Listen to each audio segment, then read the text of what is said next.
This video contains subject matter that may be offensive and disturbing to some people. If you are the type to require a warning throughout a video or show, let this message serve as your warning. This channel discusses the harsh reality of true crime. If this warning is not sufficient for you, consider a different genre and unsubscribe from my channel immediately.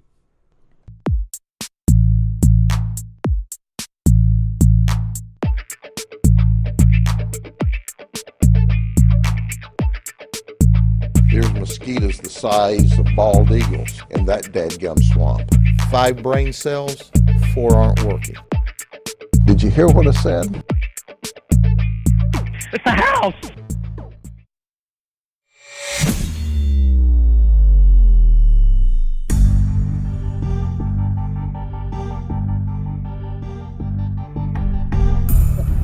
Oh, it's so low here. Hold on.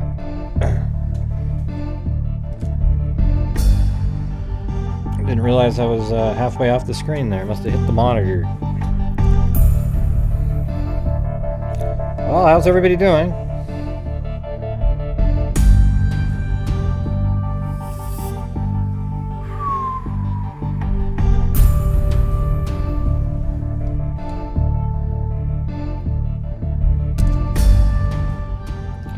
Well, I hope you guys went and watched the Tina Losser video that I put out there. It's actually pretty interesting. I think you'd find it kind of a interesting puzzle. But that was a video from like last year on a different channel that only had 2 videos on it, so I thought I'd put them on my main channel to get more eyes on those cases. But it's really discouraging. You know, you put the video out and 4 hours later there's 300 views. You know, you put a video out on Idaho 4 case and 4 hours later you got 18,000 or 20. You know, it's like, man, could people just be interested in everything? It feels so great.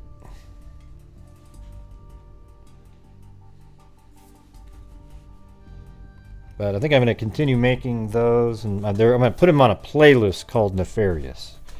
I think that's a good way to keep Nefarious going, you know.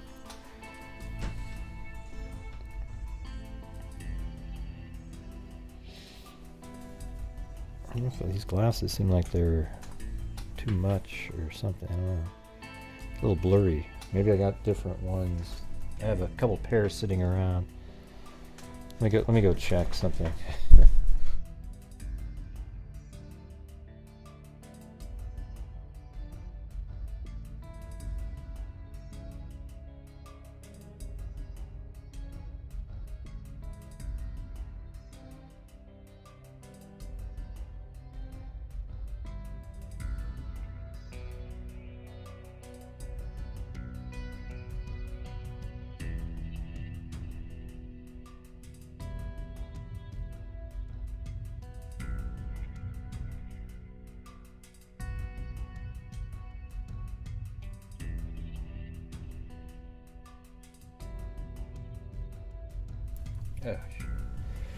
I don't know. I don't know what the deal is. It feels a little blurrier.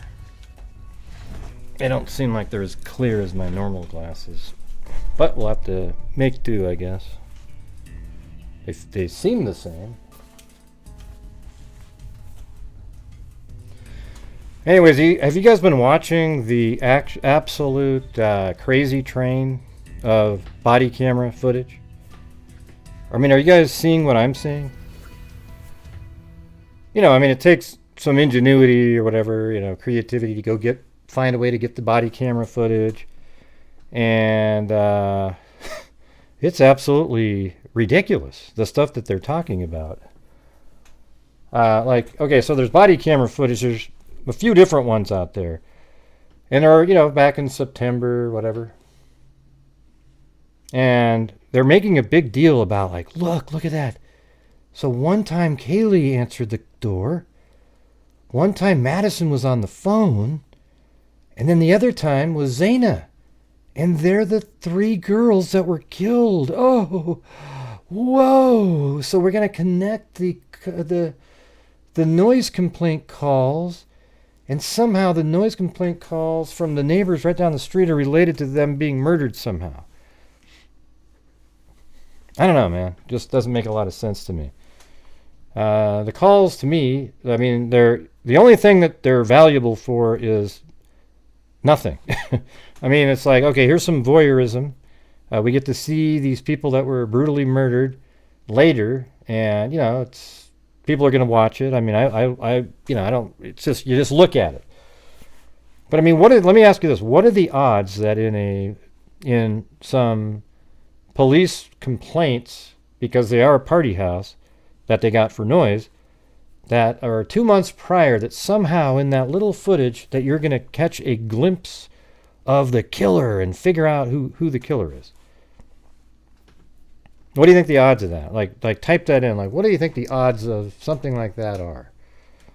They're just so low, right? Like ridiculous. So what happens is people, they know that it's really, people love watching video.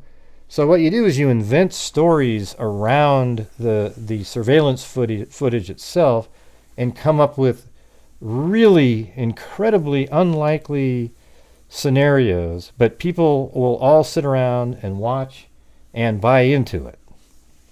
So I know that, again, here it is. See, Gray, I don't like it. I like it when... Yeah, well, that's the whole thing is I don't do that stuff.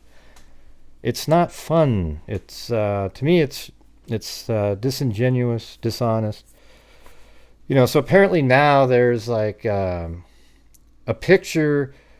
So when you're in a Greek system, I was in a Greek system. You have a big brother, right? And then your big brother has a big brother, and then a big brother might have a big brother.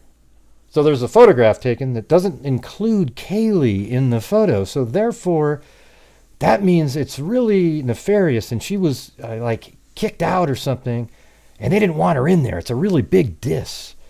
Well, is it really? Or is it just that she wasn't in that photograph? I mean, people take photographs with people all the time.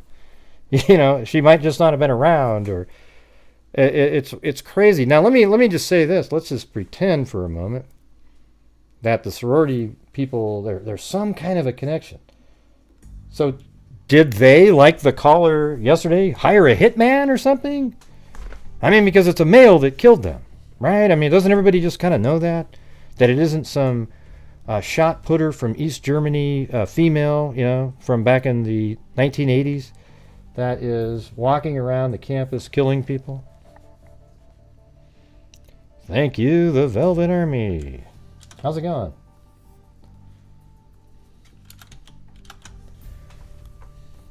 And welcome, Katzen. Yeah, here comes that hitman theory. No, I'm not even saying that. I'm just saying, where are they going with this theory here? Okay, so apparently there was a girl in a sorority. I'm just going over the theory here. I'm not going to name the channel because it's sort of embarrassing. So it's like the theory is that there was let's see. Okay, one of the sorority sisters who has spoke to the media recently lived at the house that put the complaint of one of the noise complaints in September. Oh my God, they must be the killer then. I mean, there's no way that they could have lived at the same house where the noise was so loud that they wanted to call the police because they just wouldn't stop playing their loud music. Yeah. Hey, thank you, Brianna, 25. I don't know. What are the odds that the bridge guy snitched a conservation officer 2 weeks? That's a totally different theory there, Brianna, 25. It's not even closely connected, but yeah, okay. Yeah, it's not going to be in these videos, okay? It's 2 months prior. The odds are 1 in a billion. And the only thing about the Delphi case was just bad communication, where they should have had the information and arrested the guy right away. That's the reality of it. So it isn't, the comparison isn't a good one. Thank you, Brianna, and Mike S. Charisma. Thank you.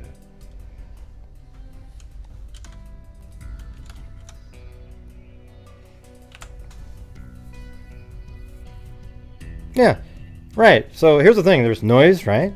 You call in, and it's dealt with, and then you go to sleep. Does it rise to the level where you're going to want to kill people? Or was it these people hated them so much that they put these calls in out of spite because there was this hate festering behind the... I mean, those are the kind of stories you can invent off of just one little surveillance video and the report of who the calls came in.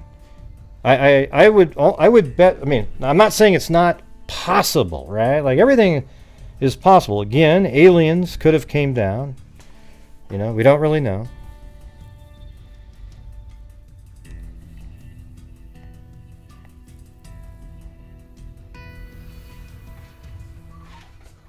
Yeah, sensationalism rules the day, right? Anyway, have anybody seen Dan Carr lately? I haven't seen him in a long time. He just kind of disappeared.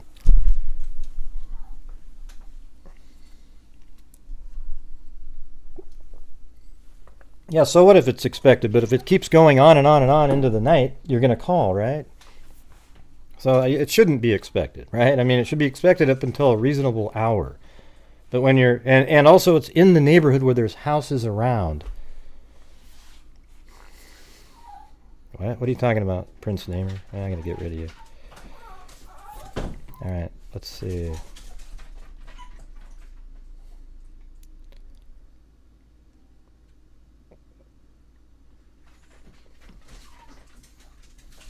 God, crazy people everywhere.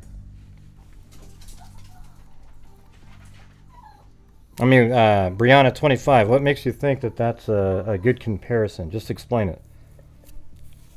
I think it's like, I think the main reason to get the footage is that it shows it's the house. Why not get all of the other noise complaints around in the neighborhood and check those ones out and see who's hanging out in those, right?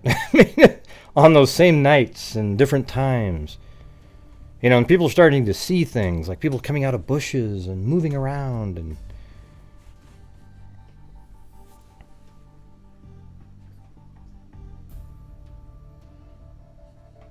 Mm-hmm.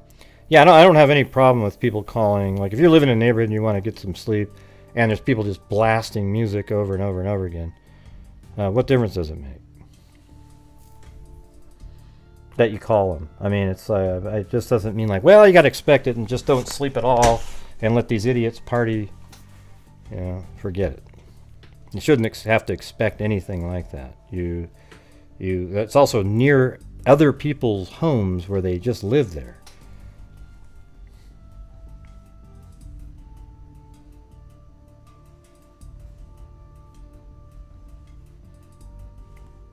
Yeah, but you're still going to call, right? Live in it? I mean, are you guys actually trying to make it... Are you trying to actually buy into that bullshit theory?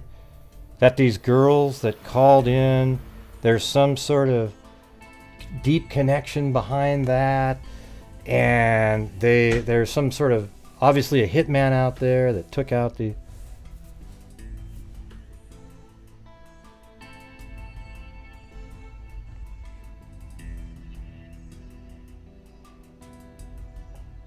Oh, I see what you're saying. Yeah, I mean, so I guess if in all those people that are in the party, is it possible that somebody in the video is the killer? Well, let's just say sure, right? But there's no way to determine on any of these videos who the killer is. It'll be used later. Like, you could do something where after they make an arrest, you go, oh, wow, he was on that video. But there's no way by looking at the video to be able to determine. So the videos themselves are virtually, I haven't found anything like you go, whoa, man, that's interesting. Have you? I mean, these are just body camera footage of noise complaints, all of them. And that's all it is. So I'm just trying to, trying to figure it out. I think what it is it's sensationalism. It is, and then people go, well, you're just jealous, Greg, because you didn't find it. Well, I didn't even look for it because I don't care. You know, it's... I mean, I got the one body camera footage that was the same night. That one has some sort of a chance of being interesting because it's at goes up until 3:15. I mean, interestingly enough, the killer could be in the house at the same time that Banfield body camera thing was going on. It's just not, the video itself, again, likely isn't helpful. Would have been interesting if that same incident at Band Field was at 3:30. Then I think there might be something very interesting in that. And let's say it went to like 3:45, 3:50.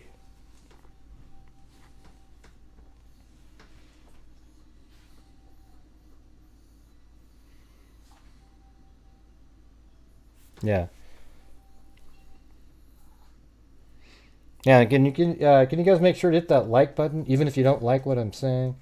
And then also, if you guys could hit the subscribe button. I'm trying to get to the 100,000 subscriber mark by, well, I don't think it's going to happen by the end of the year, but, within the first couple weeks of January would be cool, because I'm starting to cover other things again, like, and as soon as you do that, it just goes, wah, wah, wah, wah.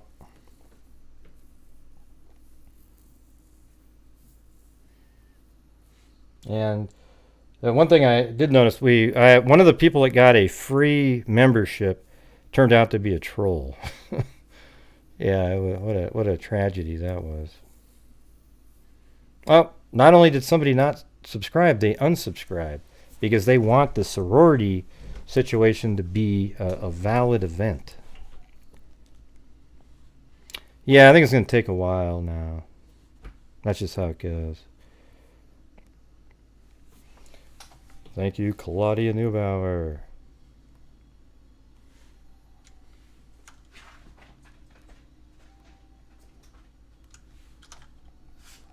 All right, so we have some updates here. And then we can have, the phone lines are open, but we'll take the phone calls. We'll start going. I got to go over some articles that have come out on the Idaho 4 case too, but we have 2 updates on 2 cases that we've covered. All right, so let's go do that.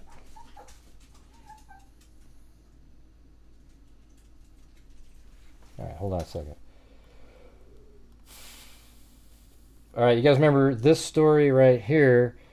Let me get the right screen up there so you can actually see what the hell I'm looking at here. Yeah, the Princeton student, Mizrak Uwanetti's cause of death revealed after her body was found on campus. So you remember that case where she was, it was really weird. Her brother, their phone was moving all around in different places, and she left on campus and ended up being found sort of by the utility fences and tennis courts.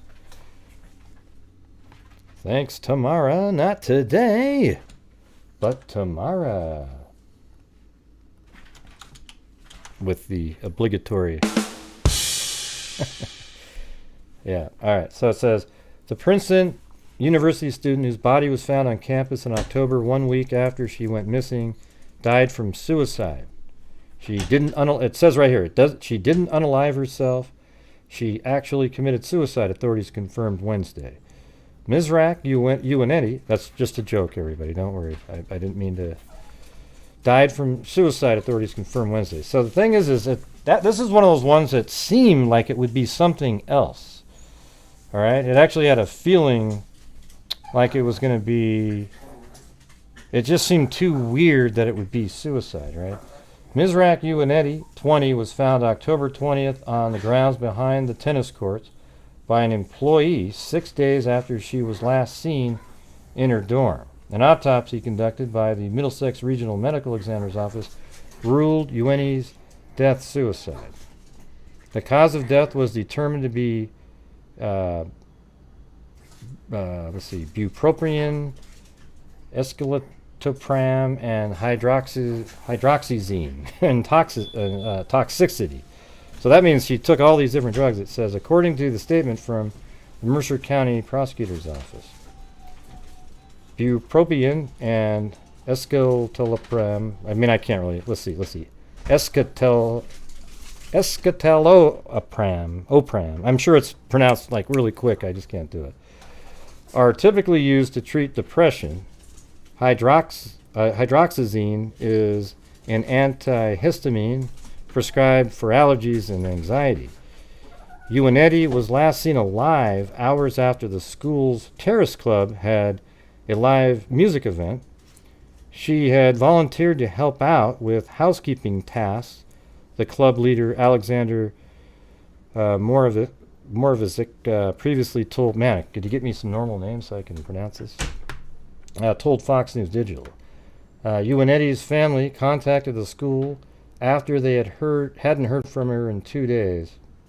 So right there it says the autopsy report on Mizrak, the Princeton University student whose body was discovered outside the facility's grounds behind the tennis courts on October 20th, is complete. The autopsy was conducted in the Middlesex Regional Medical Examiner's Office. Miss Uinetti's death was ruled a suicide. The cause of death was determined to be we just read through those. I'm not going to go through those names again.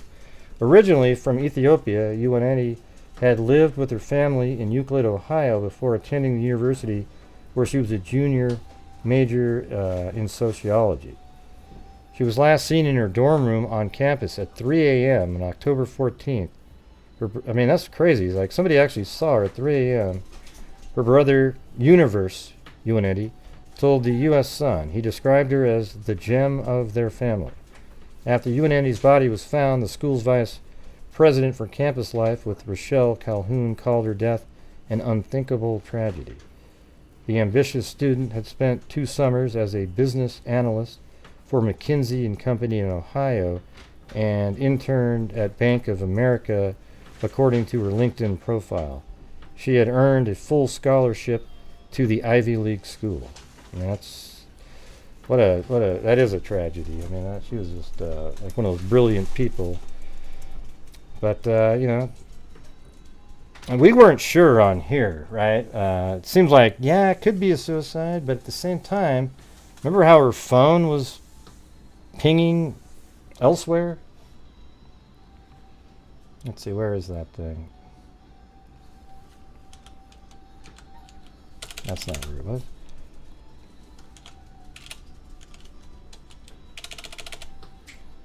You get the name again. How do you spell that? W-E-W-U-N. There it is.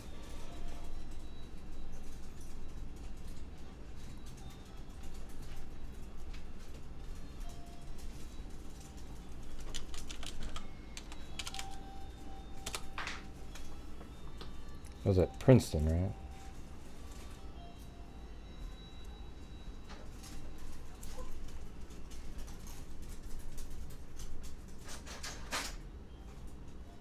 Yeah, it's right here. So there was this, where was that, where the phone was pinged? I had this little circle here. That's where she was found, obviously. But she was found right here by these tennis courts, right next to this sort of utility facility here. And she was last seen right there. So she lives here, and she was seen at 3 a.m. And then she leaves, and then she's found dead a week later. It's crazy that it took a week to find her as well, right? With all these people going around, you'd think somebody just would have stumbled upon her. And the fact that it took so long is one of the main reasons. One of the reasons they probably can't figure out exactly, maybe there's something else that went on.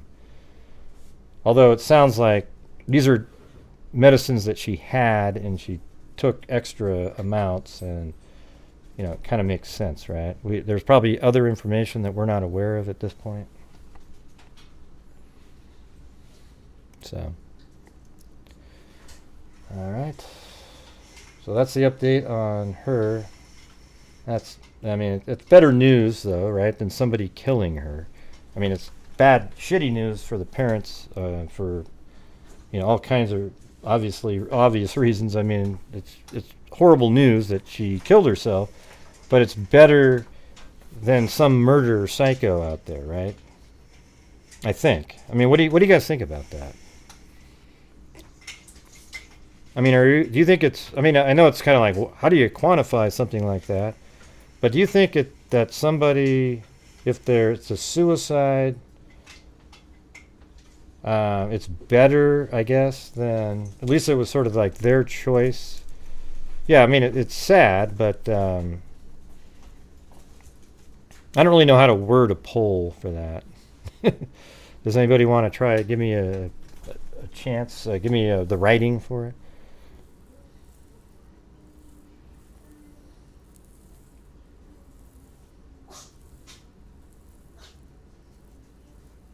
Yeah, she was not. She wasn't a victim. Yeah. I guess the question would be, which I mean, it's hard to say. Which do you think is worse? I mean, they're both shitty. I guess you would say. I don't really have a way to word it, so I'm not going to.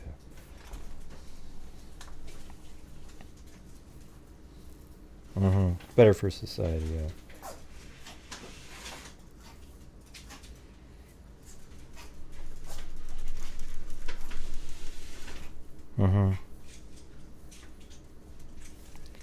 College that commenced. It was heartbreaking and devastating, but honest.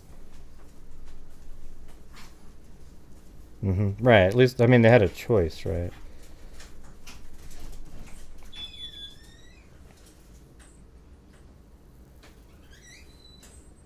I think there's more impact on a homicide. There's more societal impact. I mean, you can't ever really measure what the impact was because you don't know what the person would have been. But when it's a suicide, people come to grips with it. There's funerals. They remember the person, and then, society, moves on in terms of like they move. People move on, but you don't really get over the death. I mean, that doesn't happen. There's no closure or anything like that. In the homicides, I mean, you got like,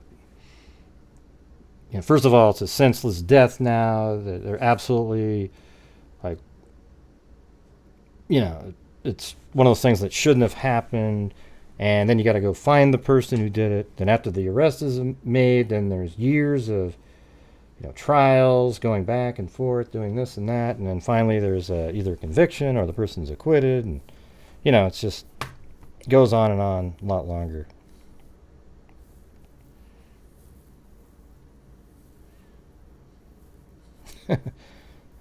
Vix, I get it. Yeah. All right, so let's do the next update here. I don't know. I think we talked about it, but I don't know if we had the actual information. If we did, I'm sorry if it's a repeat here. But they did find Mogen Marone, and they did find, and they were able to confirm it was her. Remember the teacher that apparently had some weird harassment issues at school where she worked, and then she rented this place, and then she parked her car oddly, and then her phone went pinging in a different direction though, and they found her body in the other direction, which is still kind of a strange element there, wouldn't you say?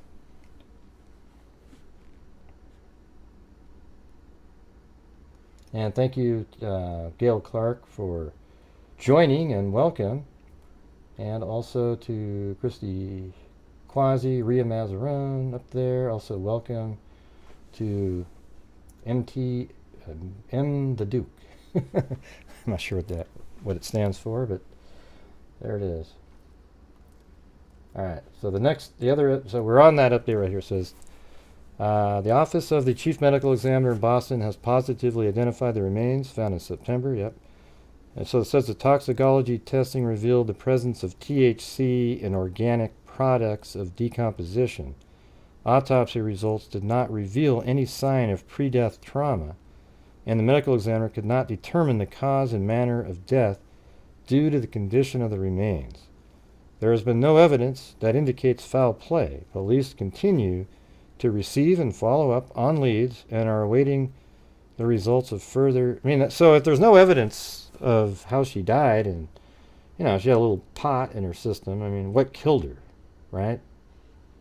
That case is a weird one because she almost seemed like she was trying to get away or hide from somebody. And what was the deal with that phone? Did they find the phone? Remember how the phone was traveling in a different direction?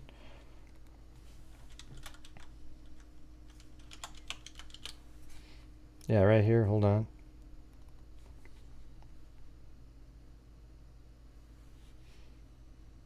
Well, you can take too much THC, but you don't really hear people dying from it. I mean,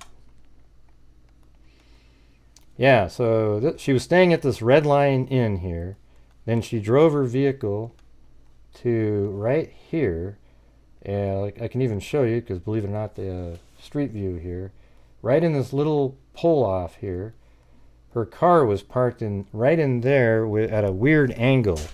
And it was there for a couple days, so this person went up to the car, and all of her belongings and things were in there.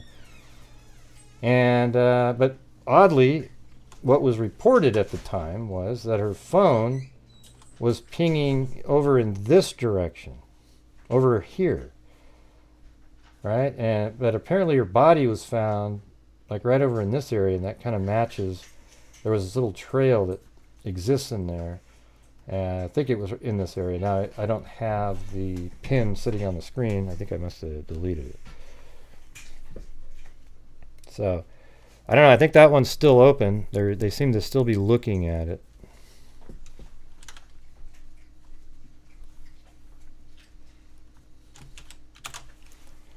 All right, so that is that update, which is kind of a short update, but that's it. And that's her right there. She was a poet also.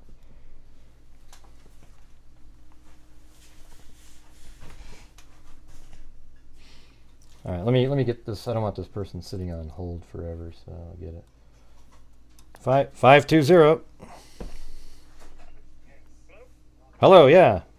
What made you call in so early? What's going on?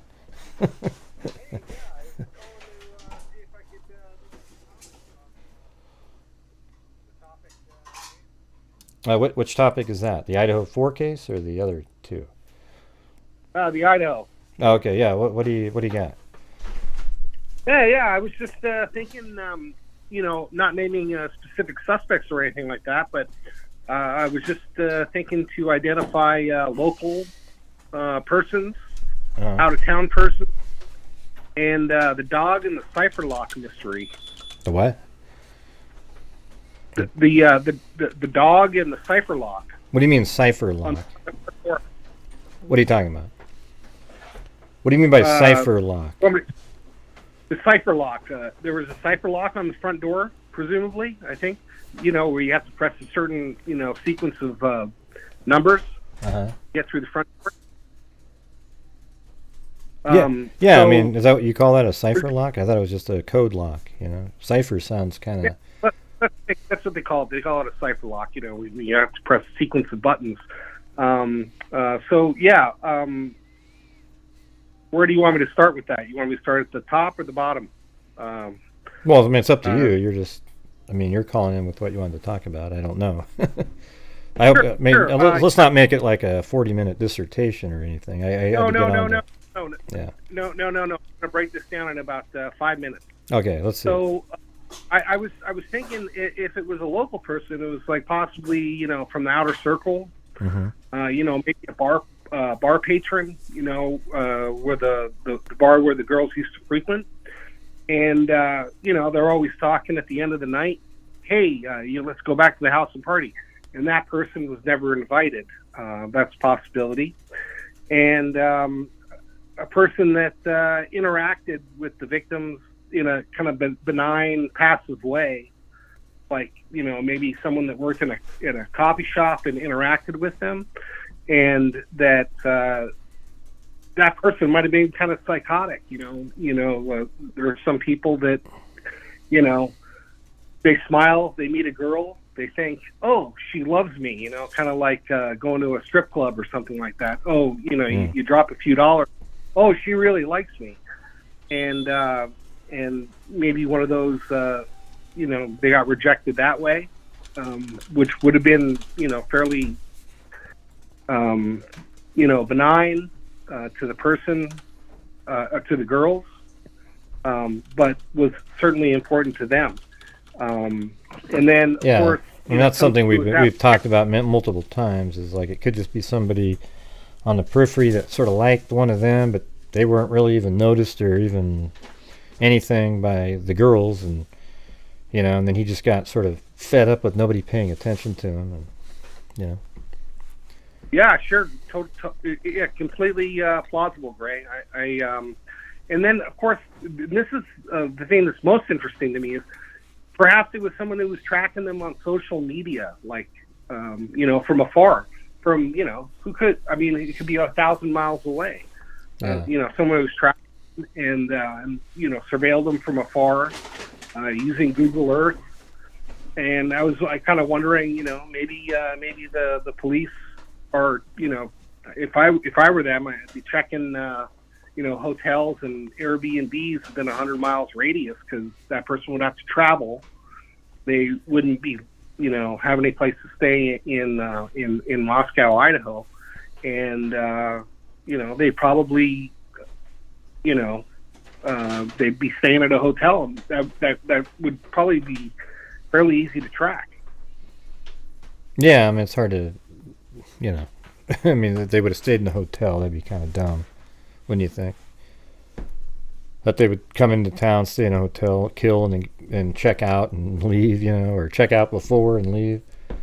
I mean, most people would make sure that they came, if they were going to do that, then they would come from out of town and then leave and not be seen, really. You would just come in, kill, leave. You wouldn't check into a hotel, right? Because that leaves a fingerprint, basically, where you were.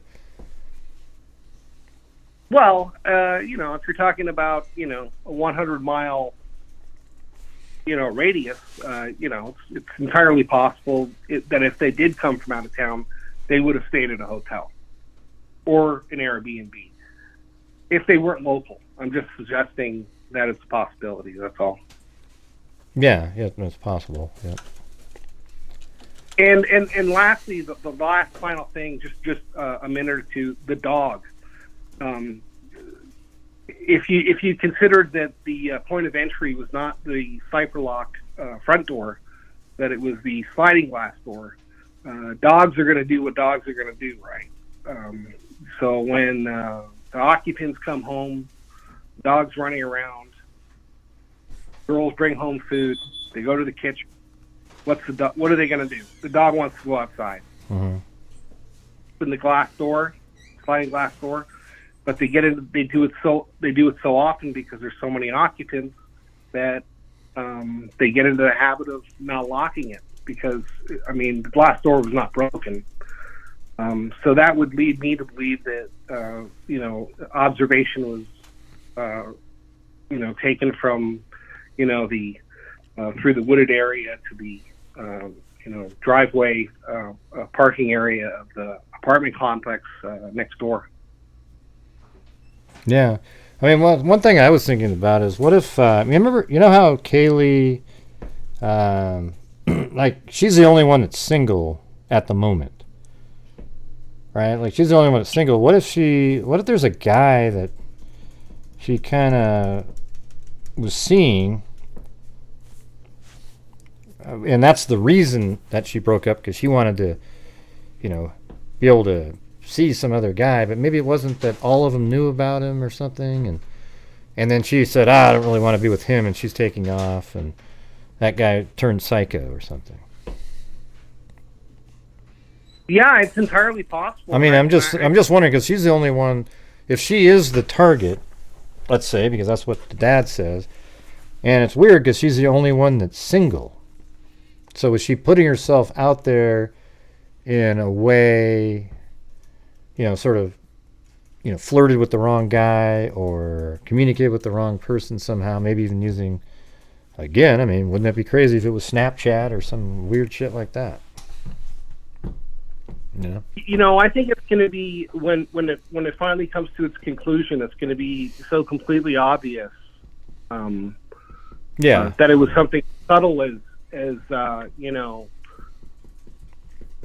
scorned man or a scorned, just... the person might not be obvious, but it might be like the situation and how it developed might be one of those kind of typical things. If it's a serial killer, then we're just talking about something totally different, and this might go on for a long, long time. Yeah, it seems like kind of a reach to say serial killer, since I don't think we've realized,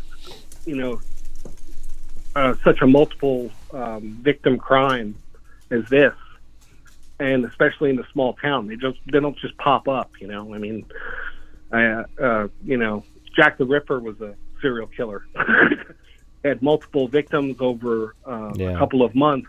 This is like a one-time event. There was no.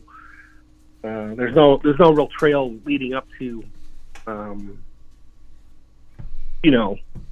up to a 4-victim event. I mean, well, these serial killers, though, what's weird is we have the luxury of, like, historical serial killers. Well, hey, they killed somebody on January 1st, 1978.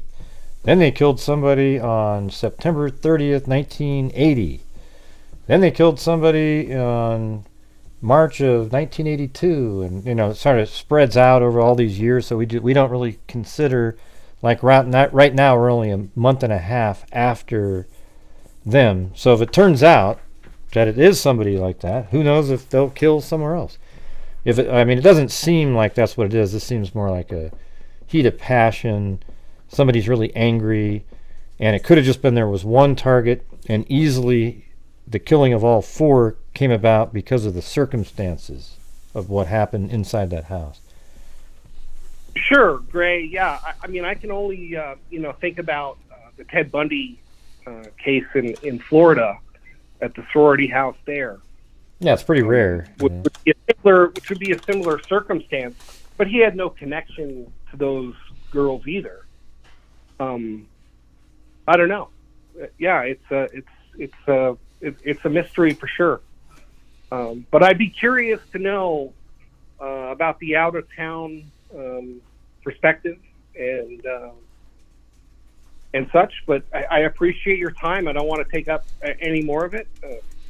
Thanks for the opportunity to chat with you, man. I love your channel. Oh, cool. Well, I appreciate the thoughts. I like, it's good to think about other elements and some other thoughts that are rational, not the crazy stuff. It's not fun for me, but that sounded pretty reasonable to me. So there you go. Yeah, I wasn't going to drop any names because that's completely ridiculous. Just wanted to pass on some thoughts that I had, and I appreciate your time. Well, thank you. Appreciate it. Have a good one. All right, bye. All right, great. All right, yep, bye. Bye. There you go. Good little call right off the out of the gate there. So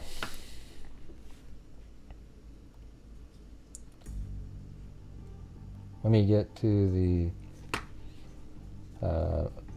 updates on this case. So here's some articles here. Idaho murders. 90 white Elantras were registered to park on campus as cops struggled to find the vehicle. What's going on, Ivan? Come on, you guys. You got to keep up with Ivan. I mean, picture if Ivan wasn't here tonight. Anyways, and then watch, you'll say, we do it all the time. Hey, thanks, Ivan.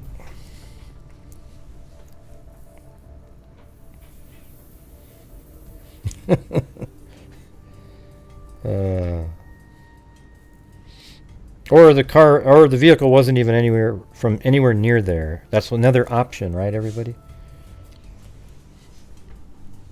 Let's see. The University of Idaho has 90 white Hyundai Elantras registered to park at the school. Vehicles similar to the one police are seeking in connection. Well, I wonder if they're all 2011 to 2013 now. Just steps off campus, records show. Wednesday marked 45 days since the slayings, and police are still seeking the car they say was spotted near the scene of the crime on King Road in the early hours of November 13th, 2022. Thank you, Mary Crossley. And I'd like people to call in and sort of try to defend the body camera sorority girl angle. If you're out there and you really feel like you can defend that angle with any sort of confidence at all, make sure to call in.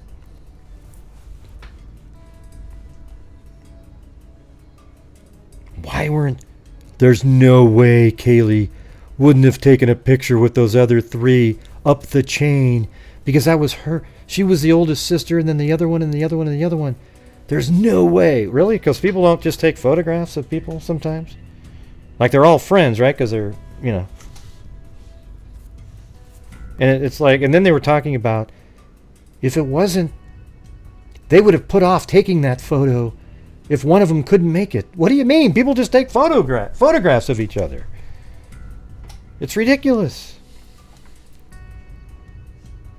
Hey, thanks, Patty G007. Gray, why can't people just have their own theories? Well, they can, but I get to be able to talk about it and say, wow, that's crazy. Hey, thank you so much, Tamara. Not today, but Tamara. Thanks for your dedication and hard work on these cases. Great. Hey, no problem, no problem. Yeah, I've been really, really, really busy lately, that's for sure.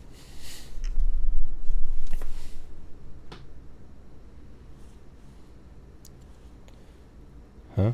But tomorrow, not today. But tomorrow, Tron Carter jumped in there with.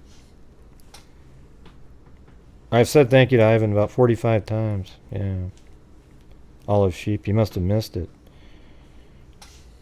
If you make another comment like that, I'll be removing you from the channel. Isn't that amazing? Yeah. There was a medical school at the university. Coroner stated to Mr. G the wounds were... just say Mr. Goncalves, would you? It's like we're not that hip where we need to...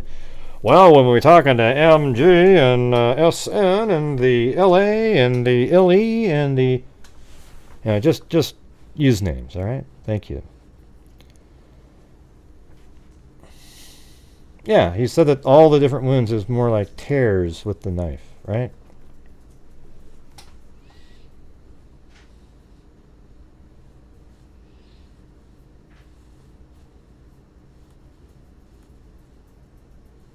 And whether sometimes if I can't say it out loud, I type it in, or the bot says thank you. Even I'm the one that typed the bot in, but it's like sometimes when I got callers, you can't thank somebody right off the bat.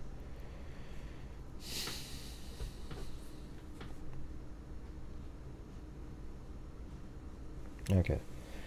So Wednesday marked 45 days since the slangs, and police are still seeking the car they say was spotted near the scene of the crime on King Road in the early hours of November 13th. Kaylee Goncalves, Maddie Mogen, Xana Kernodle, and her boyfriend Ethan Chapin, both 20, were all killed in a stabbing attack.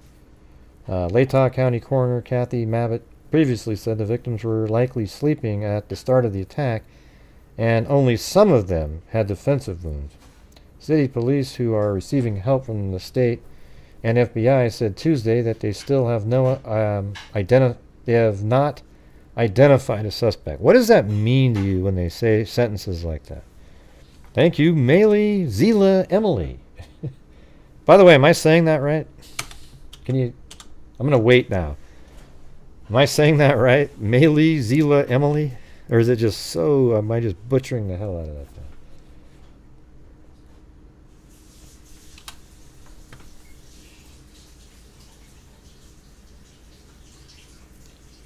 So when they say that they have not identified a suspect, does that mean that they haven't identified it to us, or does it just mean in general they still haven't identified a suspect? I mean, that would be insane if they don't even have anybody that they're looking at.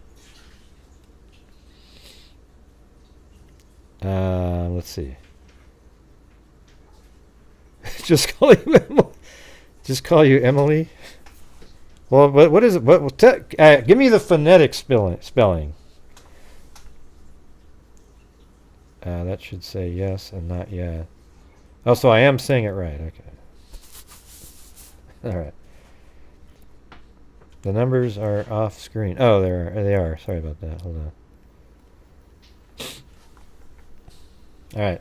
On December 7th, Police announced they were looking for a white Hyundai Elantra from between 2011 and 2013 in connection with the case. And of their most recent public remarks, they still have not found it. Progress continues to locate the white 2011-2013 Hyundai Elantra believed to be in the immediate area of the King Road residence during the early morning hours of November 13th. Authorities repeated on Tuesday. Investigators believe the occupant may have critical information to share regarding this case. The statement did not describe the progress. Police have said the detectives were working their way through a list of more than 22,000 similar Elantras and have been asking the public to come forward with information. If you know of or own a vehicle matching the description or know of anyone who may have been driving the specific vehicle on the days preceding the day of the murders, please forward that information to the tip line, police said. All right. Tips can be submitted by phone at 208-883-7180 or emailed to the tip line at ci.moscow.id.us. Digital media can be shared with investigators at the FBI at fbi.gov/Moscow, Idaho.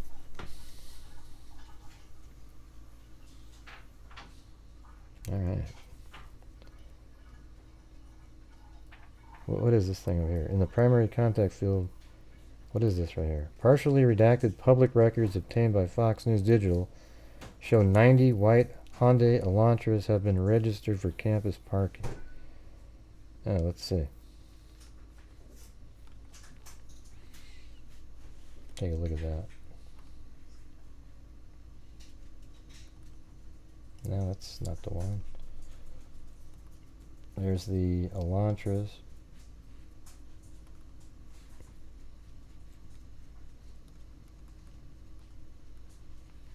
Does it have the year? Yeah, 2010, 13. See, it has the years on it, but they think it's 2010 to 13, so you can definitely reduce it, right?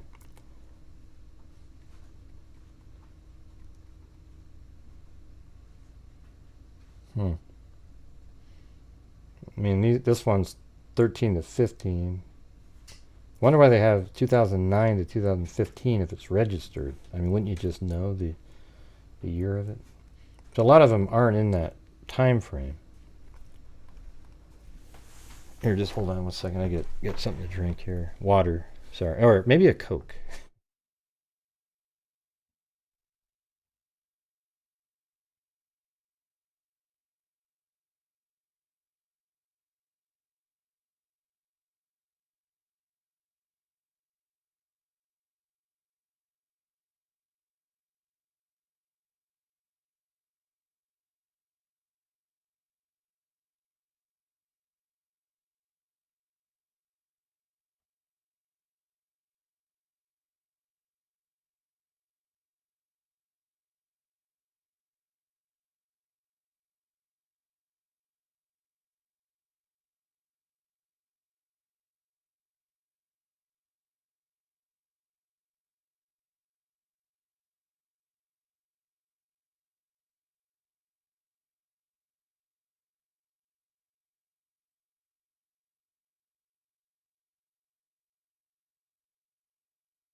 All right. Sorry about that.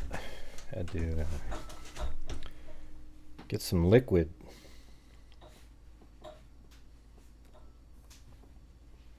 All right, 646. You're on there. Hello. Hey, Mr. Gray, how are you? Not too bad. Who's this? Can you hear me well? My name is Matthew. I'm in Syracuse, New York, upstate snowbelt. Nice. How's it going? So I wanted to call in, and I'm doing well. Thanks for asking. How about yourself? Yeah, just another day. Same as normal. Yeah, I hear you. Well, first, I want to get the compliments out of the way. I just recently found your channel. I cut through all the BS online of all these sleuths and people talking about this case. I'm really into it and into a lot of the cases in the past of like Gabby Petito cases and things of that nature. And there's just so many people on YouTube and even legacy media. You can't find, some good, honest people. When I came across you, man, I just want to give you props. You cut through a lot of the BS. You give honest material out there where it doesn't lead people down rabbit holes. And I think that's what we need now more than ever at this point in time, because it's getting kind of serious, out there. You can feel it. You can probably cut the tension in that town, with anything at this point. But I'm not here to give you any theories. I think many people, call your show, comment in the comments on what their theories are and the hypotheses, and we don't need any more of that. But I do want to say that what I believe really quickly is that, a lot of heat was brought down on this local small town police department. And even News Nation was saying, passing around false information. This guy's on the case only for 2 years. He's a rookie. And even they got that wrong. The guy was on it for 4 years, and on the force. Mm-hmm. And, your 4 years isn't much of a difference, but it's double the amount of 2 years. Right. But if I was a parent or that was one of my siblings or children inside of that house, I kind of would look at that as a positive. Some young guy, okay, who's on the force. He won many accolades, became Rookie of the Year.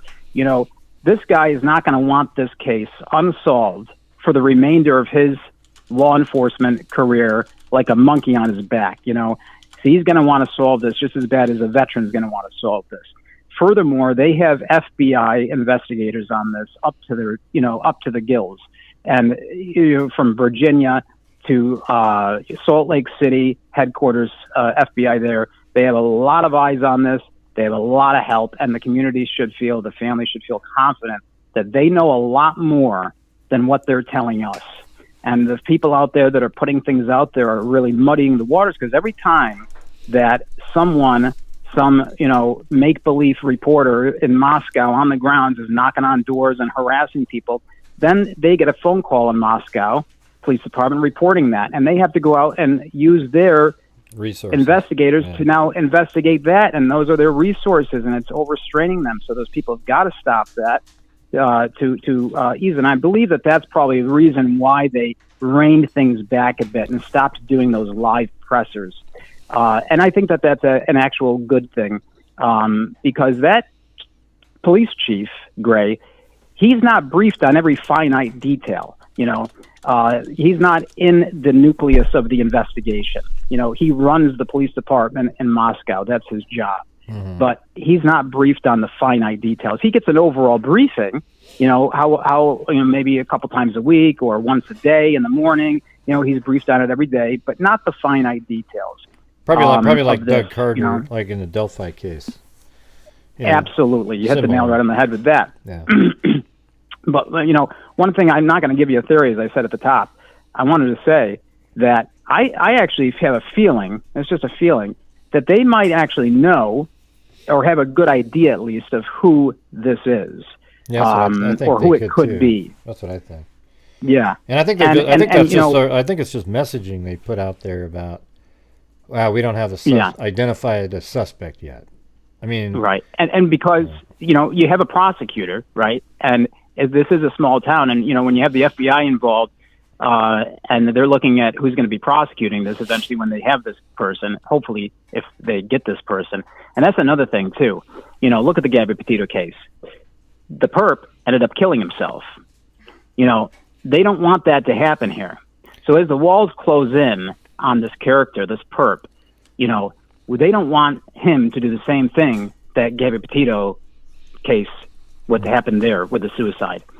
So and also to prosecute, they need an enormous amount of evidence, and we don't know for sure if there was actual blood DNA or if is it just touch DNA that's in there. When you're dealing with touch DNA, if it is an ex-boyfriend or someone that's already been in the house, that's supposed to be there.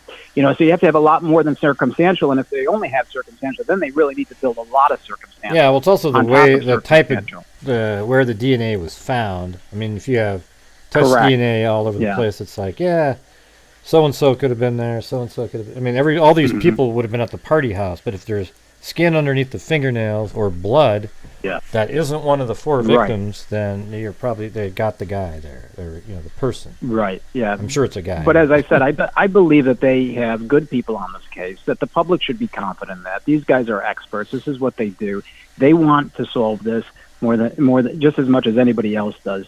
And I don't think that they're getting enough credit, and I think that weighs on them heavily. These are the people that had to go into the crime scene and see this, and they have families of their own, children of their own, and they're affected by this mentally as well. And I just see a lot of the legacy media out there just, being so harsh on them. And I think that these guys deserve a little bit of credit. They're doing their job. They can't share what they're doing or what they found because it would affect the case.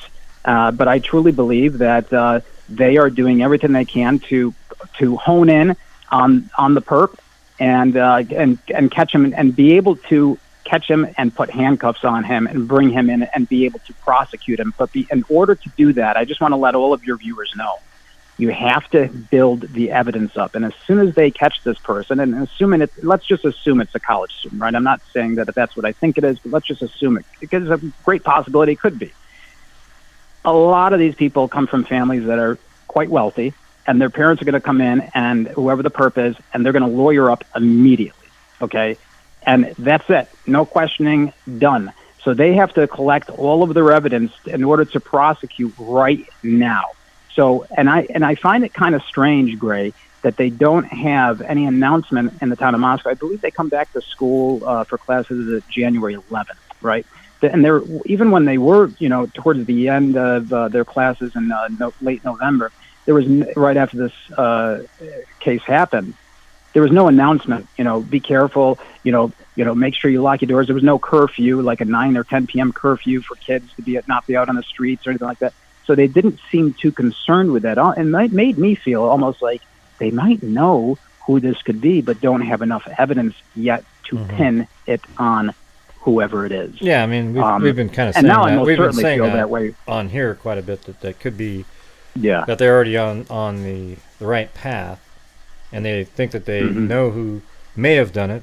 But, I mean, it seems like with DNA technology they have now, if there's DNA at the scene, they could have done one of those rapid tests, but I guess then you have to get a warrant to be able to get his DNA. So maybe they need to get enough evidence to be able to get a judge to say, well, yeah, I mean, that's the thing. You know what, I was thinking so they have the DNA. Exactly what you just said right there. Yeah, but they need to get enough evidence to get the warrant to be able to get his DNA and then compare it with the sample that they've got. Yeah, so there you go. That's true. You would need that, yeah. And this is, if this was someone that has DNA that's not on file, or fingerprints that aren't on file for some reason, it's, but this is a very personal, I will say, and I think everybody agrees on one thing unanimously, is the fact that this is a very personal murder on all 4 of the victims. By the way, I wanted to say that you do an exemplary job. I don't know if you receive enough credit. I've only been following you for a couple months now on your 3D images. It was the very first video I saw of yours. I just became a member today, and cool. I'm really, really excited about that. Your 3D images, you must put so much work into that, and when the time comes for them to, hopefully we'll see a trial with this case, unlike the Gabby Petito case and many other cases. Boy, you could be an expert, but it would be a conflict of interest, I guess, with putting your assumptions out there on your channel. And stuff. But, I mean, I guess what a hell of a job. I've done it before with actual, like a district attorney in Brooklyn, New York. I actually did a video for him for trial. Oh, fantastic! That was for a wow. It was for an assault case where in an elevator case where, I mean, it's pretty weird because it's not like he's some weirdo walking down the street attacking people, but this is a guy that repaired elevators, and he was so reckless. I mean, he didn't put the cones up or anything, and he turned off the mechanism that won't allow an elevator to move with the doors open. So he turned those off to repair it, and then this lady stepped on the elevator, and it went up, and her leg was sticking out, and and then it was like a guillotine. The door shut as the elevator's moving. It makes that little, you can just kind of picture it going up, and that little tiny gap in between the elevator and the wall. I mean, whatever. Her leg got dragged up 8 floors, and it stayed on, but it like. Wow. Anyways, we actually won. He got 2 years in prison. He was just an absolute idiot. I mean, and there was other people. And can I ask you a question? Did you have your channel up and running at that point in time and discussing that case? No, I wasn't discussing that case. Okay. But I think it would be valuable here. For this case, yeah, it won't be able to do it for this one. It would be extremely valuable, at least for them to use it, because I mean, it is like odd architecture, right, of the house. I think everybody can agree with the additions and stuff like that. But just absolutely amazing. I wanted to get. I'm so glad I just remembered this. You mentioned that you might add some pictures to the walls and stuff like that. One of the things I thought of was everybody saw. I think not everybody, but I at least saw several times that, and I think they stated that it was on 2 separate walls. Like a green, like fake grass that was on the wall, a big square of fake grass on the wall that they would take photos in front of, like Instagram photos, the girls inside the house. Oh, yeah. Uh-huh. That was on one of the main walls. It was very popular in the house. I'm sure you could find that in photos. I'll try to get as many. But here's the thing. Like, I think what'll be good for my model is that once we get more information, and we'll be able to put our own stuff out there and show what we're looking at. I mean, it's so easy to do. You're not going to be able to get a camera running around inside the. I mean, you might be able to if there's other people that rent it and they let you go in and you can start sort of film and walk around and stuff.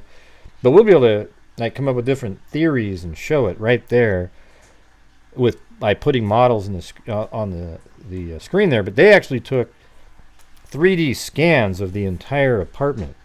Very clear. They did, and I was really happy. So that means they've already got that. Like they're going to be able to set it up, because I've used them before. I've actually, in another case, they took a 3D scan. You ever watch that show Crime 360? It's a little bit of an older show. They'd actually used that machine and showed each case that they used that machine coming into the crime scene, and it would take the 3D imaging. I haven't seen that. Where's that was show? Maybe 10, 12 years ago. Oh, wow. Yeah. Well, they're much better now. The name of the show is called... the name of the show, if you wanted to ever look it up, is called Crime 360. And it was when that, I believe it was when that material was relatively new. I'm sure it's much more sophisticated today. Yeah, but what they'll be able to do, though, is it's like this point cloud thing. And you can actually import it into programs like the one I have, like 3D Studio Max. I can't remember the name of the case, but it was one that Sheila Wysocki was working on, a PI. God, it almost popped into my head there, but... they gave me one of those point clouds, and I was able to load it up, and you can see it. You can see all the little... But I'm sure that technology is way better now, where you can just load it up, and then you can travel through the scene. They used that in the Kanika Jenkins case, even. Actually, in that case, they took 360-degree shots. That's a little different. So if that's what you're referring to, like there are these 360-degree cameras, and I think that's what you're referring to, where you put them into the... I believe so, yeah. Yeah, you put them into the scene, and you take a photograph, just like there are now these 360-degree cameras. In the Kanika Jenkins case, had those, and I put them out as videos where you could look at different... you can actually pause the video and then look around, and I did it earlier this year as well, because I have one of those cameras. Yeah, that's what that was. A consumer one. Now, so what they're doing, though, is they're doing a 3D scan, where they're literally scanning in everything. They put the camera in one position, and it scans the whole room. Every object. If there's because there's a lot of stuff. If there's a bottle of Coca-Cola sitting on it, it's going to scan that. And they keep moving the camera around. And they keep moving the camera around, and they use multiple cameras, and then a program puts it all together into a 3D object. And so they'll be able to go back in and revisit the crime scene as it was as many times as they want, and it'll be really clear. They'll be able to see Ethan sitting there on the bed. whatever it is on the ground, or what it's just going to be. It's incredible technology. And who knows? I mean, my roommate was even saying that it's a virtual reality goggles even to put on and feel like they're walking through the house with the material that they have today. Perhaps Exactly. everything is advancing, and with even the DNA is advancing. So hopefully they'll be able to do what they do. This is my first call in, and I know I'm relatively new. I know you got a lot of loonies and trolls and things out there, and these call-ins coming in with these wackadoos. I wanted to let you know one last thing before I let you go. Yeah. The way that you talk, you're like the Howard Stern of crime podcasts. Great. So don't ever lose the tenor and the bravado that you have. That's what kept me locked in on viewing you. If you lose that, you're going to lose me as a viewer, because I love the way you handle people. They deserve it. So when they come out with these such erroneous, and you know what I'm talking about. I think a lot of people in your room right now knows. Also, they're on the same page. The insanity that people come out with. Just stop it already, right? It's got to aggravate you. I have a studio here in my home as well. I'm just getting my podcast up and running soon. Much different than crime podcast, but it's tough work that goes into this. A lot of the people don't understand it. So all of everybody that's listening, this man is putting his heart, his soul, his blood, his sweat, his tears. He probably stays up late into the night doing his work, and he deserves all the credit. So, sir, to you, thank you so much. I hope we speak again soon, and keep up the great work. Oh, hey, thanks for the great call, and I appreciate it. Thank you very much. Yeah, and that picture last night that you were showing, I was watching that late last night. I keep the music too, because it's easy for me to fall asleep, and it still gives you the credit because the YouTube the video will keep on playing. So I fell asleep watching that one last night. You were talking about the picture inside of the bar, and I just was like falling off my rock. Or people saying, "Oh, that's a fake picture. That's a fake picture." Yeah, it's crazy. Oh, yeah. It's not a fake picture, people. Okay. Yeah, it's not. Yeah. All right. But the suspect could be in that picture, and I was thinking that they may have put that picture out to they may want to make this perp feel a little uncomfortable. Mm-hmm. Yeah, no, I think because they're going to put out things on purpose. Mm-hmm. Well, they said that was leaked. Like there's been articles where they said that they didn't want that out there. So maybe that's they bullshit. didn't want that maybe that's crap too. That here's the thing: we don't really know what the reality of it is. They want to maintain plausible deniability, so they'll say, "Yeah, go ahead and put that out there," but we're going to have to say we didn't want you to put it out there. Whatever. I don't know how that works, but yeah, it very well could be true. Well, sir, thank you so much, and for taking my call, and good luck on the rest of the show, and I'll continue watching. All right. Well, I appreciate it. Have a good. What's your name again? What's your first name again?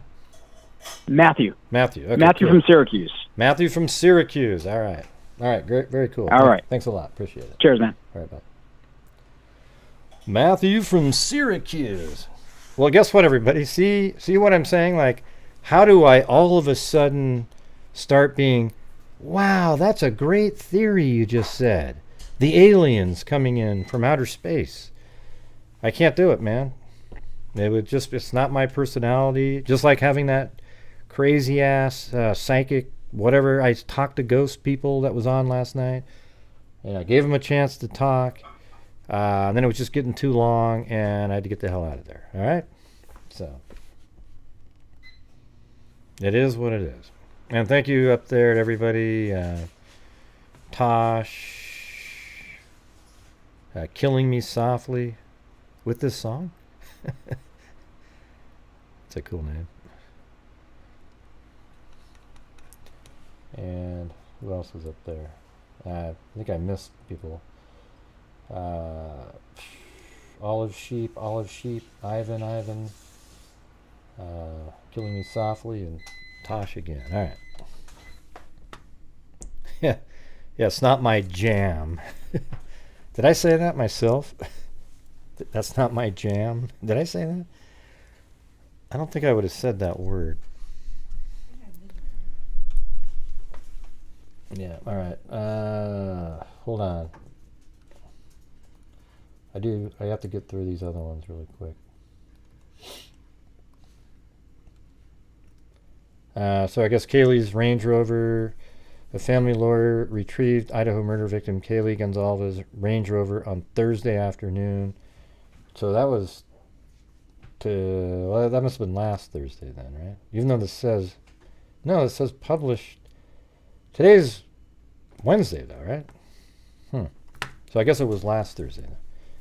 Attorney Shannon Gray helped a pair of Moscow police officers scrape ice from a windshield and brushed away snow. I think I saw that image. She just bought a brand new vehicle for herself, her first vehicle. Kaylee's mother, Christy Goncalves, told Fox News. Lawrence Jones, she went home Friday to literally go show off her new vehicle. She was like, Maddie has to see my new ride.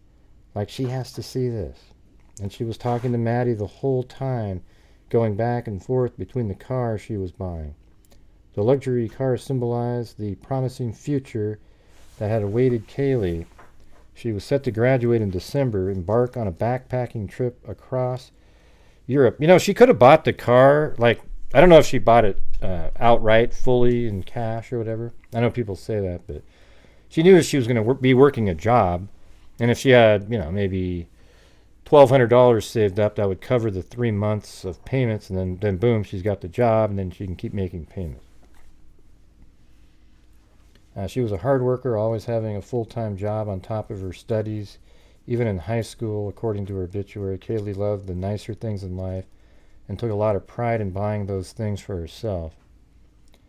Kernodle blue Honda was picked up from the city lot on Wednesday. Police have not identified a suspect or recovered the large fixed-blade knife. I mean, I don't know how the finding that knife until you find the killer is going to be almost impossible. You know, just like, I mean, what killer just leaves a knife like that sitting around? Oh, she gave a $7,000 payment. Okay. So that's still not paying for it outright, right? So people were saying that she just bought it. But people actually dug that deep in where you know that she made a $7,000 down payment? Wow. That's wild. Yeah. Well, let me just show you guys something really quick. I got these calls to get to, but I was going to show you.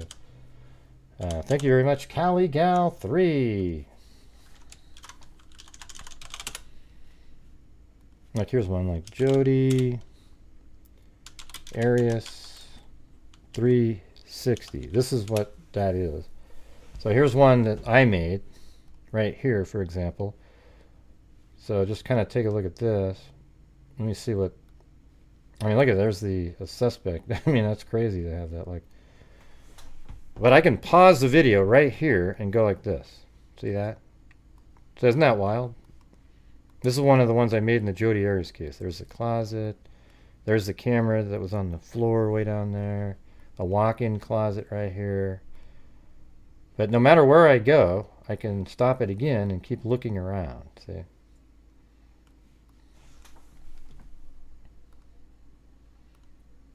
I guess this one's only 720p.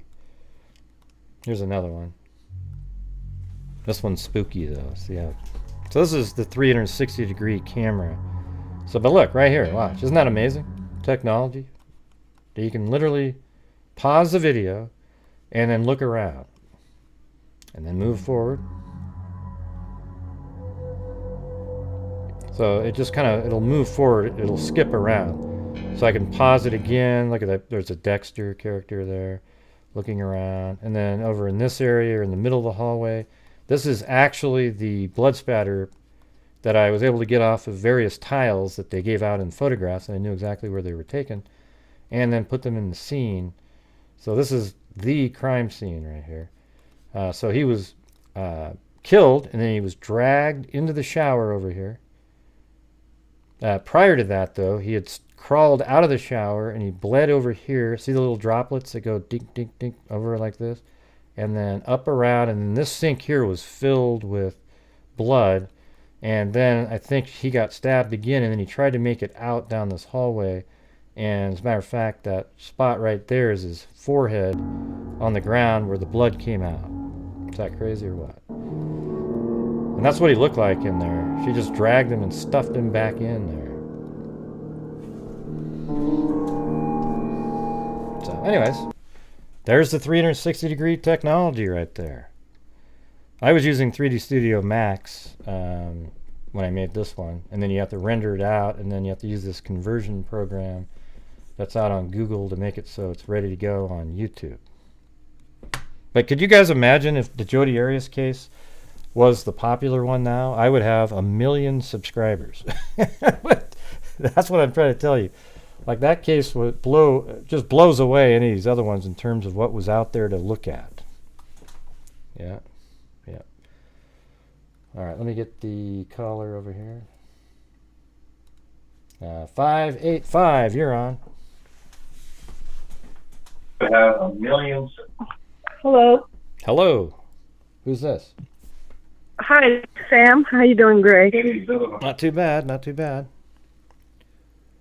Sorry, I kind of lost my train of thought when I just seen the video of the Jodi Arias crime scene. Pretty crazy, right? It's kind of shocking, yeah.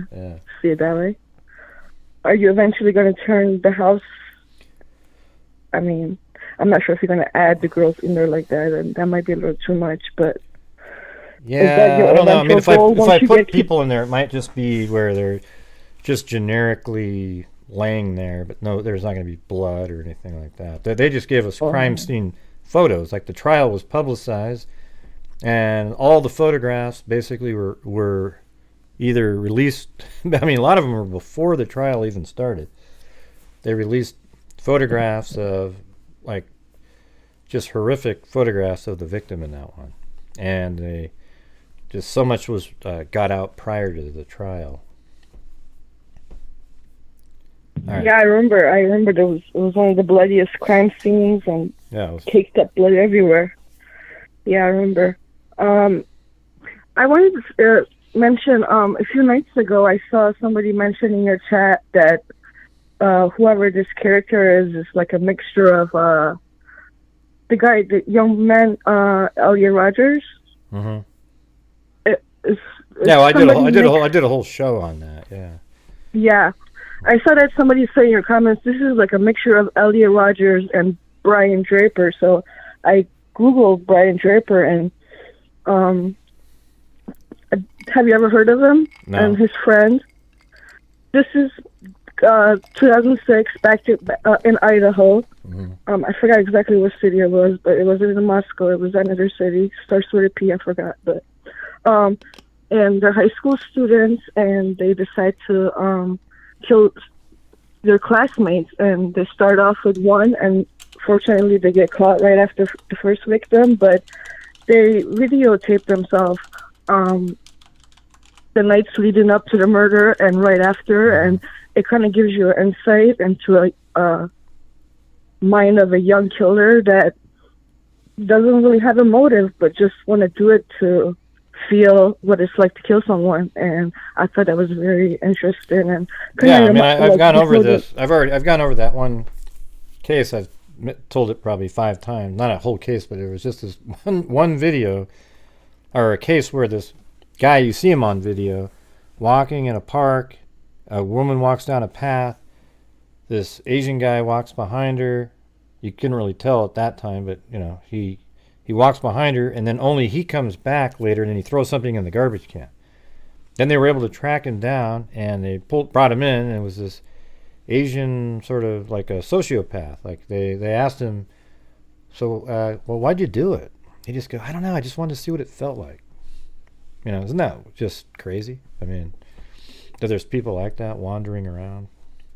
Yeah, and those are the scariest one, that there's no motive or no revenge. It's just you want to feel a life go away in front of you, and that's what the boys were talking about in the video. And the euphoria in their voice right after they were done with the killing, it was just bone chilling. Mm-hmm. And it really kind of was like, okay, I could see how another young person, because before I was thinking like, there's 4 victims, so savage, could another young person do this to their peer or whatever? But now I kind of understand why, especially with social media and the dark web, and you could spend so much time on the internet and see so many dark stuff and get brainwashed or become obsessed with killing and serial killers, and these boys actually they were obsessed with the Scream movies and slasher movies, and you know. Well, hold on, pause for a second. See, this is the same caller that called in the other night, and she's not upset with the way her voice sounds. Okay. Oh, sorry. I don't know why people keep saying that. Well, because there's this little sort of, it sounds sort of. It might be my phone or where I live, or I'm not sure. Well, just sort of has a sound like you're almost, it's sort of a, I don't know how to, cracking voice or something, but it's not really, I mean, that's the way you talk. I just want people to know that, because remember the last time people kept saying that over and over again. I'm telling the new people. Oh, okay. No, guys. I wasn't talking to you, Melanie, then, because I'm talking to the people that would say it again because they weren't here on the show. Oh, okay. Thank you. I appreciate you. Yeah. All right. Yeah. Oh, and what is your opinion about people getting so upset about this GoFundMe and the family having to take it down for the car? Have you heard about that?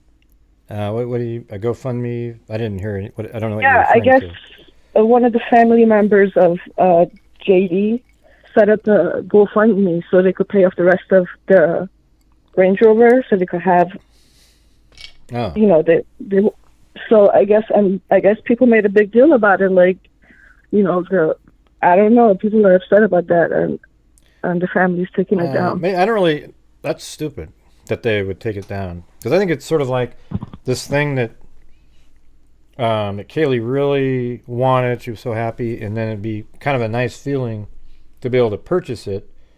I guess it's one of those things, if they can afford to just buy it outright, then they should do that instead of having the public do it. But I mean, I could see why they might want the vehicle. It's her last thing that she had and loved, and every time you drove it around, it probably put a smile on your face. After a while, for a while, it'll make you feel bad. But yeah, her first big purchase of her life, and something she was proud of and showing off, and maybe I can understand, but I guess people are so upset about that. Like, oh, they already have 5 different GoFundMe going on, and I just don't understand. People need to focus their attention or wrath on something else. But I think that's all I wanted to say. Yeah, well, I appreciate you calling in. What's your name again? Pam. Pam? Okay. I don't know. Sam from New York. Oh, Sam from New York. All right, so we had Matt from two New York calls in a row.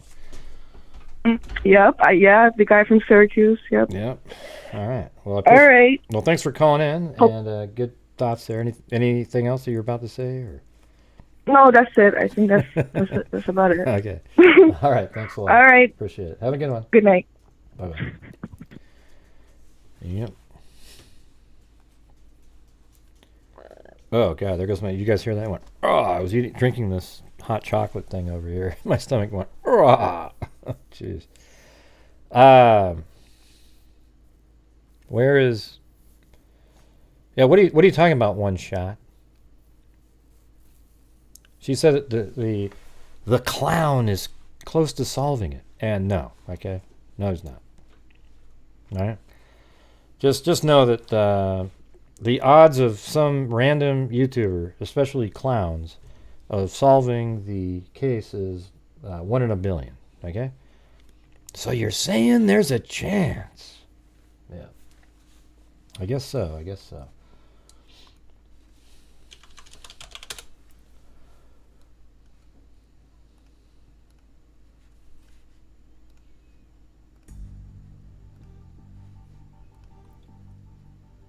Here, I want to show you guys a 360 in the real world that I did. Okay, right here. So this is an actual scene where somebody was murdered here in Portland, like Beaverton, Oregon, and I went there with one of the freaks, and look at that. I got it at 5K here. So let's see if it loads up. Just like this. There we go.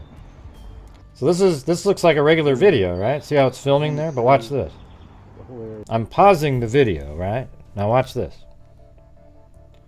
You can then look around. I hid behind a tree just to kind of get the shot. But isn't that amazing? So that's what they would do in that 360 that they're talking about on the show. But you know, like right there, you can, if I made it full screen, they allow you to zoom in a little bit there. And so there you go, right? No, I thought that was pretty sweet. Like the water's still moving, right? And you can look around. I mean, you gotta admit, like, that's just nuts right there. You can see all the way up that tree there, down and around. There's somebody walking back. But there was a murder here in Portland. The girl was found right there in the water. Just like that. Yeah, so, anyways. Crazy, isn't it?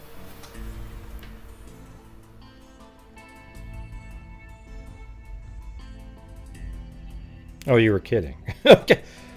Come on, One Shot. You got to put the smiley face at the end of those. The clown is clown. Okay, now it's funny, man. Come on, One Shot.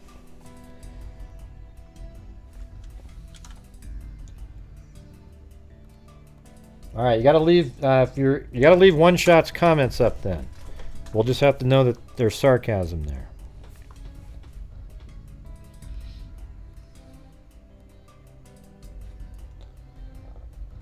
But I gotta tell you, sometimes sarcasm, especially in this genre, isn't easily understandable because there are people that believe crazy things. 702, you're on. And if you guys could hold on one second. Could you guys hit the subscribe button, the like button, and the share button? That'd be awesome out there. I really appreciate it. Trying to get to 100,000 subs here pretty soon. All right, go ahead. Who's this? 702. Yeah, my name's Rusty. I live in Ohio, 65 years old. All right. I was just thinking, sitting here, everyone's getting, the Idaho force getting a lot of publicity. And my concern was, I know recently, how far is the location of Moscow from southern part of Washington and the northern part of California? Well, I mean, they're not. Well, there's Oregon in the middle there. I'm not sure what you're. Well, I noticed there was a drug cartels, and not or a lot of pot growing over that way, and they're talking about I don't know. Transportation. Well, how do you connect something like that to the like what's going on in Idaho? Yeah, I would connect that through if somebody is putting pressure on that from locally, from that town, sheriff, county, or something of that magnitude, they may be sending a message out. Because I don't believe that they went into that house to kill a person or directed at one. I do believe it was directed at a group. And they obviously got a lot of attention when they've done this. So I'm thinking from that direction. Yeah, but what would they have to do with the drugs? I mean, why would a drug group want to kill them? What did they do that would make that happen? If the local counties there are pushing against the cartels over there, and as far as them arresting and doing things of that magnitude and interfering with their whatever prostitution or what have you, that they are sending a message out, just like the old days of the mafia. And it was a pretty mass murder there in that location, and that's why I say that. Yeah, well, I'm just trying to figure out like what connection is there to the four people. I mean, it was just sort of a message to the town, and they had nothing to do with anything. Yes. Okay, yes. But wouldn't they want to? Okay, but wouldn't they want that known then immediately? Because there's no message without it being known. Like you would think that there'd be the killing, and then somehow it'd be leaked through one of their however they would do it. That's what it was about. Because at this point, it's not. There's no message at all from them because nobody knows it's from them, right? Exactly. But the people that would be involved from a higher level, as far as the departments of safety and the sheriffs and of that magnitude would get the message, but they would never promote it. And I'm not saying that's what happened, but theoretically I could see something of that magnitude, because I do believe that the murders there was not isolated to a single person. Like, for instance, a lot of people are saying Jack D.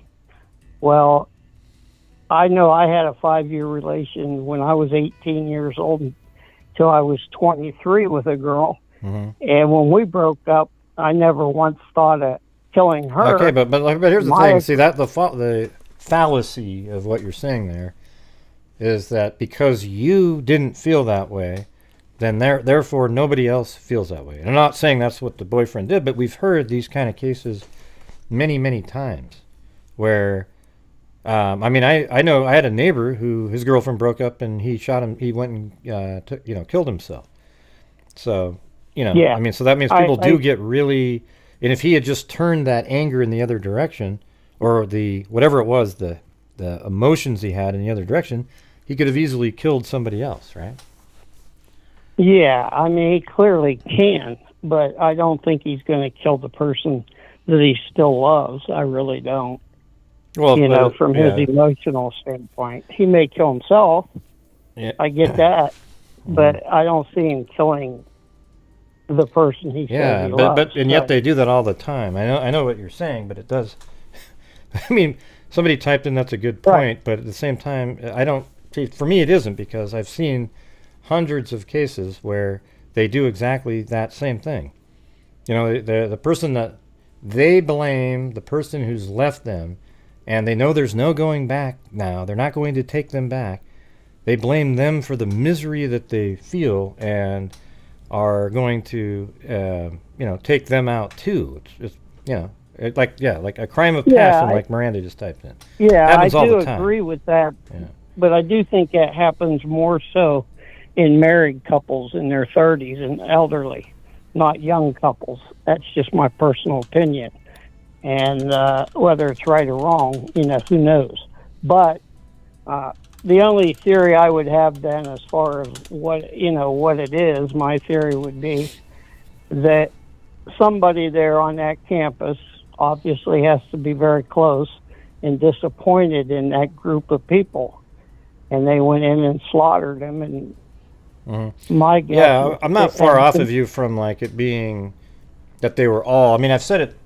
Sometimes I switch back and forth between. Originally I say it all the time that I thought everybody in there was intentionally killed. But if you do work in the scenario that Kaylee wasn't even in, the person was going to go to Kaylee's room, but she wasn't in her room, or maybe she was in her room. But apparently her bed wasn't disturbed, according to her father. So then she was in Kaylee's room, but maybe the killer went into Kaylee's room and then went over to Maddie's room, and then there's Maddie, so he has to kill both of them. He doesn't have to do anything, but that's what he was going to do. And then he goes downstairs and maybe runs into Ethan's awake or something, or something happens. They heard the screams, they come out, or. But it also makes makes it feel like the person went there to kill all 4 people, or maybe all 6. I believe that their intention, for sure, was to kill the 3 girls. With Ethan being there. Yeah, he's the one guy. Yeah. Right, but I think they went there for all 3 because I think that group of girls probably. They hung out together, they did everything together, and they rubbed somebody the wrong way, and it took personal offense. Yeah, that's something we've been talking about lately, is that, Ethan, if the killer went in there and it's an incel type, he probably went in there mainly to kill, or if it was a stalker type, psycho, he went in there to kill the girls in the house. And then Ethan he wasn't expected to be there. So it would have just been Xana alone, and then gone upstairs and killed Madison and Kaylee. But then what about the other 2 roommates? Was he going to kill them, and there was other Yeah, circumstances. I don't believe they were the person or persons was stalkers.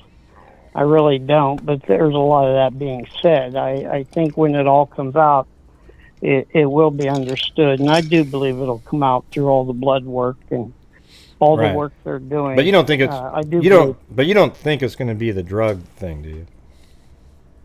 Like that's not your really main don't. theory. Okay. No, I really don't.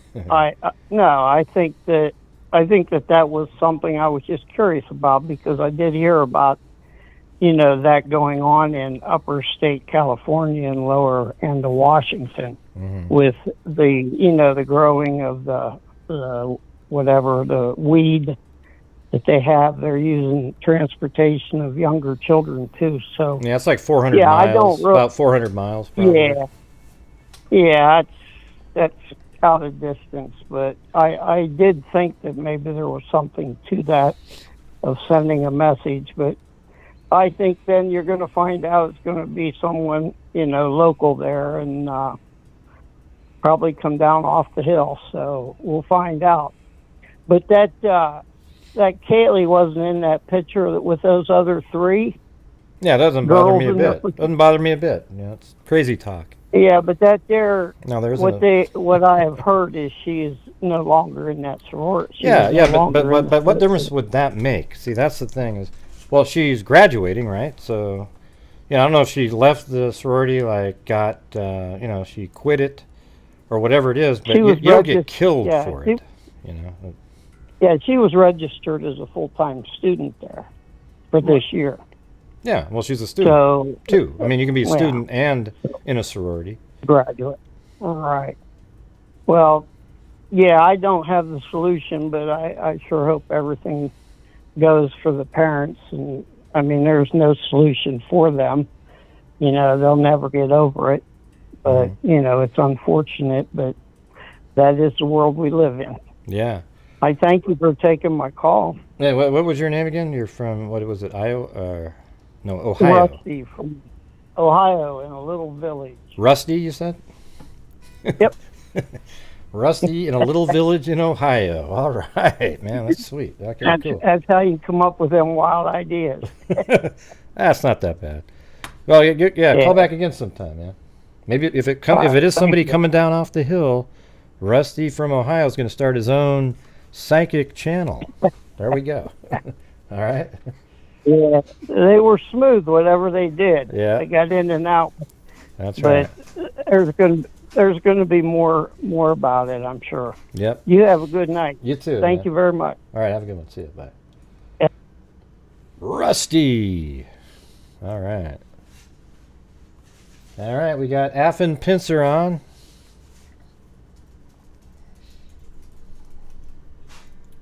Affin Pincer, you gotta unmute yourself. That would help. Hello, let me close this video so I'm not echoing. Is that where you got the Affin from? No. Oh, okay. I'm Allie. I am also from New York. I see we're starting a little trend. Nice. I called in because I actually graduated from Princeton University a few years ago, and I have some thoughts on Miss Rash and what happened to her. If you'd be willing to hear. Yeah, that'd be good. Basically, I don't know how much you've looked at a map of Princeton. Yeah, but it's very much a campus where everybody walks. Almost nobody has a car on this campus. When I was there, I could think of maybe one person I knew who had a car. So basically, if you're going any distance, you would either need to find someone who has a car, get in an Uber. Where her phone was found, that's not somewhere students would go on foot. Yeah, where was it found? Wasn't it found like far away to the south or something? So are you looking at a map of Princeton? Yeah, I'm right there where her body was found and everything. Where her body was found, that's technically on campus. It's the Community Park Tennis Center. Yeah. But you generally wouldn't venture over there unless you are playing tennis. Well, it's also right next to the utility buildings with all those. It's by like the utility building. It's by the. Yeah. I've never been up there. I would guess most students have not been up there. Right. That's not somewhere I would expect a student to go unless they're involved in tennis somehow.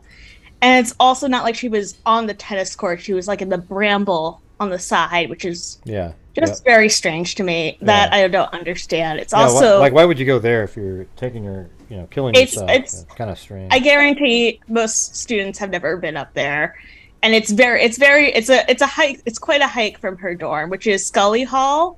So that's It's not really that far. Where she was last seen to where she was found is a Scully quarter Hall. mile. So that's just north of Poe Field, and right by like Guyoy Lane. What's Poe Field? Is that the Poe Field? I'm gonna open up the video again so I can see what you're looking at. Yeah, because I have her mapped where she was last seen is only a quarter mile from where her body was found. Yes. All right. I'm seeing that you could see those courts if you go up. Well, this is where she was last seen, right here. Last seen, yeah, that was her dorm, Scully Hall, where she was last seen. Right there, right. And I believe her body is it called I have the name in front of me. It's the oh my God. Excuse me. Well, I know I have a pins where her body was found right next to the tennis court, sort of down on the side there. Mm-hmm. But where was her phone found? The phone was found if you keep going south. Mm-hmm. So, like, from the direction from her dorm to the tennis court and just keep going. Yeah. You're going to cross the river. The river/canal. So you're going to cross the Raritan River, you're crossing the canal. Yeah. And then you're going a bit further down. Looking on Google Maps, it seems to be around where a place called Civil Construction is. Mm-hmm. You're not going there without a car. Civil Construction. Oh wow! I was right. I was right in the middle of my screen. Yeah, so that's where it was. Yeah. So. Okay. So it's across the river and the canal from the university. So unless you're like a very motivated jogger or something, I wouldn't expect anyone to be down there, especially not at 4 a.m. But what do you make of they seem to have determined that she took all these different drugs in her system? It sounds like she might have been prescribed these things, but I've been going through this in my head. If she took a lethal dose of these drugs she was prescribed in order to commit suicide, why would she have not stayed in her room, or at least her building? I mean, unfortunately, Princeton sees 1 to 2 suicides every year. Wow. And if they're on campus, the student is found in their room. Well, I see what you're saying, but we just did a Debbie Collier case where she did all kinds of crazy. She went to a store, bought a tarp. Let's see, it was a poncho, a blue tarp, a lighter, 2 rolls of toilet paper, and a tote bag. And she filled it up, and then she went and parked on the side of this highway and then walked down into the woods and apparently set herself on, took a bunch of drugs and then set herself on fire. Right? So, but when people do strange things sometimes when they commit suicide. They go to weird places. Yeah. But I don't know why she went to the side of the tennis court. It's like, why there? I'm not completely convinced that there was either no foul play or accident involved. Mm-hmm. I don't know. The Emmy ruled it a suicide, and for me, I need more elaboration on why they think. I wonder what his brother's saying, because his brother was always like, no way, no way, no way. But I wonder what he's saying now. See, they might have other information, like different comments she made to people, and maybe some writings that she had. That sort of, I didn't know her. I graduated before she ever came to campus, but she seemed like a very motivated person, like a very, very motivated person. And like she had plans coming up, a whole list of things she was going to do. mm-hmm. She didn't seem suicidal to her Yeah, brother. that is kind of she weird. said. All the different things that she was doing. She had like a meeting concerning her pending US citizenship the next day or the next few days. I just think it's very strange. And I also question how it took the police so long to find her. If they had gone out with cadaver sniffing dogs, they would have found her much more quickly. Yeah, I mean, it seems odd that nobody stumbled upon her anyways, just with decomposition and being so close to the campus there.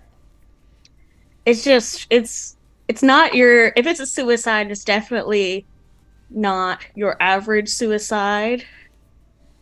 I mean, I don't really know what I'm talking about. I just went here once, you know. Yeah.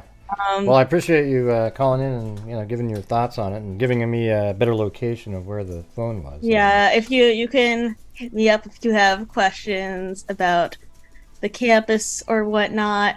I think it seems like the family is going for an independent autopsy, and with the money they raised from the GoFundMe, I am sure they're going to hire a PI to look more into this. Yeah. It's also the Middlesex ME does not have a lot of experience with homicides. And also, it might not have made sense to them at all. They could have looked at it and just been as confused as us.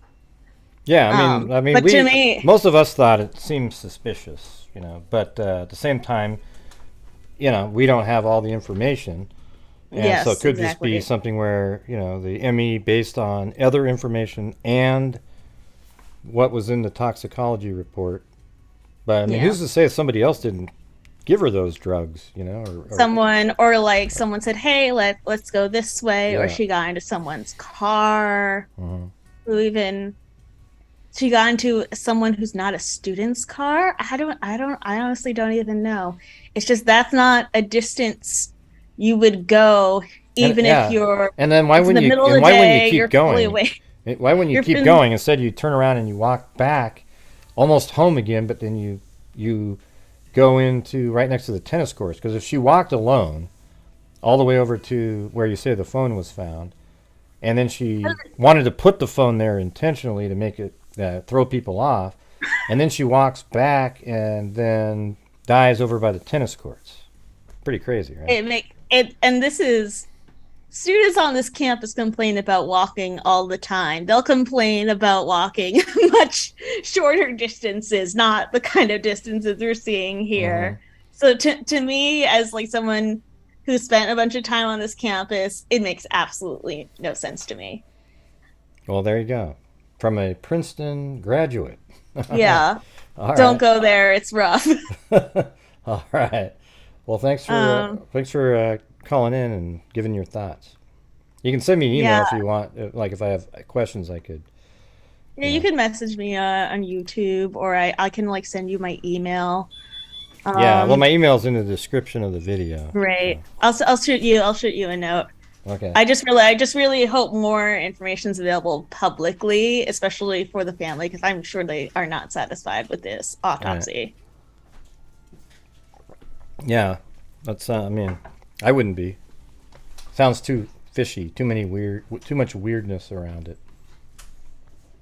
Yeah. So, all right. All right, Gray. Have a good night. You too. Have a good one. Thanks for calling. Good night. Bye-bye. All right. Yeah, that was one of those ones that doesn't really quite feel right, There's other ones that do.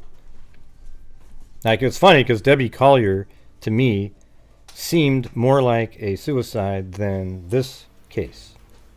Isn't that weird? Even though this one is so much less busy and confusing.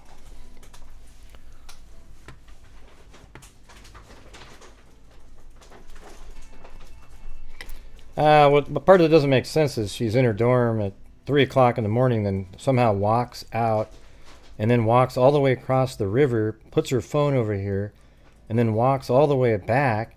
She was about to become a U.S. citizen the next day. She had the whole world in front of her. I mean, she had a full ride scholarship to Princeton, all this stuff. It could be, a situation where she had too much pressure on her. She felt like she wasn't going to be able to live her life the way she wanted, depending on, sometimes parents from different cultures sort of, make it so that you have to be with somebody in the same culture and everything like that. And maybe she just felt like a lot of different stresses, I mean, who knows, right? So anyways, let me get this next one. 248. 48. And we are still doing a show, everybody. Hello? I know that. Hello, who's this? We are still doing a show, everybody. Yeah, we are still doing a show. Yeah, who's Oh, sorry. Yeah, this is 248. Can you hear me? Yep, we can hear you. Oh, sorry. I was watching on two things while I was waiting. Mm-hmm. Well, what do you got? Hi, Gray. Hello. I'm calling. So I was putting my two toddlers to bed, but I heard you say that you wanted someone to call to debunk the whole sorority nonsense. So. Yeah, or like defend it if you wanted to. But go ahead. Right. No defense. So I was in a sorority, and I had the big sister who was awesome, but we weren't close. And then my little sister, we were super close, hung out all the time. We were off-campus roommates. My little grand sister, we're friends on Facebook to this day, but don't know her very well. And then my great grand sister, really good friends. So that's nonsense. Yeah. Well, I mean, I don't know. Yeah, I mean, there's that. There's a whole bunch of little side theories, and it's kind of sad, It's just what it is you're getting a body camera footage, and instead of getting it and saying, yeah, this is really kind of useless, you have to turn it into something really important, that it's a bombshell information. There's nothing bombshell at all in any of the body camera footage that's been released so far. There's actually more bombshell, it's not even bombshell, but it's more important, just some of the, maybe that footage of Jack walking with Kaylee and Madison, where Kaylee asked Madison, what did you say to Adam? That whole scenario. That sounds more interesting to me, that whole thing. Especially if they're all at the bar there together, because then you wonder, okay, so did you tell Adam something that made Jack upset because you told Adam everything, and then Adam told, who knows what happened there? That's more interesting. There's nothing interesting other than you're looking at somebody who died, so it's sort of voyeurism. Exactly. It's pure voyeurism. I have to admit, I watched them. I did, but it's pure voyeurism to see the person alive that's not alive anymore. But the whole sorority angle, and here's the other thing I wanted to say about the sorority thing is like, oh, she was kicked out. I've never heard of anyone being kicked out of a sorority. People will deactivate, which means they are no longer active. Mm-hmm. But that's very friendly. It just means you're not paying your dues anymore. That's all it means. Mm-hmm. There's nothing negative about it. And that happens very common. A lot of girls join sororities just for the parties, and then junior or senior year, they deactivate. That's not a big deal. I was friends with girls who deactivated. My off-campus house, my senior year, we had 3 sororities all living together. There's no rule. You can't live together. This is all nonsense. Yeah, well, I just think it's crazy to go, oh my God, there's no way they would take that picture of all 3 of them without including Kaylee. There's just no chance. I mean, nobody would ever take it. What does that even mean? Like, people can take pictures with whoever they want to, whenever they want to. What do you have to, you can only take pictures of your other, how you had a sister, your daughter, I guess, and then there's a granddaughter. You probably took pictures with just those 3, even when you had your parent or whatever the hell you want to call it. That sounds so Yeah, dumb. so me and my Big big brother. didn't take a ton of pictures. Yeah. Right, big. Sister. Although I'm in the same sorority as Kaylee, so I'm an Alpha C, and we actually are a sorority. Where this sorority was invented before there wasn't even a word for a sorority. So we are actually a fraternity. So we're Alpha C fraternity. Oh, really? Just a fun little tidbit. But very true. I'd lived with my little, so we had a ton of pictures together, and that's ridiculous. That is ridiculous. That has nothing to do with it. The Alpha Phi sorority put out a statement how much they loved Kaylee. Hey, you know what? Deanna K just had a good comment. She said, maybe Kaylee took the photograph. That's pretty funny. I love it. That's pretty good. Perfect. This is I mean, there's always an easier explanation for something, right? Like it's just But when you said someone called to debunk, I'm like, that's me. I was in a sorority. I was in the Alpha Phi just like Kaylee, and this is ridiculous. You can live with whoever you want off campus. You can take pictures with whoever you want. Just your big, just your grand. This is ridiculous. Come on. Yeah. Let's not go there, people. Yeah, no, it's just it's like, okay, so then the other part though, they're basing it on that one of those sorority sisters lived in a house that called to put in the noise complaint.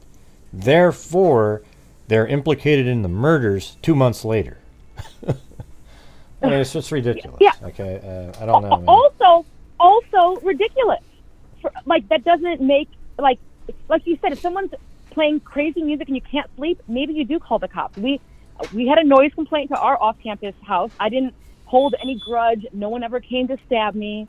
Like this is all this hate. I mean, the Greek system is flawed, and I know that. I'm sorry to what happened to your brother, and I'm not implying the Greek system is good, but we're getting into crazy town here. Yeah, no, it's totally insanity. Yeah. So this isn't. We're blaming innocent people, and I just when you said someone called to debunk the sorority thing, I'm like, that's me. I can do it. So that's all I got. That's all I got. Oh, awesome. Well, I appreciate you calling in. Thank you. Good point. All right. Well, all right. Have a good night, Gray. Okay, you too. Bye-bye. All right, bye. All right, so you guys, if you guys want to hit the subscribe button out there, the like button for sure. What are we at for likes? I bet we're, what are we at, 500? If even that. Let's see, where is it? That's not the screen there. Where the heck is it? Oh, 674. Okay, yeah, we're going to need to get that up to at least 700 here really quick. All right, so go ahead, and if you could, it's so simple to do, you guys. You just look down and you hit the like button and subscribe at the same time, all right? Because we put out really, I would say good content here, like excellent stuff, like we go through cases in a rational way, nothing crazy, and we... that's kind of what we're known for over here. Even though we're called the freaks, I know it's a little, wouldn't freaks be talking about aliens and UFOs and whatnot? All right, 618. Yes, can you hear me, Gray? Yep, I can hear you. Okay. I had to mute my TV real quick, so I didn't make you listen to yourself over and over and over again. Don't want to do that. This is Brianna. Mm-hmm. Okay, so I have a theory, and it's been roiling around in my brain ever since I called the other night on the Ethan thing. And what's that? Well, I'm really, really liking the idea that someone came home from the frat party with Ethan and Xana. And not just anyone, but someone that they considered a friend, and a good enough friend that they would let sleep on their couch. Yeah, maybe. And then something happened that Ethan and Xana didn't even realize like ticked that person off. You know, I've been kind of leaning And- towards a somebody related to what the heck was that? Ethan and Xana. That's my back door. Oh, it sounded like Sorry, I'm somebody going out the screaming. pub. It was like, ah! Yeah. But Yeah. It was, that is something related to Ethan and Xana, because if you, here's the thing with Kaylee and Madison, you have this absolutely incredibly tight timeline where they are at the corner club. They're on surveillance the whole time there, I guarantee it. Then they leave there at about 1:34, 2, whatever it is. Then get down to the Grub Truck, and they're seen walking on the way to the Grub Truck. So it's not even all of that's accounted for. So the entire walk is accounted for, and they make it to the Grub Truck, and they buy their food. And not only that, they're then seen going around the corner of the Grub Truck and getting into a ride that we know about. Then they got home at 1:56. So every single thing about their night is taken care of. Now it's weird because the Ethan and Xana, they keep wanting to have all the stuff. Who were they with? What were they doing? This kind of thing. And doesn't that seem like something really simple that they should be able to do? Yes. Yeah. Like it's just. And I agree, because Kaylee and Madison, from the minute they got to the bar until the minute they get out of the car back at the house, or accounted their for. entire night. Yeah. Yep, everyone they were with, everyone they talked to, every conversation they had can be seen, and with the audio text from the FBI, I have zero doubt that they know exactly what they were saying to each other, and they know exactly what Jack said to them that sounded like, the spirit box hiccup burping its way, talking about the aliens are going to get them or whatever. But they know exactly what, Jack said to them before they started talking about it. That one? Yeah. Right, yeah, that. Okay. So the FBI knows everything those girls said all night long. And Ethan and Xana are a mystery. No one seems to know anything about them. But I also think the police know everything. I think they know who did it. I think they know how they did it. I think all they're waiting for is finding the knife. Well, and once they find that... Yeah, but if they had DNA, though, that's in the right places, they wouldn't need the knife. That means that they were there in the battle. Like they and also, do they have a wound or something? Have they been watching and their cuts, and they found blood, and they're waiting to be able to get a warrant to then compare the DNA. But it could be a case where somehow the killer got lucky and there's no DNA left there. I mean, not no DNA. I don't believe that for a second. Yeah, it's hard to believe it. But like in the Delphi case, he didn't leave anything, and he killed 2 girls with a knife. So how'd that happen? He left. Yeah, maybe he left something, but it was touch DNA on the corner of a shirt, but nobody knows whose that is. Right. But he left it. I mean, he is just the luckiest dumb criminal on the face of the planet. Especially him saying, "Hey, everybody, I'm the killer, but I'm not the killer. I was there, though." But I mean, that is crazy. Right, and that's why I brought him up a while ago. It was just because of the weird, stupid coincidences. Because weird things happen, and dumb things happen in murder cases. Like the murderer self-snitching himself to a cop 2 weeks after he murdered them, and then not getting arrested for 5 years. But I don't believe that whoever this is did not leave some part of themselves in that. Yeah, I mean there's no way he didn't leave something there. And so did Richard Allen. Right. He left something at the crime scene, but they maybe just didn't find it, or also if blood is mixed, it's hard to separate them out. So right. Yeah, and I don't think bunch of Richard Allen's was blood. I think his was some other kind of DNA deposit. I think it was just maybe a little further off to the side. Well, they were saying maybe like somewhere. Right, and maybe he had a condom or something and took it with him. I mean, who knows? Right. Yeah, so we don't really... Yeah, and I think the reason Kaylee's wounds were the worst is because she had time to get up and try to run. I think she actually tried to get away. And that's why she was on top of Maddie. Yeah, that's what I was saying the other day, that when people keep saying that her wounds make her the target, I was saying that it could just be the circumstances of what was going on that made her wounds look different. Right. Right? Like she's trying to if fight she's him. the one that fought back, if she stood up, if she was trying to run, if he was behind her instead of in front of her. If he came at her from behind, got one arm around her chest and then put the other one in her gut from behind, that would make her stab wounds completely different than everyone else's. Yeah. But I think the police know, and there was a retired Moscow sergeant. I haven't watched it yet. It just popped up on my feed right the same time that your thumbnail did. I guess there was a retired Moscow police sergeant went on Sidebar today. And I just saw I think I have that article. The title. I haven't been able to get to the article yet. Yeah, I've got that article. Yeah, sitting the same thing that he thinks that they know who it is too. Yeah. Well, I guess I don't need to read the article now. No, I'm just kidding. Okay. I got the article, but I was waiting to get to it because I keep getting the phone calls, but I've got it sitting. Okay. We keep bugging you.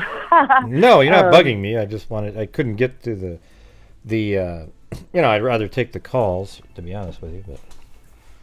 And about the girls and everyone else in the 911 call, I think the reason that they have not been talking, I think the reason the police have told the 911 callers, the reason that they have kept everyone quiet, I think the girls know who it is.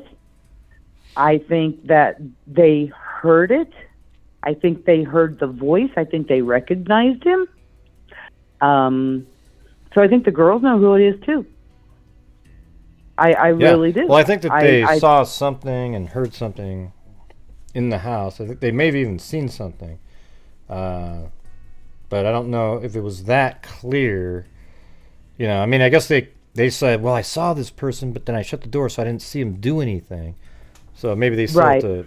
But I think if you could, that would be part of a probable cause. Like, oh yeah, so-and-so was seen in the house at this time.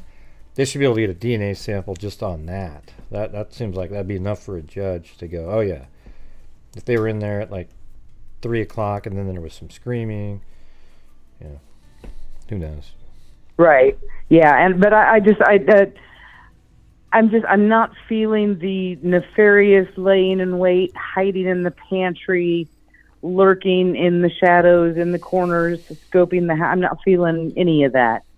It all feels wrong. I don't think it was Jack. I really think that whatever Kaylee told Maddie, that Maddie told Adam, that Adam told Jack, that Jack was, I think it was just all... Just could be normal sort of gossipy stuff.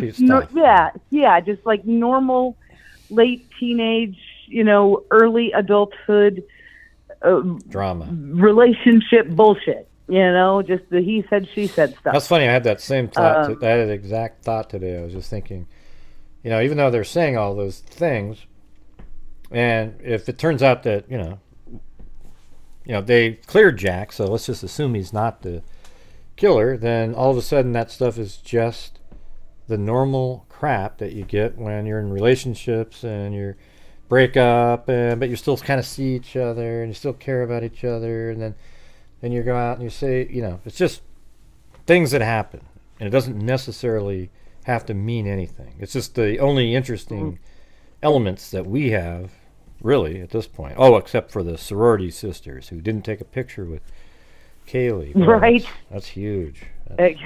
Right. Oh, it's enormous. And now we've got Jack in this position, and I my heart just absolutely breaks for him, because he's got to be sitting there thinking, if I had just answered the phone, if I had just gone over there. But then he's torn. If he'd gone over there, could he have saved her, or would he be dead? Yeah. Can you say that again? Somebody questioned what you said. They said, don't you think that if the roommates knew who did it, there would be an arrest. Well, they just know that they saw a person. They didn't see him do it. Maybe something like that. Right. All right. So what Yeah, was it that you yeah, just and said? then they still have to build a case. They, they still have to get enough evidence together to actually keep the person in prison. Yeah, but what Miranda said, though, isn't really what you said. So I don't know what that meant. I mean, if they saw somebody in the house, then yes, they saw the person, but maybe it was at a different time. We don't really know. And then later they heard some stuff, but how do they can't say that that's the person. They would just be able to say that they saw this person in the house at a certain time, but does that necessarily mean that they're the killer? And maybe they didn't even recognize the person fully. It was just sort of like, right. And they just have a description. And where that, maybe, so the thing is it does sort of feel like that's a better possibility that it's somebody that came home or has something to do with Ethan and Xana and shows up at the house and did something. I mean, just because they're really questioning about where were they and what were they doing. We don't really have their timeline dialed in. We need to know where they went and who they were talking to. And so that's interesting because that makes you think that they think that who's ever in that house is connected to them somehow. And then that would also fit in, because they would be the first ones attacked, and that would fit into Steve Goncalves' comment about they didn't have to go upstairs, right? Mm-hmm. Yeah. Yeah, and see, I think it makes more sense if whoever it was, like, snapped, flipped, whatever, a psychotic break, whatever happened, if it was directed at Xana and Ethan first and foremost, and then Maddie and Kaylee were just part of the fallout because maybe they had hung out in the living room with them or whatever, and this person knew that Maddie and Kaylee would be able to go to the police and say, hey, they were here, and it had to be them. If they were just after Maddie and Kaylee, they didn't have to stop in Xana and Ethan's room at all. They either could have come in through the kitchen and gone straight upstairs, or they could have climbed the back hill, grabbed the balcony, and jumped up. There's no balcony. There's no balcony jumping. That doesn't happen. But the thing is about they could have gone in the second floor. I mean, everybody says that they go in the sliding glass door through the kitchen, then upstairs. But at first, just like you said, but on the way down, maybe it's Ethan who's interrupting the person leaving because he heard noises, and then he has to kill those two people. That's how that theory goes. Yeah, but there's no jumping off of decks and climbing decks with grappling hooks. I mean, it's pretty far drop there. Well, I mean, they could jump off the balcony. They could jump off the balcony and land on the back hill, don't you think? Well, I mean, it'd be such a far jump. You'd probably break your ankle. Yeah, it's not just right there. It's, I mean, you can see pictures of it. I mean, let me find a picture. It's not. Yeah, I guess I'm not. I guess I'm. Yeah, I guess I'm thinking the hill is closer to the balcony, back by Maddie's window. Yeah, let me try to look at it. I'm thinking it was closer than it is.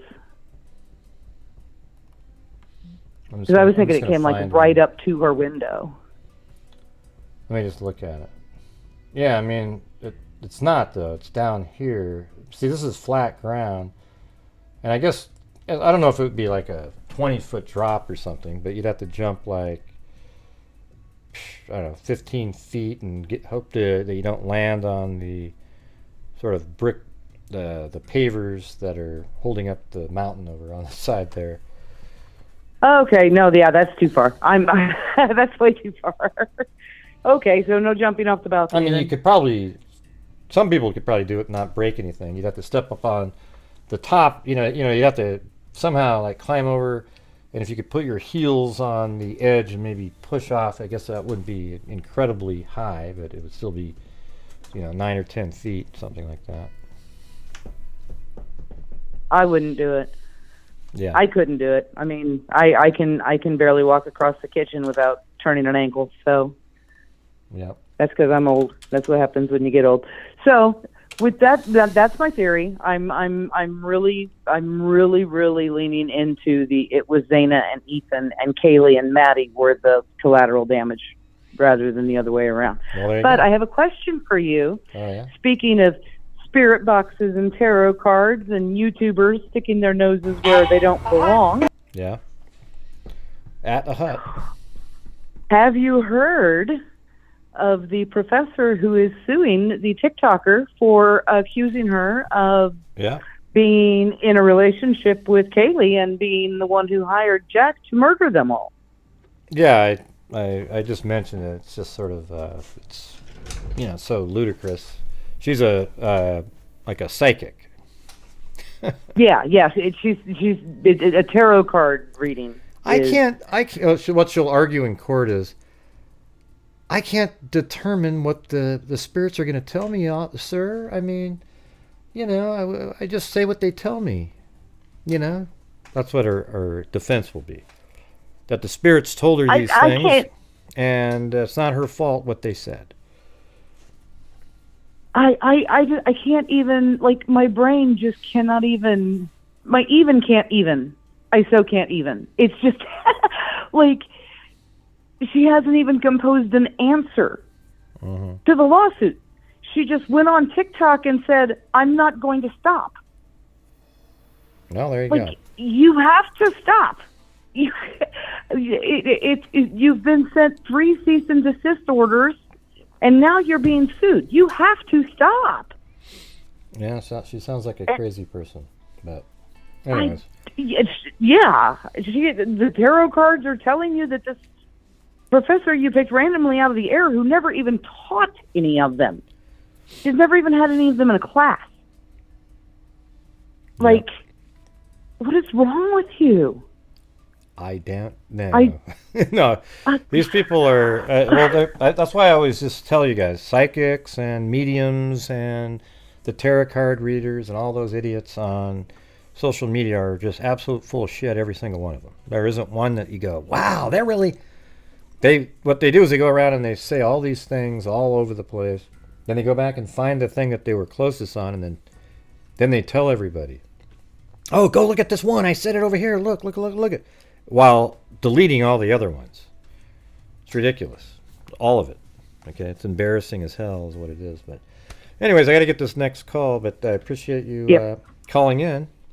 Do it again sometime. Thank you, Greg. Right. Absolutely. Have a wonderful evening. Thank you for taking my call. All right, bye-bye. All right. Oh, sorry. Yep. Yeah, there we go.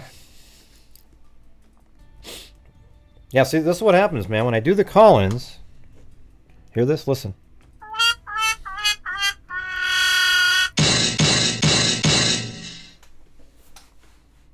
On the super chat front, it turns into a silent mode. Very strange, But tonight, you guys are the sole income for the channel, so we are having a good month here. This could be our record, where I can send in the most that I've ever have on to the charities. I think we've already sent in like 3,000 something at least, and I'm hoping to get to 8 something for the month. And you guys are what allow me to do the 50% of the net revenue. Whatever that is, it is what it is, right? But thanks, Melanie. That's the old Lemonhead image that Dadio Caspian Horses Rock used to always use. Good stuff. And also, if you could hit that subscribe button if you're here. We've got, and by the way, I have a new set of notebooks coming. And now they have 80 pages instead of 30. And I'm replacing the pen that they have with a Freak Gray Hughes Investigates pen. And, you can, I'll trade them in and I'll put them in there also so that you get both of those. The notebook and the pen. So I'm going to wait. I'm going to let So all the people that have got notebooks and are waiting for them, I'm just going to wait until those come in so you get those newer ones. So there you go. There you go.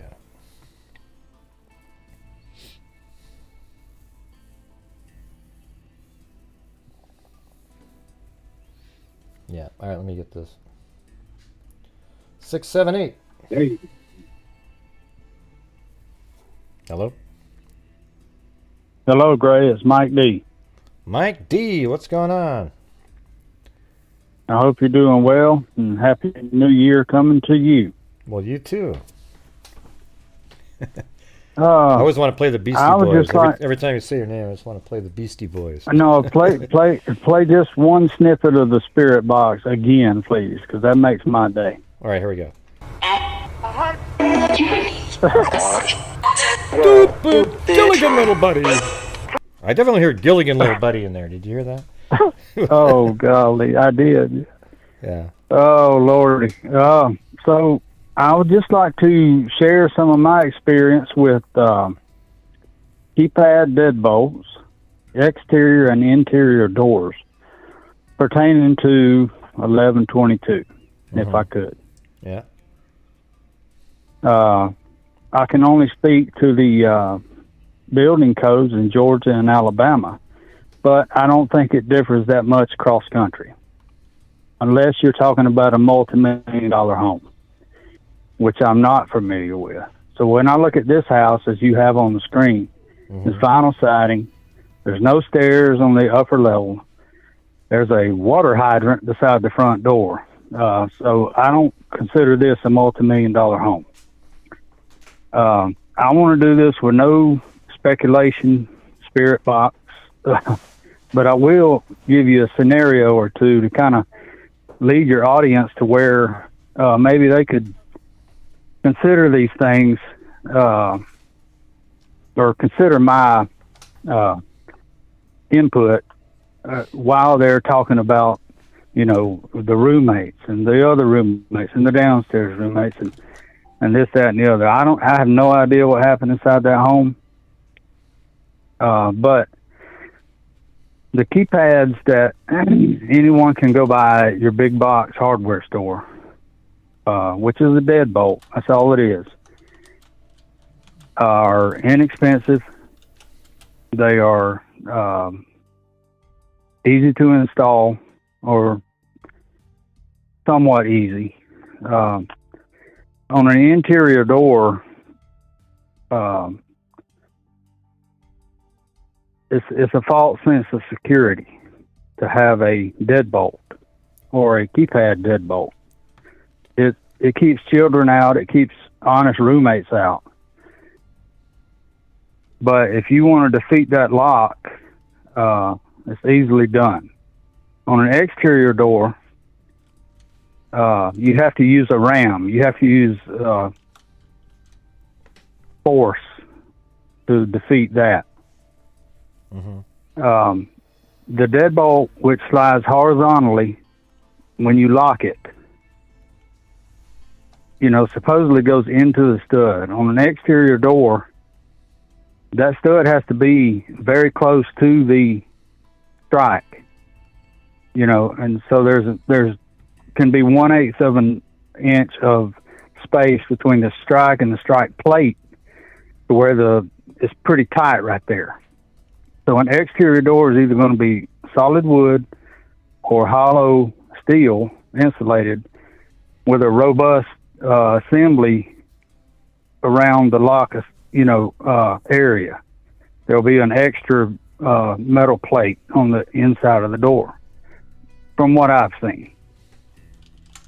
So to break that door in from the bolt side, you not only have to push the bolt through the stud, but you also have that solid wood or that steel, so it's very difficult. On the interior, it's not the stud or the door jamb that you have to defeat. It's simply the material of a thin, hollow wooden door, possibly thin metal door, and then it's the door that fails, not the jamb and the stud. But it So doesn't would sound they- like it, would but they- it doesn't sound like it was broken in. There was no forced entry into this home. I understand, but I guess I'm getting to a point. I mean, we don't know, right? Well, that's what they said. Okay, They've come forward and said, like law enforcement said, there doesn't appear to be any forced entry. So right on the exterior, or just getting into the. Yeah, you mean like you're talking about the in. I don't know if there's any forced entry anywhere. Like I don't think that they saw any bashing in of the doors inside the house, but maybe they're only referring to getting into the full structure, not into the rooms that apparently had locks too. Yeah, so the reason I brought up the exterior is simply to show the difference to your audience who may not know that there is a big difference between an exterior barrier and an interior. In other words, a bathroom door is no different than a bedroom door, closet door, unless you add that deadbolt and then you think, whoa, whoa, whoa, I've got security. You know, that's like taking 20 kids into bear country with a 10-ounce can of bear spray. You know, you think you're safe, but are you really? You know, No. You can probably just kick in a door with your foot if you wanted to. I mean, just in the room, inside the house, right? Like just, you know. Right. So it's just another note. So these keypad locks that were supposedly installed on the interior bedrooms, when you lock it, on the inside, as you've discussed, all you have to do is turn a lever to lock it.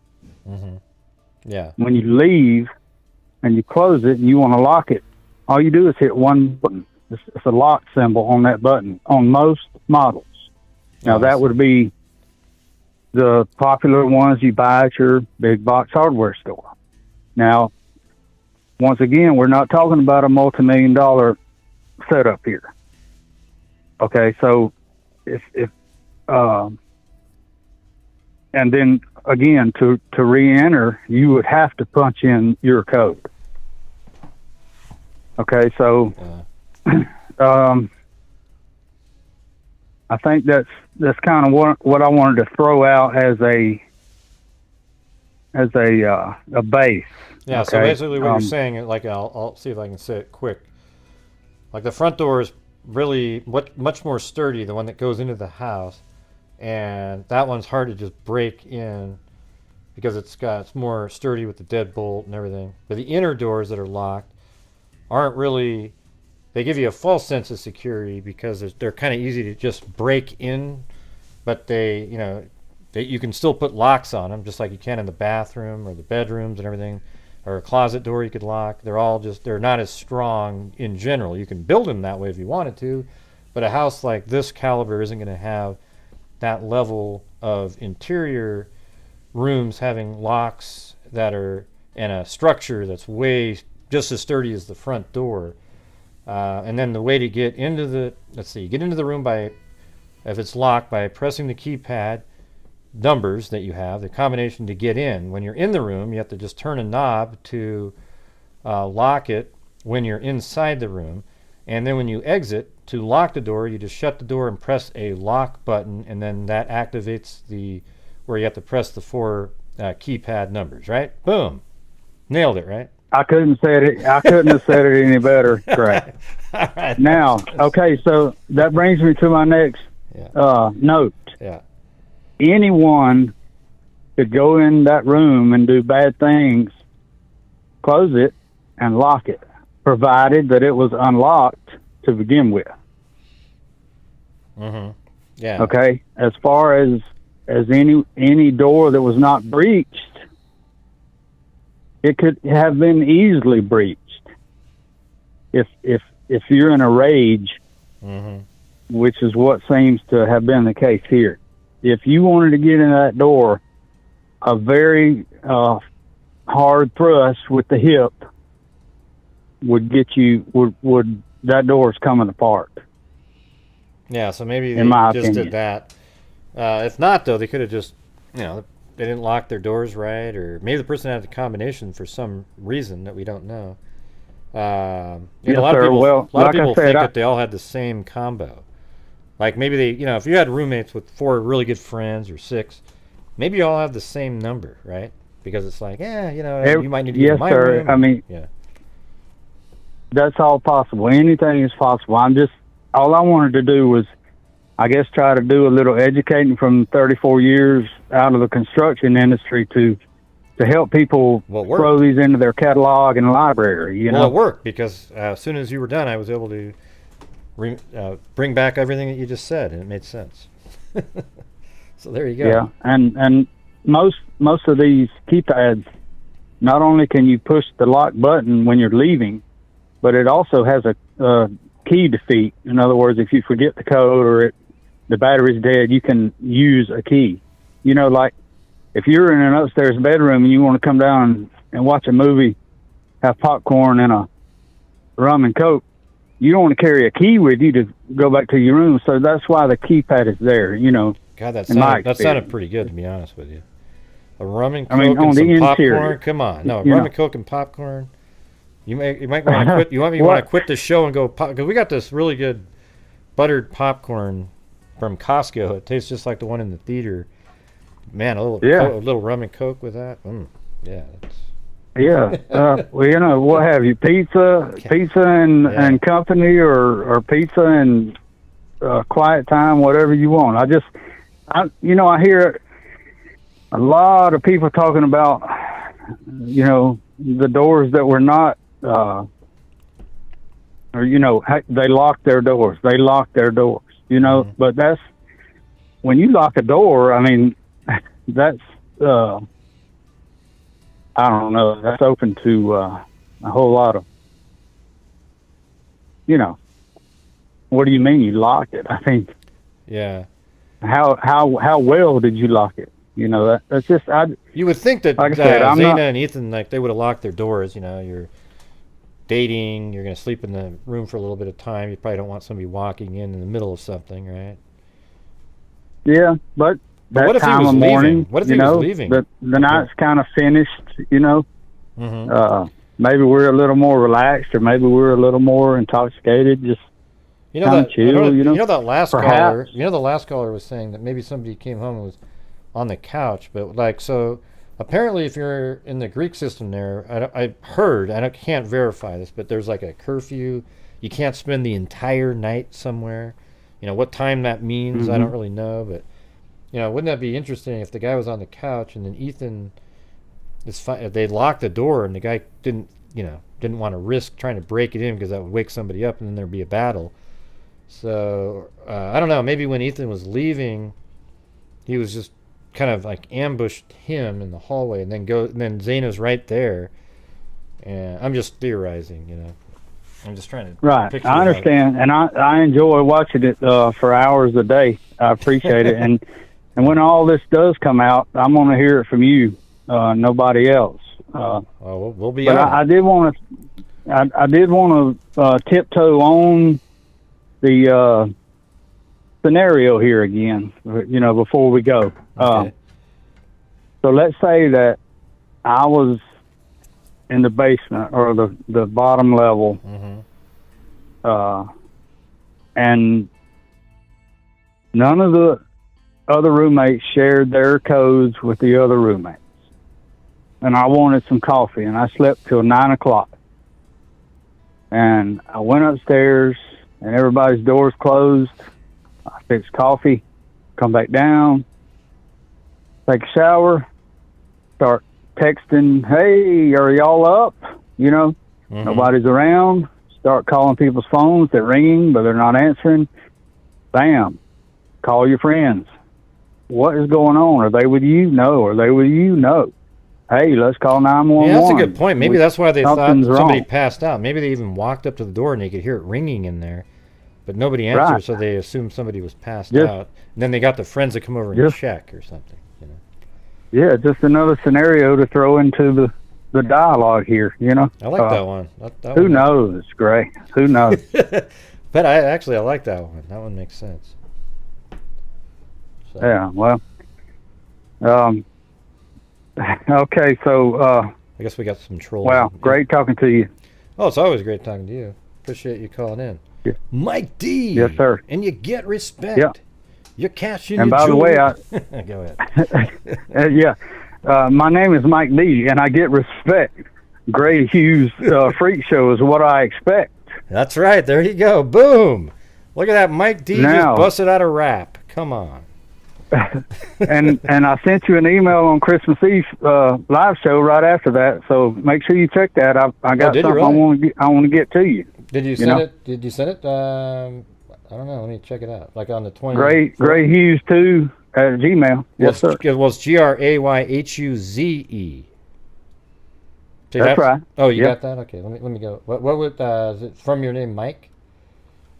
The username would be Satilla. SATILLA 10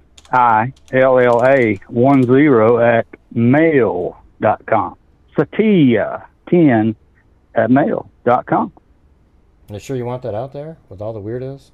Might have to change it. Yeah, heck yeah. Yeah, let me. You know what's weird is I don't see it in here, so I'm gonna have to go. I just did a search. So. Well, I'll resend it if you like. I didn't want to bug you on it, you know. But well, no, I would definitely reply if I. Let's see. On the 24th, you sent it, right?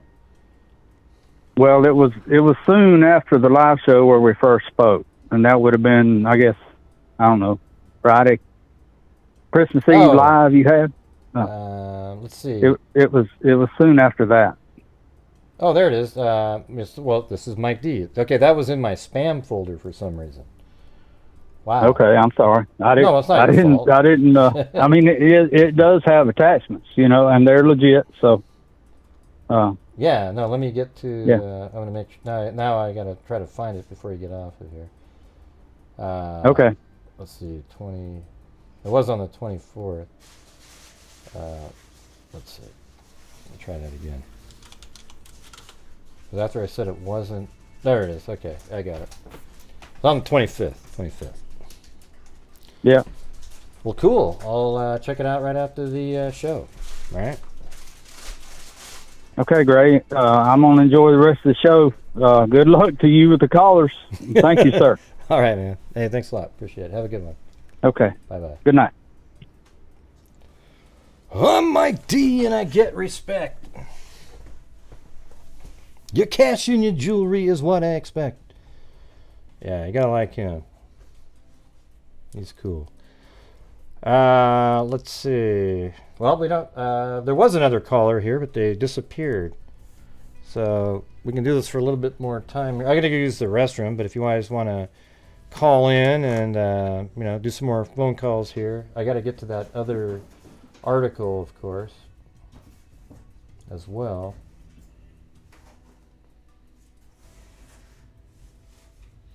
Yeah, that's the one right there. Actually, that's a different one. Yeah, but there was an article out there that said that again, another one of those retired police people.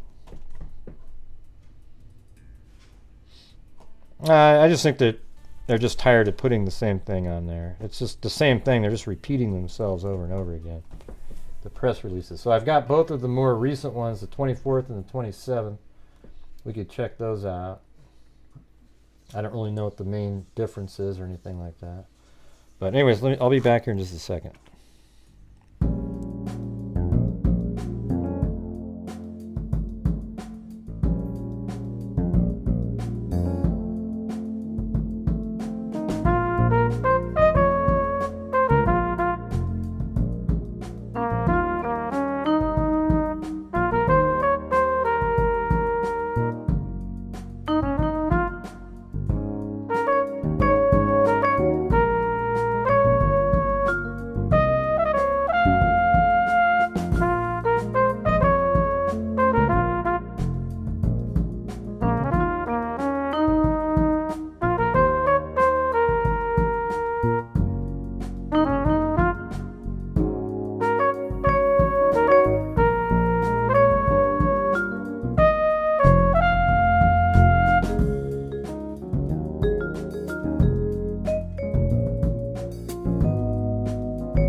Wow, I haven't had to throw myself in prison tonight.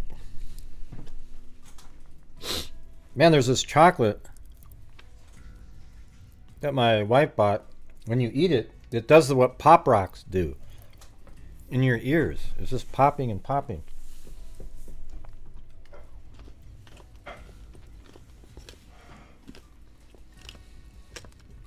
Wow, it's weird. Oh my god.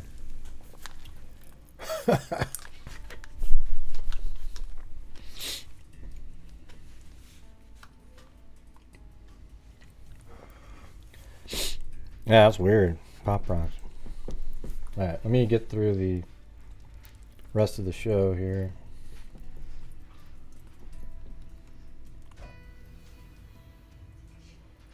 So this would be a major deal here. If the Moscow police chief floats potential release of 911 call. I'm wondering though if they bleep out stuff, you know. Authorities may be warming up to the idea of releasing a 911 call. Well, there was multiple. Well, wasn't there one call? Or maybe there was multiple calls because they said phones in the unsolved slaying of 4 University of Idaho students. Moscow Police Chief James Fry floated the possibility of making the recording public in an interview with a local TV station Tuesday. I think it will be released when the prosecution believes that we can release that. That's not saying anything. Are you kidding me? That's exactly we're in the same boat. Yes, we'll let you guys know as soon as the prosecutor thinks that we're able to let you know. I mean, it's ridiculous. You guys, think about that. I think it will be released when the prosecution believes that we can release that. Right, that's how it's always been. Right? I mean, it's been like that. Really, I'm not really sure what to, how is that breaking news? Breaking news, we're still in the position where the prosecutor will determine when we can release information. But the title says, Moscow police chief floats potential release. No, he didn't. He didn't say that at all. I mean, of course, it's always potentially going to be released, but it's up to the prosecutors and investigators, if they think it's something they should be doing. Wow, that's ridiculous. God, dumb. Fry said of the call, which police have so far said little about, other than that it was placed from surviving roommate's phone, so a surviving roommate's phone, and that multiple people spoke with the dispatcher. That may be a trial. Hold on. Where did that go? That may be at trial. Yeah, right. That'll be at trial when the prosecutor... I mean, this is the most nothing burger information I've ever heard in my life.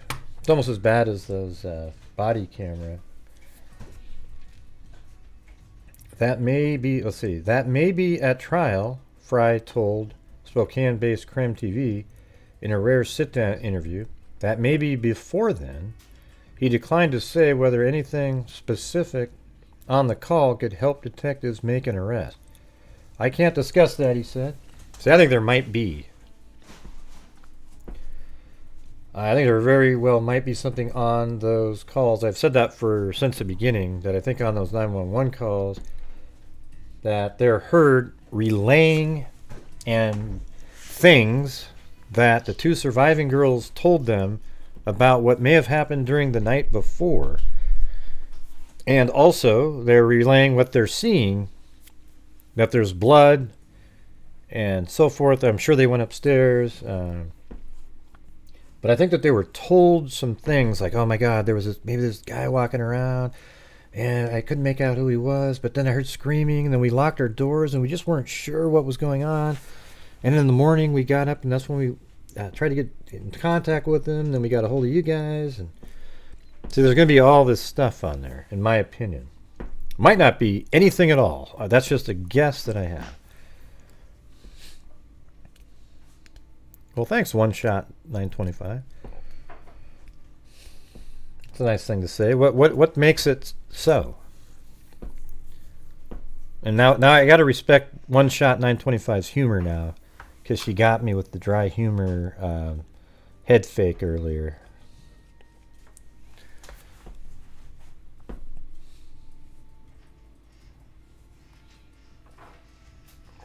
Yeah, maybe a name mentioned, but I don't know.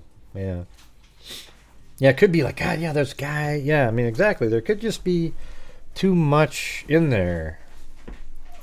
Police have said that just before noon on November 13th, someone called 911 to report an unconscious person in the King Road house. Officers arrived to find Maddie Mogen, Kaylee Goncalves, both 21, along with Xana Kernodle and Ethan Chapin, both 20, dead on the second and third floors of the house.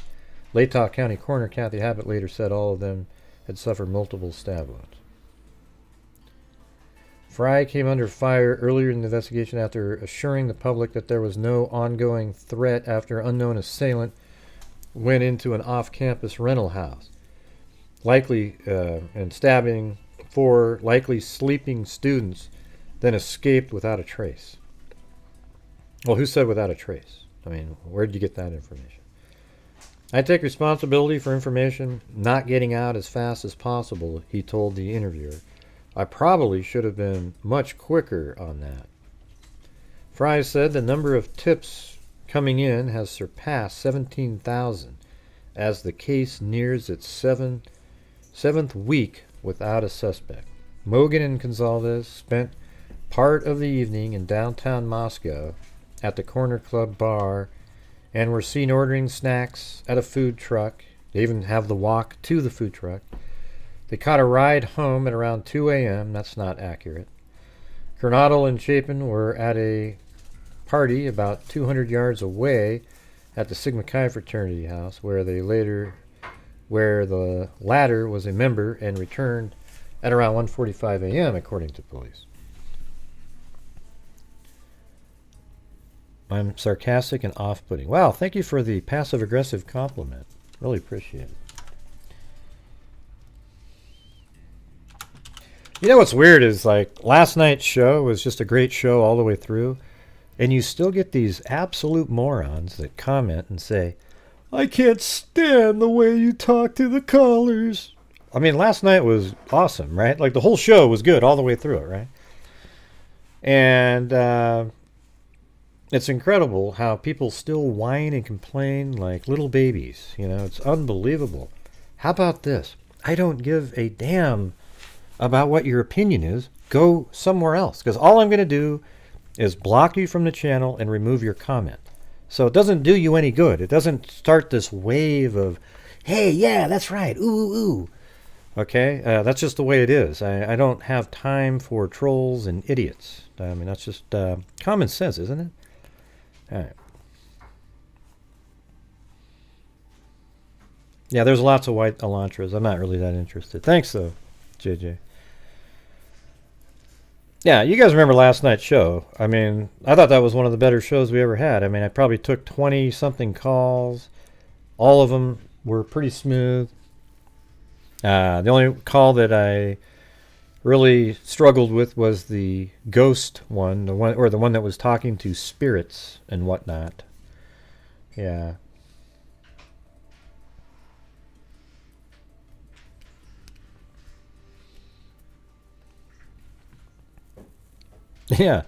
Yeah, so you guys don't see the comments because I deleted like 4 of them that were just like, oh god, wow. It's almost unreal. And see, look at one of them just dropped off right now because of my explanation that I just gave you. Oh, listen to this guy. This is exactly what I was told. These people told me this guy is like this. So I showed up and he acted like that. So I'm out of here. Yeah, well, I don't care if you're that wishy-washy and sort of like just triggered, then you're not welcome here, all right? This is a channel for serious people covering cases, and yes, every once in a while we joke around about shit that's not related to the crime just to add levity to it. But if you can't handle it, just any sort of controversy or me not wanting to listen to somebody talk about ghosts, then man, you're going to be so disappointed here, because I don't do that at all. It's absolutely boring as hell to me. All right, and it's not worth talking about. The people that do the ghosts and the spirit boxes and all that shit are embarrassments to mankind and should be shunned and avoided. Yes, and that is the truth. Yeah, I thought I was pretty nice to that lady, right? I mean, even though I gave her a long time, and then eventually I just said, yeah, okay, yeah, I can't do this anymore, and because that's just the truth. I mean, imagine, and obviously that person who called in with the I talk to spirits doesn't watch this show, because raise your hand if you would even consider calling my show about some sort of ghost crime experience that you had. Now, I did have a channel that was called Personal Paranormal Experience, which is totally different. What that is a show about those weird things that happen to you in your life that you can't explain, like a dream that you had, and when you woke up, it was actually what happened, or something like that. So that's a little different than sitting around just like, oh yeah, ooh, I conjure up ghosts in my head. I mean, give me a break, all right?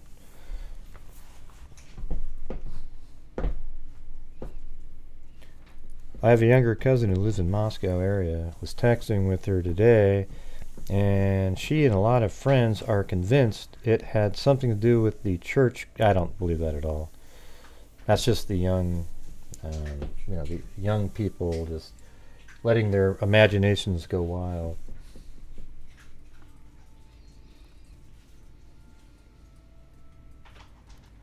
Yeah. So, all right, we got a call now, so hold on. Hello. Hi, great. It's Paul K from Melbourne. All right, cool. How's it going? Oi, oi, oi, oi. Good, mate. Oi, oi, oi. Yeah, whatever. Great show yet again. I really love your show. It's 4:38 here in 4:41 in the afternoon in Melbourne. There you go. Yep, 5 hours. I always call it 5 hours.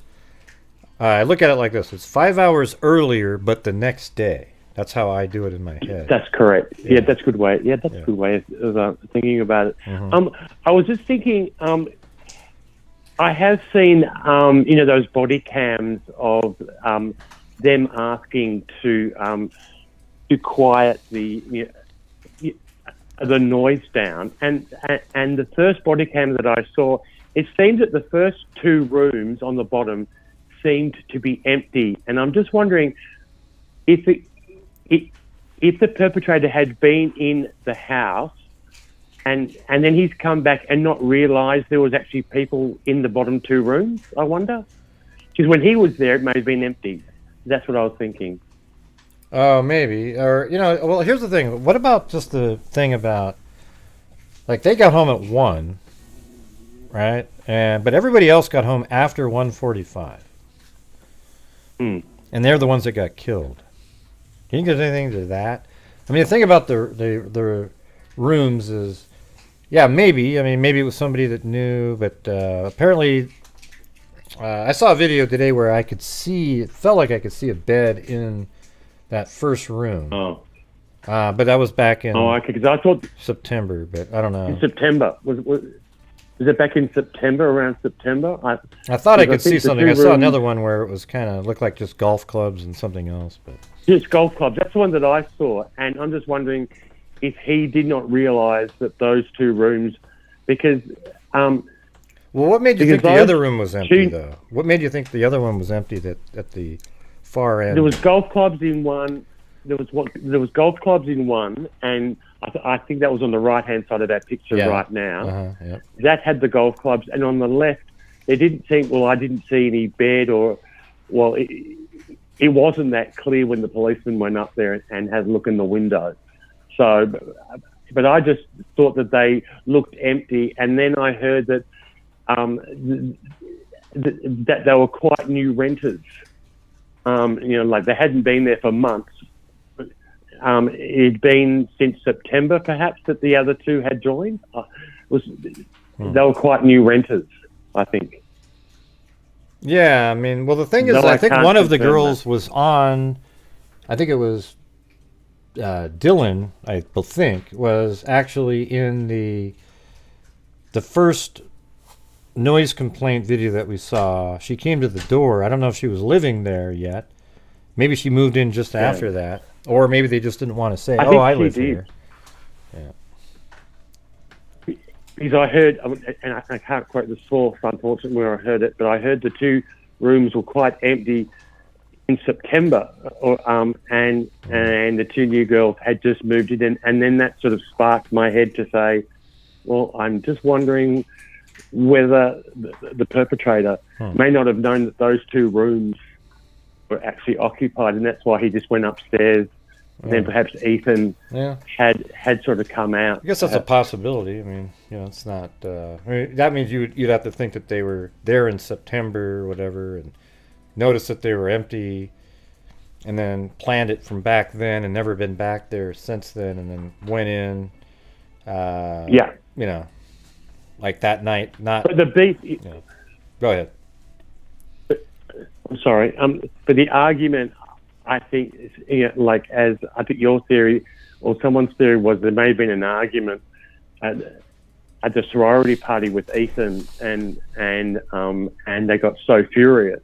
I don't know about. I've never had the argument. I don't know anything about this argument. People keep saying it, but I mean, where's the proof of that? I've never talked about it on my show. I don't have any proof of that either.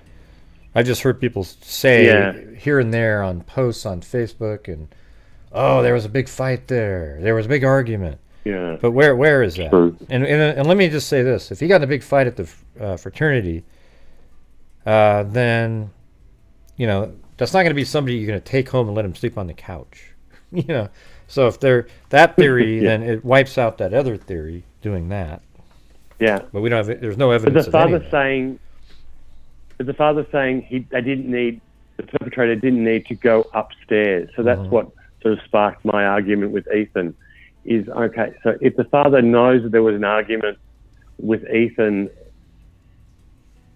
and Xana, why did he go upstairs? Or maybe he just knew that there was that Ethan and Xana were killed first, and they told him that, like, hey, we believe they were killed first, so you wouldn't even have to care about an argument or anything. And then he said, wow, yeah, so they didn't even have to go upstairs. Although I guess the argument would mean that it should have stayed there downstairs. Yes. I guess that's what that would do. Yeah, so that would make it so that should have stayed there. And why did it make its way upstairs to them? See, that's why it just feels like it's. Sometimes I absolutely feel like the person went there to kill all the girls, and Ethan just got in the way. And then sometimes I think Ethan just woke up was leaving at the wrong time, and then there's times where I think that maybe it was Ethan and the person went there and was going to kill them all anyways because they knew who there was an issue with, and didn't realize that these other roommates, I don't know, man. It's crazy. I know. I mean, no one's going to know until perhaps the trial. And it may be like a Ted Bundy situation where he just goes in and just murders 4 people. Simple as that. Just walks in and just does it as a thrill, perhaps. Just goes in, has the opportunity, and just does it. Yeah, and that would make it really hard to solve at that point. And perhaps that's where they're stuck at the moment. Because then there's yeah, go ahead. No, you go ahead. Sorry, sir. Well, I was just going to say that then there's no connection to them at all if it's just some random serial killer-like person that was just sort of stalking, watching through the street up above, down below, looking through Kaylee's window, and then he realized that there were all attractive people living in there, watching him walk around. Then he kills them all. That could be. And then he takes off, and he has no association with them at all. That makes it really difficult.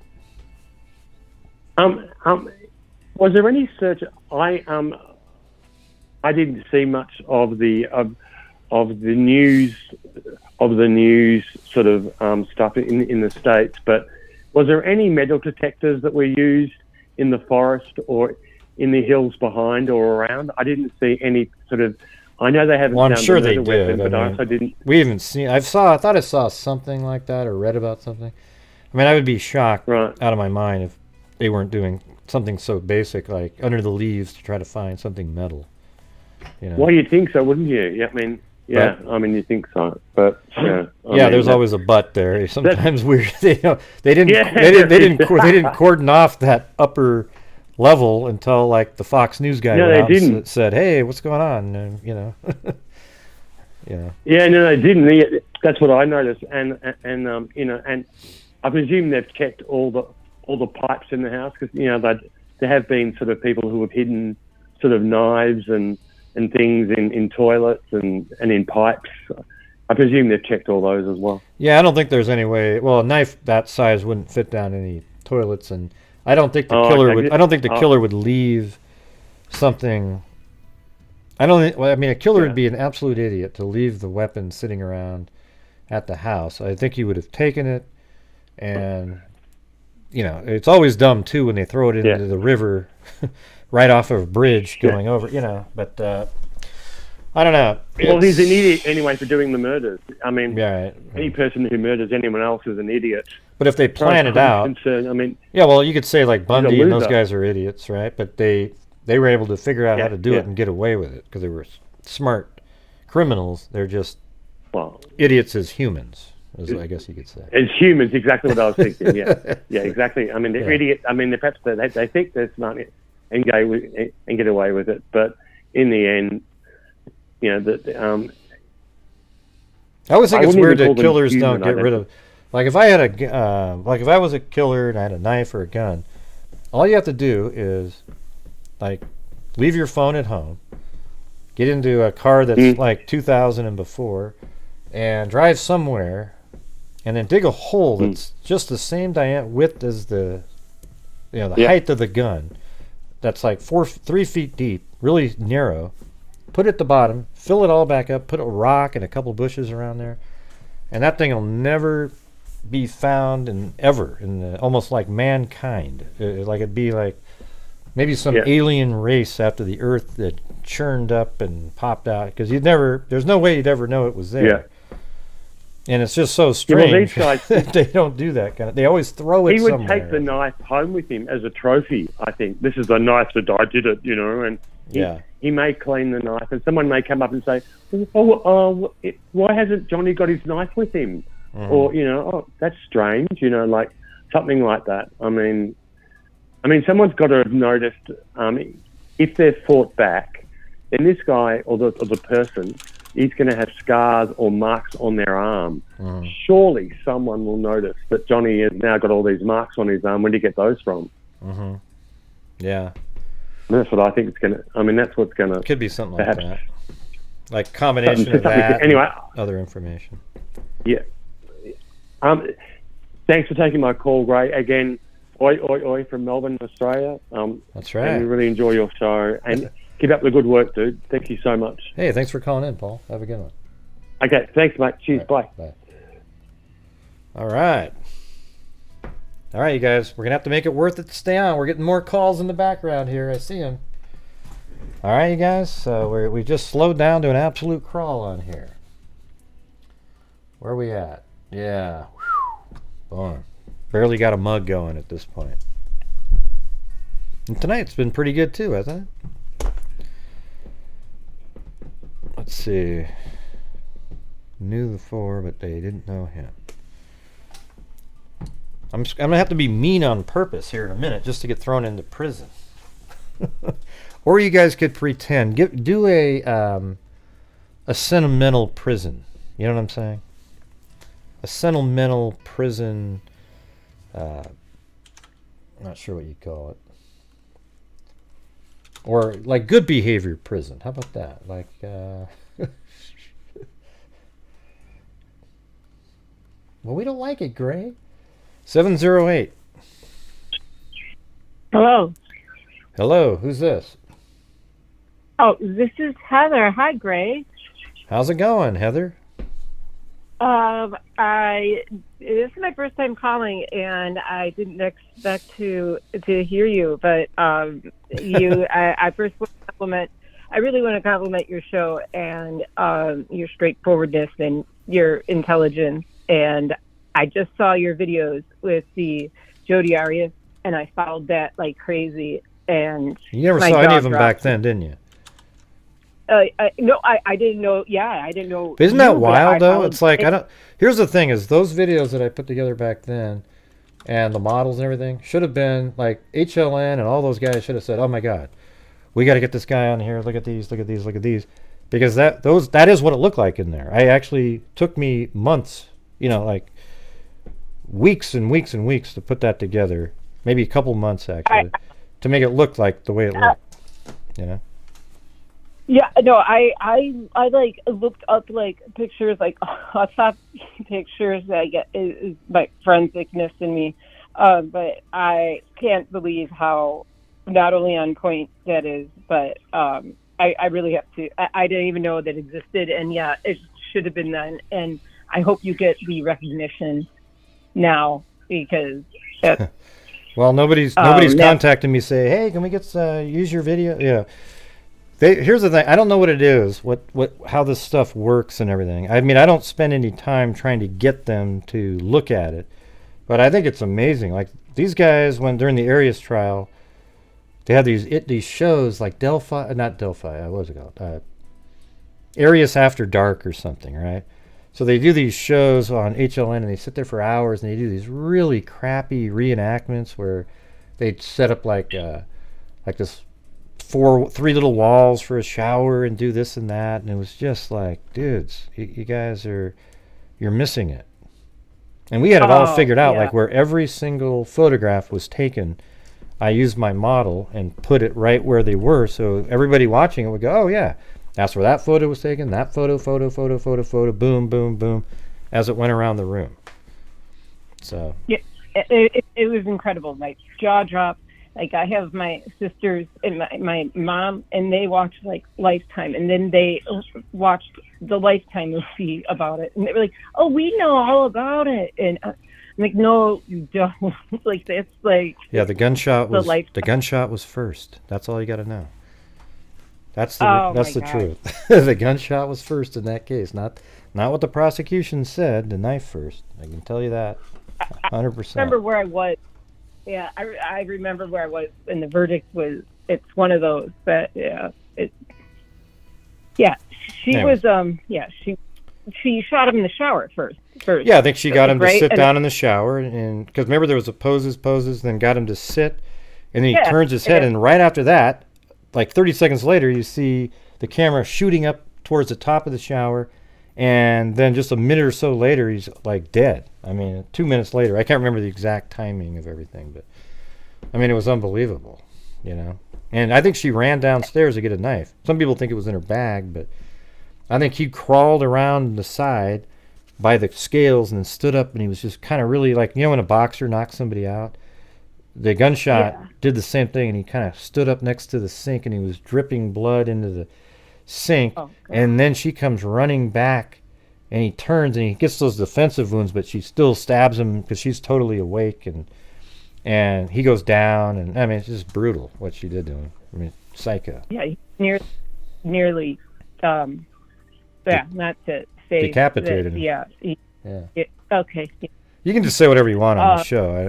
I'm not doing we don't do the PC, trigger warning shit here. Yeah, and that was always something that I always wondered about, because how would she drag him? Did she do that even after the fact, like when he was in there and like slumped over? Is that like the last one she did? That was something I never knew. But anyway, to die. Well, I think he tried to crawl away, and she was on his back, and she was stabbing him a bunch of times, and he tried to get out. He made it all the way to the carpet, and that's when she pulled his head back and then cut his throat, and he bled out right there. Then she the one shot where you see his foot, that I made that one really crazy video where I took the image from Juan Martinez's book, and his foot, you can see his foot really small, and she's standing right next to him. Yeah. That one's actually before he was killed. He isn't alive there. I mean, he's still alive, and that image is like he's still alive and struggling, and then that's when he probably tried to get away, and then he got killed at the end of the carpet there. Yeah, because wasn't that show part of his foot was where she dropped the camera, right? Yeah, the camera was on the ground already. I think she dropped it there when she went down to get the knife while Travis was standing over by the sink. And then she comes running back, and then while the battle went on, the camera was just sitting there on the ground. And it's up when it's on upside down. If you just nudge that camera, it'll take a picture because it's the way it's balanced there. And so it took an upside down picture of her foot and Travis bleeding right there. Absolutely crazy, you know. Yeah. Well, and good work on that. Well, thanks. Could you imagine if that case was today? That would be the biggest case there ever was. It was really huge then, but given the fact that there's so many people doing social media now and everything, that thing would have just been ridiculous. Oh, like people don't even know of it. Even like aside it unless it's on Lifetime. But it was huge. Thing for you, yeah. Unbelievable. But I'm sorry to digress from the that's okay. The point of your live. But I wanted to call yesterday, and so I realized today that I have to stream it from my TV to see the phone number, because I kept commenting like, how do I call in? I could, cause I had my phone in my hand.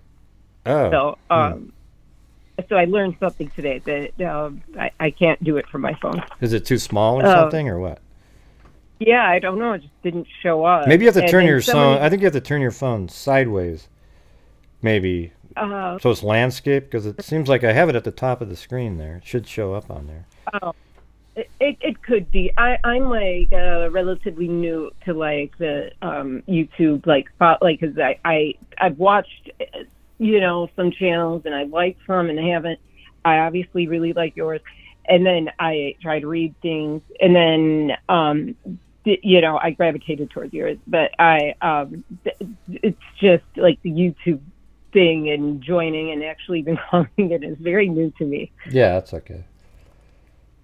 But talking about the case, and I watched like the whole entire thing last night, and then I couldn't even remember what point I wanted to make, but I mentioned that I have my PsyD in forensic psychology, and my dissertation was on sadistic killers. Mm-hmm. So that was some kind of point.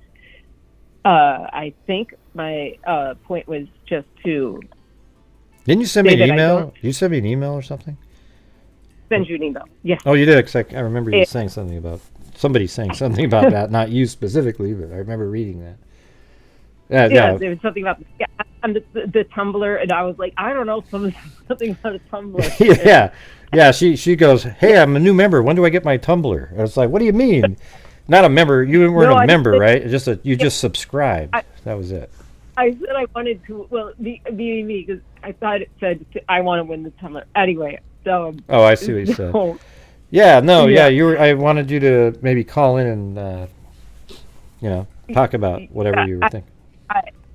I'm sorry because I was sleepy now, but I definitely wanted to call in because there's just so many little things, and even hearing the last caller in like your conversations, like the discussion of the type of killer in who could do this, whatnot. That I. In my experience, what I would definitely say, it's not a serial killer. I wouldn't think that, because it's considered a mass killing right now, because mass people, but a serial killer like Ted Bundy. Well, they had mass killings sometimes. Like he did mass killings.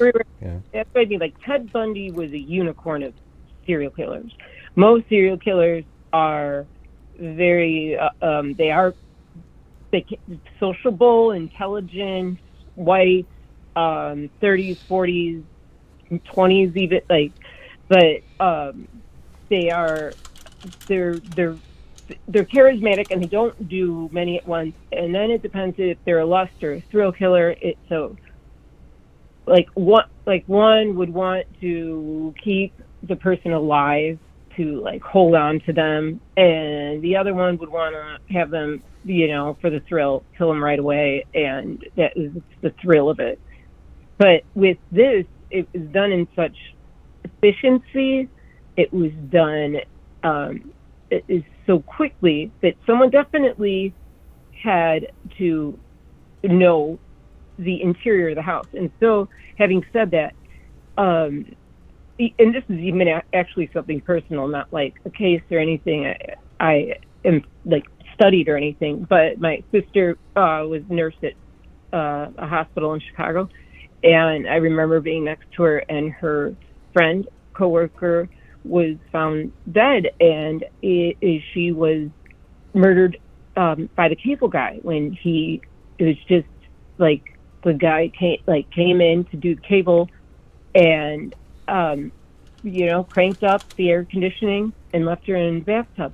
And so my point in even saying that is that this could be like they all just kind of moved in the last few months, and then all the utilities switched to Maddie, so maybe they got new cable. Who knows? But someone could have come in and been like, "Oh, there's a bunch of hot girls" or whatever, and then obviously stalked them. Or it could be an incel, which is like someone who could just have seen them and despise them because of their like beauty and having a guy over.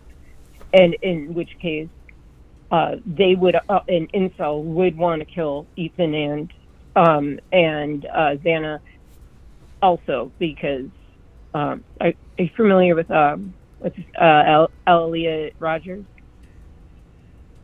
Yeah, we just did a whole show on him 2 days ago, 4 days ago.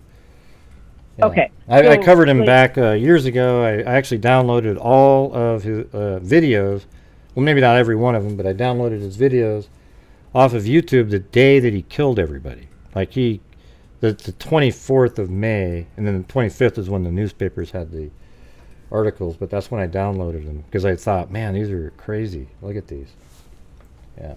It's and that's unreal too, because if you were to take a snapshot picture of him, you would be like, oh, this guy has the life, but he's like a really dark person. Man, I don't know, man. He just looked. There was something really off about everything about him. Like some people are like, oh, he's good looking. He should have been. Oh, are you kidding? Or was he really? I mean, I'm a guy, so maybe I don't know, but he just seemed like a weirdo, creepy. Just I've come across several people who magnificent. Oh, you might.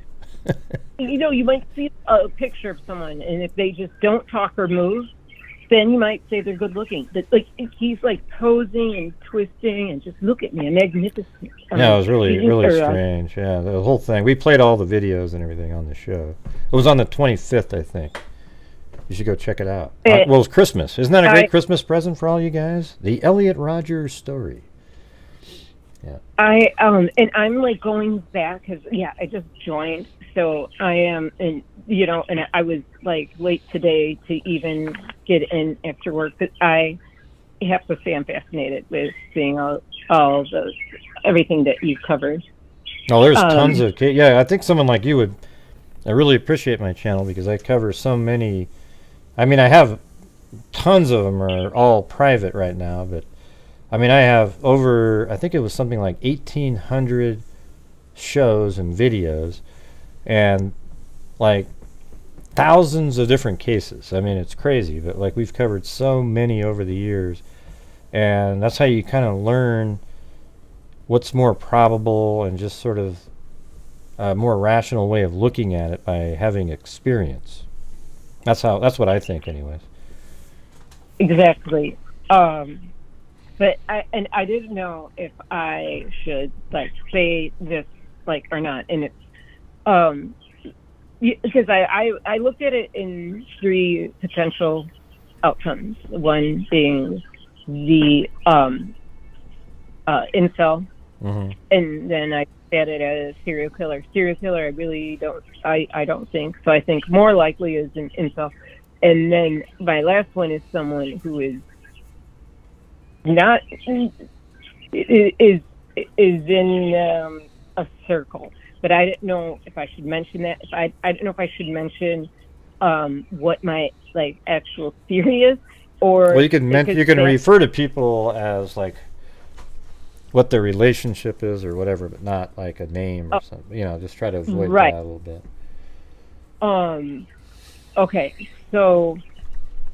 So theory, my theory, as opposed to like the technical like psychobabble stuff, right? That's the direction. I feel like anyone would probably prefer that, but this is I think it's like it's someone that is close and maybe jealous and has I'm trying to phrase, so pardon me if I stutter, but has a close cohort of people who are kind of an obligation and people who are underneath them that are new to this and do whatever they say. And they had 3 of them drinking deliberately in the like park central area in between the 2 things to distract police at the exact right time. Oh, you think that those people in the park were distracting people? Yes, I think they were a distraction. I think that I don't think they knew what they were doing. I think they were told to do it because I think that I didn't look into their, I didn't know like if their names are available and what connection. What makes you think that? That seems pretty, I mean, I would actually call that a little bit, that's just, I know this is a theory, but it seems really, I mean, like, not as good of odds as something else. Like, it just seems kind of like too fanciful, like a story that you would just sort of dream up and kind of come up with. Because what would make you think that? Well, there's other reasons, and it is just because of the profile that would seem likely with this in this situation, which would be. Well, how did the people get into the? Why would the person, or how would they get sent to the park to be a distraction without them knowing about it? Like, how would that have gone down? If you're pledge, you just do what you say. Like you're what they say to do. Like anyone who's older than you, you do what you're. Yeah, but why? But let me ask you this. But why? But here's the thing: is why even bring police into that area at all? I mean, because the killings happened not too long after that, and there's no way of knowing if the police would linger around checking for other. Why not just do it without worrying about that? Well, they're occupied. They're occupied in the moment, and granted, they would stop what they were doing if someone were to hypothetically like call in, but it is a distraction. There was also I don't know, something that was on what was it? With some and I don't know the validity and how they took it, but their lines were down, like the internet system was down for the campus. Yeah, now it just starts sounding too much into like a James Bond sort of thing, you know. Like this person was like gets the internet down, does a distraction in the park, so they could go in and kill 4 people, and then they got out. I don't know, just a little too much.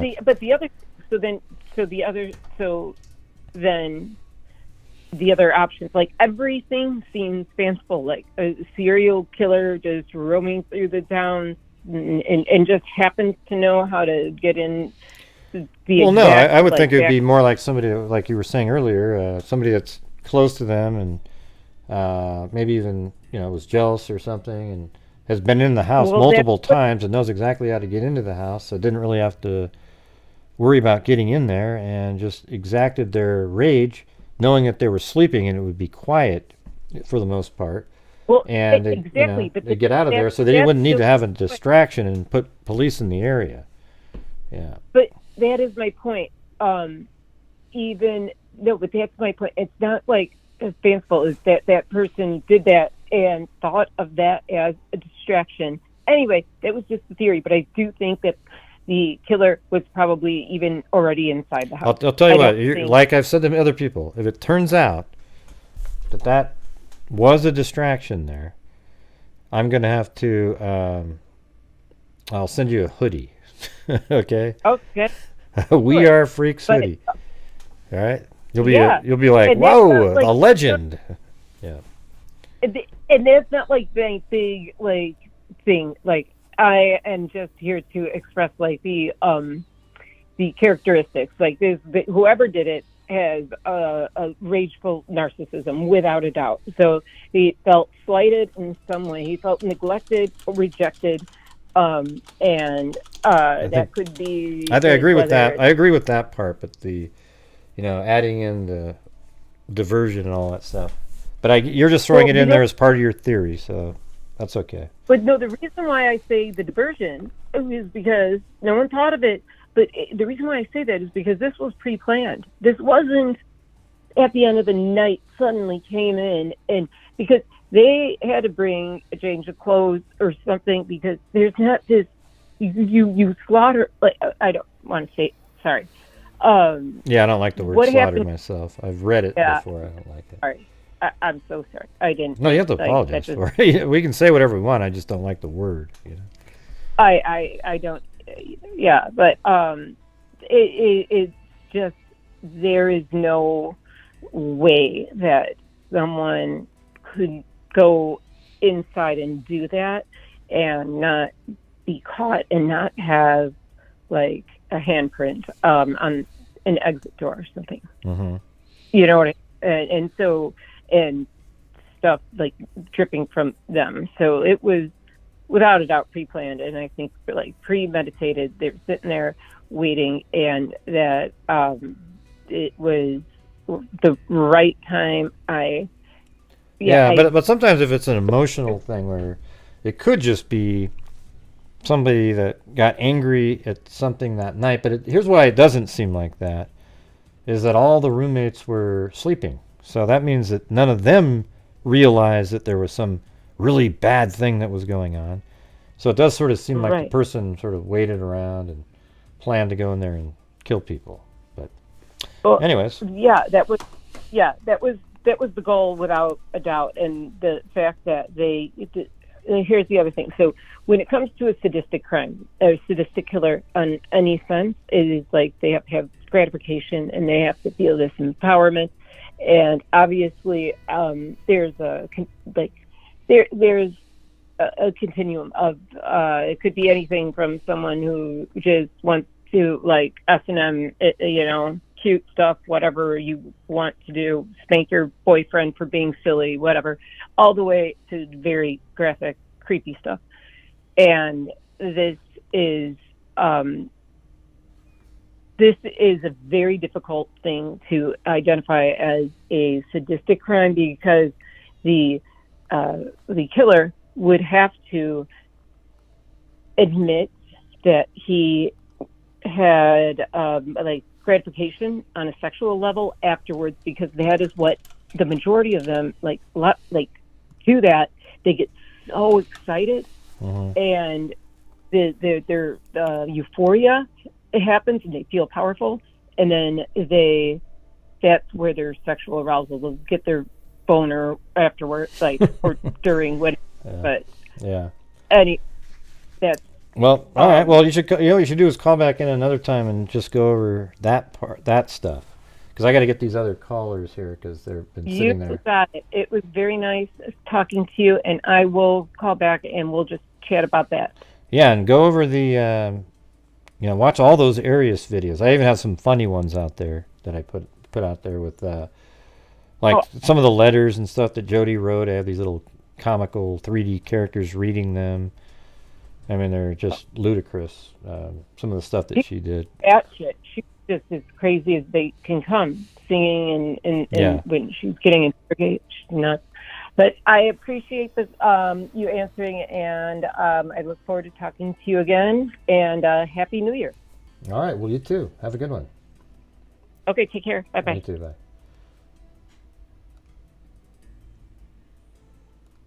Happy New Year.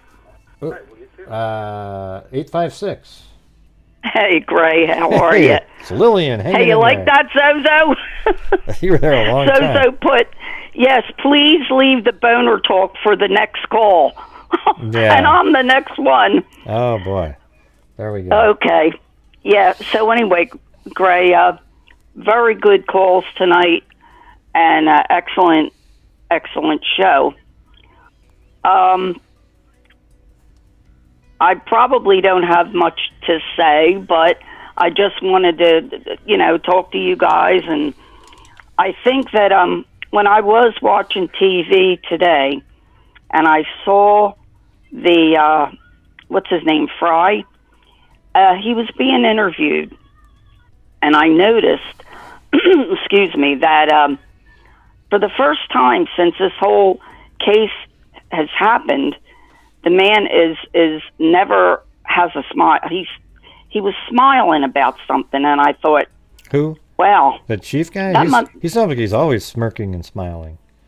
No, this was different. This was different. It almost what he was being asked, and then I thought, wow, maybe they're on to something, because it's going on. It'll be 7 weeks pretty soon.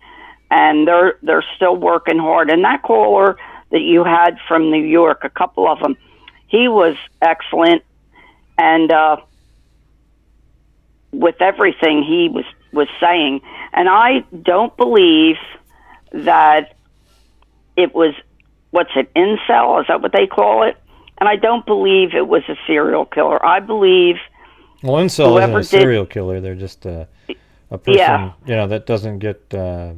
Is involuntary celibate and angry at women. Yeah, men, they hate whatever. women. I guess that's and what it is. He might go on a them. rampage or something and kill people. Well, I think that it's somebody that they knew and that knew them. Yeah. And knew the layout of the house. And when you see different videos now that's coming out, with the police being there for the loud music and everything. I mean, Gray, you had kids just walking in there right and left. And I bet you some of the kids didn't even know all of them. You just come downstairs or you come upstairs or you go in the kitchen and they're, oh, hi, how are you? You don't even know who they are. And I think whoever did this was mulling this over in his head, and I say he because I believe it was a he, and I believe it was it's just not one person. The Yugoslavian East German shot putter female from 1980? No. Okay, no? All right. No. Mm-mm. And I don't think so. And I just think he was mulling it over. You just shut me right down. I mean, come on. Shut you down. Are you sure Hey, it can't be like Kraklova or whatever the hell their names are? No, Gray, I'm starting to feel better. I had a good day today, so we're going to roll, baby. Oh, here we go. So anyway, Gray, yeah. I really think he was mulling this over in his head. And like they say, the straw that broke the camel's back. It was either at the fraternity end with Xana and Ethan, or it was with Kaylee and but Maggie. you know what's weird about Maddie? Their timelines are so absolutely. Maddie and Kaylee's timeline is just absolutely filled and perfectly filled in all the way. Yes, it is. Right to the 156. They walked in the door. Yep. Yeah, right when they got home. Yep. Mhm. And what gets me is, I really believe that this monster, I don't even know a word to call this person, but I don't know if he was at the fraternity that night or if he was at that club, but he waited until, or maybe I don't know if he was in the house or not, Greg, but he waited either around the house or was at either location and knew, okay, they were leaving, they were going home, and he went there and just hung outside somewhere, waited till the lights went out, and decided this is it. He had himself all pumped up, psyched up, and he knew what he was going to do. I believe the knife, they haven't found it because it was his, and I believe he took it with him. Of course, yeah, of course. I mean, I don't know why people are thinking, we haven't found the knife yet. We were looking for it. I mean, come on. I mean, nobody's just going to throw the knife. Yeah, most of the, right, most of the time you don't find the murder weapon. But that kind of knife, he took it with him. But what gets me is we saw the patio and everything, and there was no snow when this went down. I want to know, and we all know he might have straddled those poor kids and start stabbing them, and he had to have or stepped in blood somewhere somehow with four of them. Well, it depends. See, when you say had to have, again, there isn't a had to have. I mean, if they were all attacked on the beds, and maybe Ethan died in the hallway, but he wasn't attacked there, then the guy was already gone and upstairs at that point, and he maybe never had a reason to actually walk through blood. Now, it's like, maybe you could say it's likely that he stepped in something, but you can't say he had to have done anything, because we don't know the whole situation. That's true. But it just gets me that if he and everybody is thinking that he went out the same way he came in, through the patio door, and there's nothing there that you could see when the police were in there. So maybe he didn't. But I think that I know they're going to catch this guy. It's just so much work. And like that man said from New York, it's really true. I think these policemen, what they saw, we talked about it before, what those guys had to have seen, it's a wonder they didn't pass out. Who would ever dream you would come across something like that? It's got the whole world puzzled. And really, people that have had 30 years experience, detectives and everything, they cannot believe that something like this would happen. Going in with a gun and shooting people, yeah, but this is like right in your face, personal. And to be able to do that and get in and get out, and nothing yet. But I believe between all the forensics and the telephone, work and all that they're doing, they're going to catch him. And I can't wait until they do, because I never, we always say this one's horrible, that one's horrible. And it's just, I think what caught everybody up that guard is walks into a place at night when kids are sleeping and kills four right off the bat, stabs them not once, several times, and then leaves. And I just don't know, but I hope they find out soon, and I really believe that they will. It's just sad that I think that the girls were so pretty, and Ethan was a handsome kid, and they were out there. They were on social media a lot. They put themselves out there. And what do you about the thing I was talking about earlier today, where Kaylee's the only one that's single, and maybe there's some guy that, she wanted to be single because she wanted to go, she's always been with the same guy for all those years, and finally right at the end she wants to go maybe meet somebody and maybe it's online or something else, social media, and then that person and her, maybe they met, but then she didn't really like him and things went south. But he was like really infatuated or something, and then that's the kind of guy that came in and did what he did. Well, Something like that. that's why I'm not ruling. Listen to me, like I'm on the case. No, I wouldn't rule anybody out because you can't. We don't have a suspect yet. So, I mean, if it was on like social I media, said- you'd think that they would be able to track it down, unless they were using those same apps, like in the Delphi case, like Snapchat and other things like that. yeah. So I don't think they might say this one is not a suspect and this one's ruled out, but I don't think they've ruled anybody out. Really, they could go back to them because maybe they know who they're looking for. Maybe they need more evidence. They're not going to tell us, and they shouldn't. I mean, they're not going to. You think this person who did this is not watching your channel, maybe? Yeah, they're not going to give us. This is a case where they're keeping it really tight. I'm not sure why it's so tight, but I mean, we see cases like this sometimes. Well, Gray, look they with must be. Libby They and must be Abby. onto something. I think. Yeah, I mean, the I Delphi think case they was are. like that for all those years, but they weren't on to anybody. So I mean, yeah, in the Delphi case, they weren't on to anybody. They should have been on to somebody in the first week, but they weren't on to a damn. oh person. my God! Look now, knowing what we know, you better believe it. You better believe it. Somebody dropped the ball big time there. Yep. But I really think they are maybe onto something because of all the forensics and everything. And a lot of the news stations talk about they still had the crime scene tape, so to let the detectives get some of the personal items from the kids to their parents, they shouldn't have done that because they sort of compromised the crime scene. But like one FBI agent said, it retired.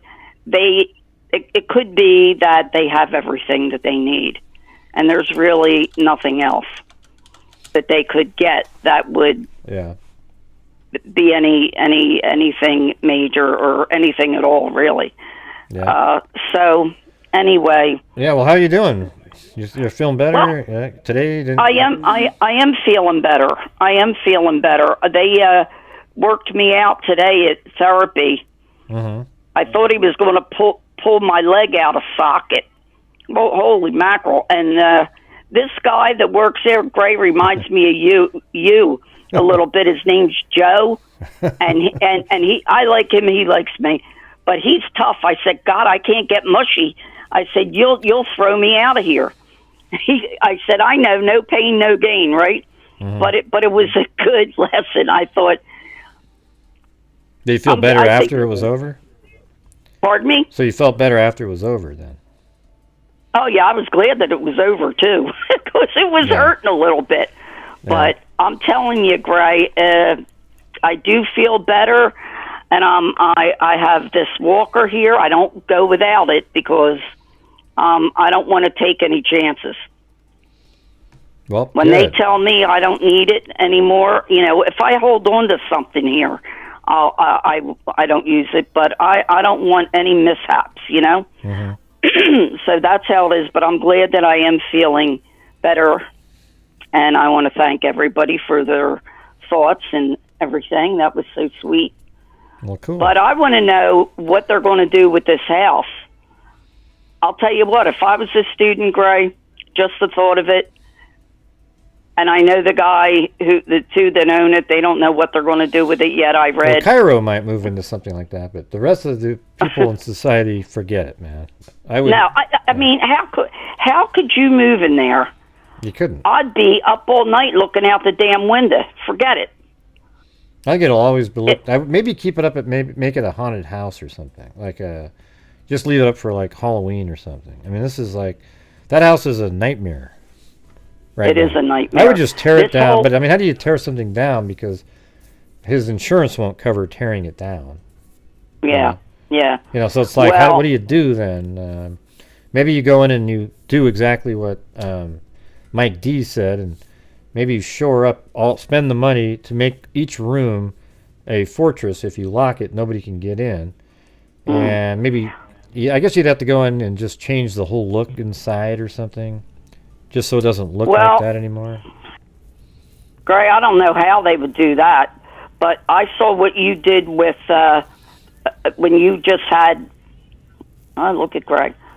Huh? Gray, I just saw what you did with Jodi Arias. What do you mean? I Look at never me? saw. What do you mean? Look at me? What I do?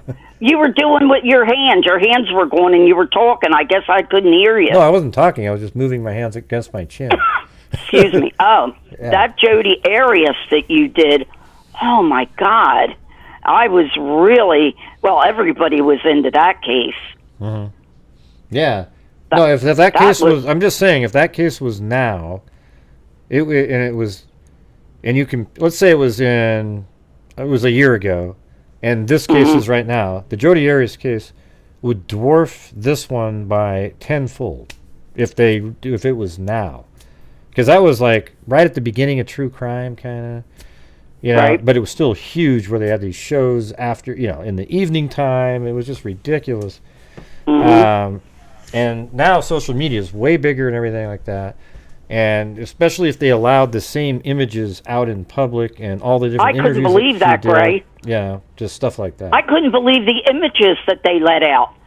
That was crazy. Yeah, it's just unbelievable. I mean, for people that are into true crime, and I'd be one of the most hated people there was, because I'm against the prosecution's theory, and I know that they made it up later after they changed their theory from gunshot first to knife first, and everybody goes, Yeah, I remember you're that. on the you're working for the defense. No, idiots, I'm just smart. I know what the hell I'm talking about. I went through the whole thing. That's what I have to use for my argument. It just sucked. It's like, well, I have a brain. I can see what's going on here. They changed it to knife first to counter Jodi Arias's new defense, which would be self-defense, and that necessarily would be her pulling out the gun and shooting first, because she knew that the gunshot was first. She just needed to explain it in a way that made it seem like it was self-defense. So then the prosecution switched it to knife first to have a completely opposite argument of her, and it also made a better argument for the death penalty, because she should have known. That's what their law is that the person should have known that they would suffer. So they went with knife first. And I don't really, she was guilty as hell. She did the crime. I just don't like the way they slimily, that's not even a word, but they changed the theory in a really unethical way, and it was bullshit. They had people, I think they had, like Kevin Horn, the medical examiner, actually went up there and told untruths. He literally made up stuff like, I don't remember ever talking to the lead investigator in the case. I don't remember doing this. I don't recall doing this. Oh, I said that the duramater was intact. That was a typo. That was a... He goes through all these different things, and it's just really... The fact that people would watch that and go, oh, it's just, this is... making excuses for him. Those are the kind of people that drive me nuts, okay? Because they don't really care about... And I didn't like that woman that... what was it, Gray? The woman that was La Violette evaluating Jodi Arias. Oh, you mean for the prosecution? Yes. Yeah, that young, sort of young, dark. No, for the defense. Well, that was La Violette, but yeah, I mean, I'm not talking about. Yeah, but we don't like. There's a lot of people we don't like, but I'm trying to. My whole thing is that the prosecution unethically changed the theory, and that same prosecutor, Juan Martinez, he's no longer an attorney. I don't believe. No, he isn't. Right, because he got removed for what? Being unethical. He got removed because they said he. Yeah, he was unethical. I mean, he's not an ethical but person. not just that. He, what the hell was it? Well, something about he was like some girl. with women. She filed charges against him. All kinds of stuff. It went on and on. Oh yeah. He's not a good person, so I don't really give a shit. No, I thought he was rather brilliant with the case in a way. Yeah, it seemed like. I thought. But I got to tell you, his closing argument when he described how it went down was so... I almost laughed. It was so horrible. Oh, yeah, he was looking up at her, and then she bent down and cut his... You know how hard that would be to cut somebody's throat when it's, not taut? There's no way in hell it happened like that. Like, he has all these stab wounds to their back, and they come up with this crazy story that, he stood in the shower while she stabbed him 12 times in the back, standing up. He didn't turn around any of those times. She stabbed him in the back when he was at the sink. Well, I think it's more like, I think it's at the sink is when he turned around to, because she was coming in, and then he tried to block those, because there's no way you could get that many. There was 9 stab wounds with the right hand and 1 with the left, because all the 11. I think it was, maybe it was 12. Maybe there's 13 stab wounds, but there was 12 of them that had an angle down to the right, and then there was 1 to the left. So I think, and she cut her hand.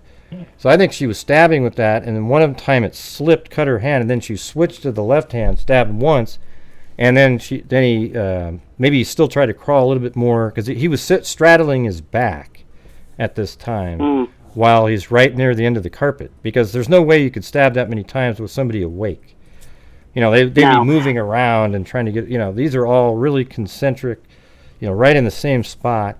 And so to me, that makes sense that he was sort of out of it at that time and on his stomach, and she was just going at it.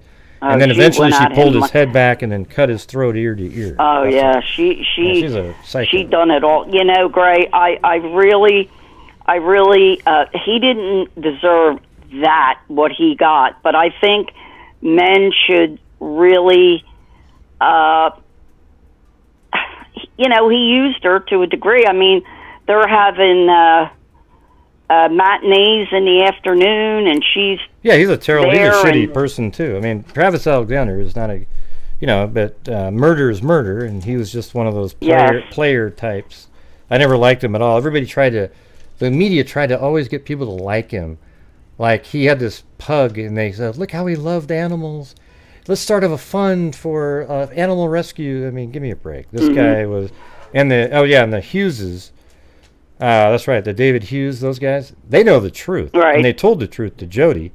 And that's one of the things that happened is they told the truth about who he really was, and they sort of supported her. But then after the murders, they tried to change it, but they really did say to her negative things about Travis because they believed those things. And then they try to change it later. Well, not this David Hughes, the other David Hughes, the one that's, I think his name was David Hughes, wasn't it? In the trial, think so. In the trial, there's another David Hughes in the chat right there, but yeah, I think so. But that was absolutely unbelievable. And when they put that, I'm like going to Nancy, look at this, look. I'm like, oh my God, look what they're showing. And she's like, oh my God, how can you watch that?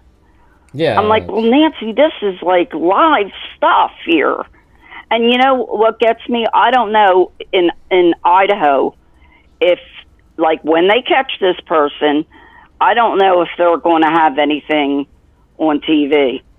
And I don't know why. Why not? Yeah. Yeah, I don't know. I mean, I love cameras in the courtroom. You get to see. Well, yeah, I mean, we like them, but they don't. Sometimes they don't like to do that for just kind of more like legal trial reasons, It should be. I mean, it would be great if the Delphi case was televised, but maybe they don't want to do that, So I don't know. I know they don't want to do that. Everybody is rooting for Libby and Abby and everything, and for the families. And now they want to act like they, we can't jeopardize this, that, or whether we don't want to show him. Why not? Why not?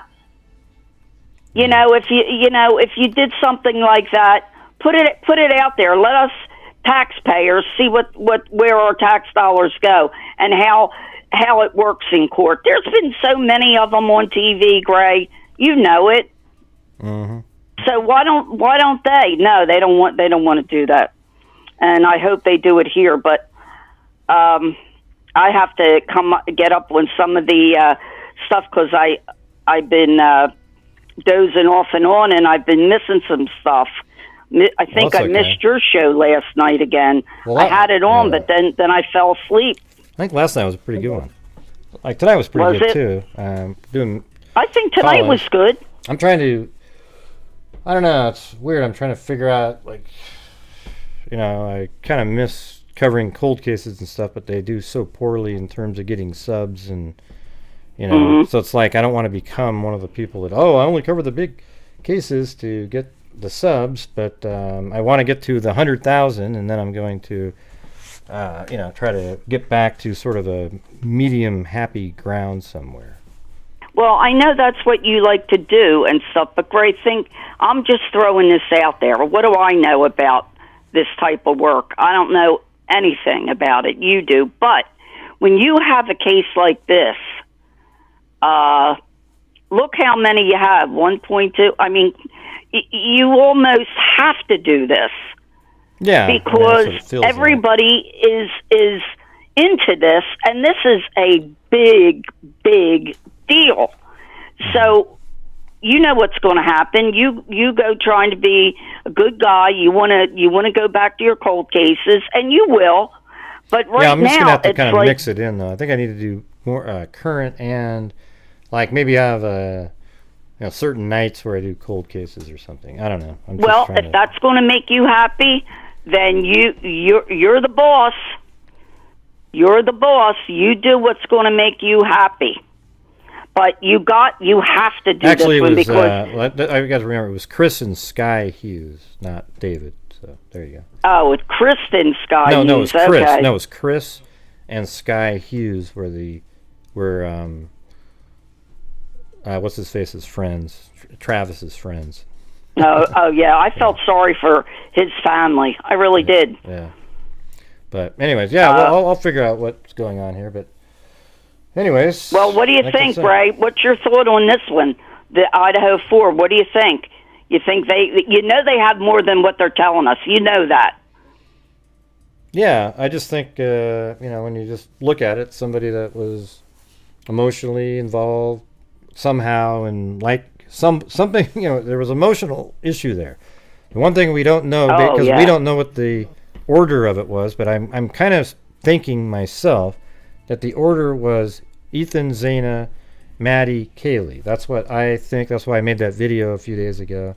I saw that. I think that might be the order. I think that it's possible that there was somebody that was already there or came in with them or after them and sort of was in the house, waiting around, just acting like one of the regular people that just maybe you just wanted to make it look like he passed out there, and then waited for all the lights to go off. Then when the lights went off, he went into action and killed all the people that he wanted to kill.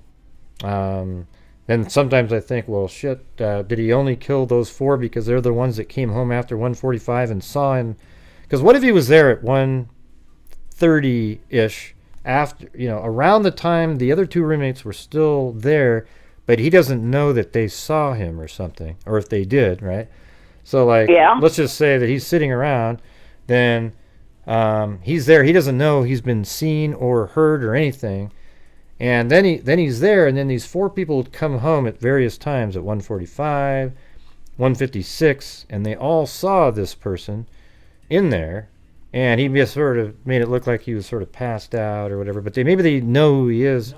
And then he waited around for a while, and he could still hear them talking upstairs, trying to call Jack. The sound echoes through the house or whatever. Sure. And then after a while, 3 o'clock, it gets quiet, all the lights are off, then he waits maybe another 25 minutes or so, and then he goes into action. Something like that. Well, that's a good point. It's a good point, Gray.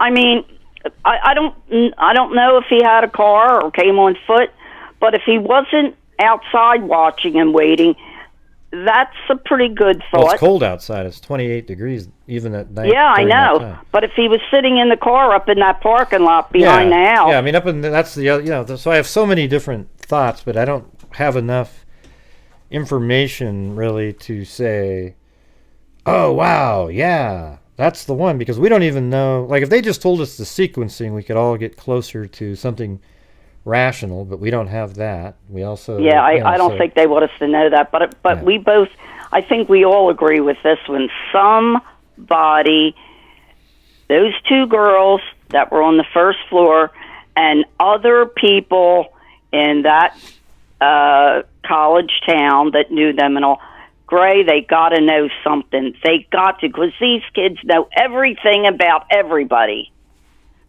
Yep. But they like it. It's almost like they take this. How do you say it? The oath of silence or something. Like they're in a mafia or something. They won't say anything. Somebody has to know something. I think it's amazing that all those kids that were there, and the 2 surviving roommates, that there hasn't been more leaking of information. Somebody should have said something, right? Really. And that, like that one man said, and we had said it before, one of the girls in the bottom might have gotten up.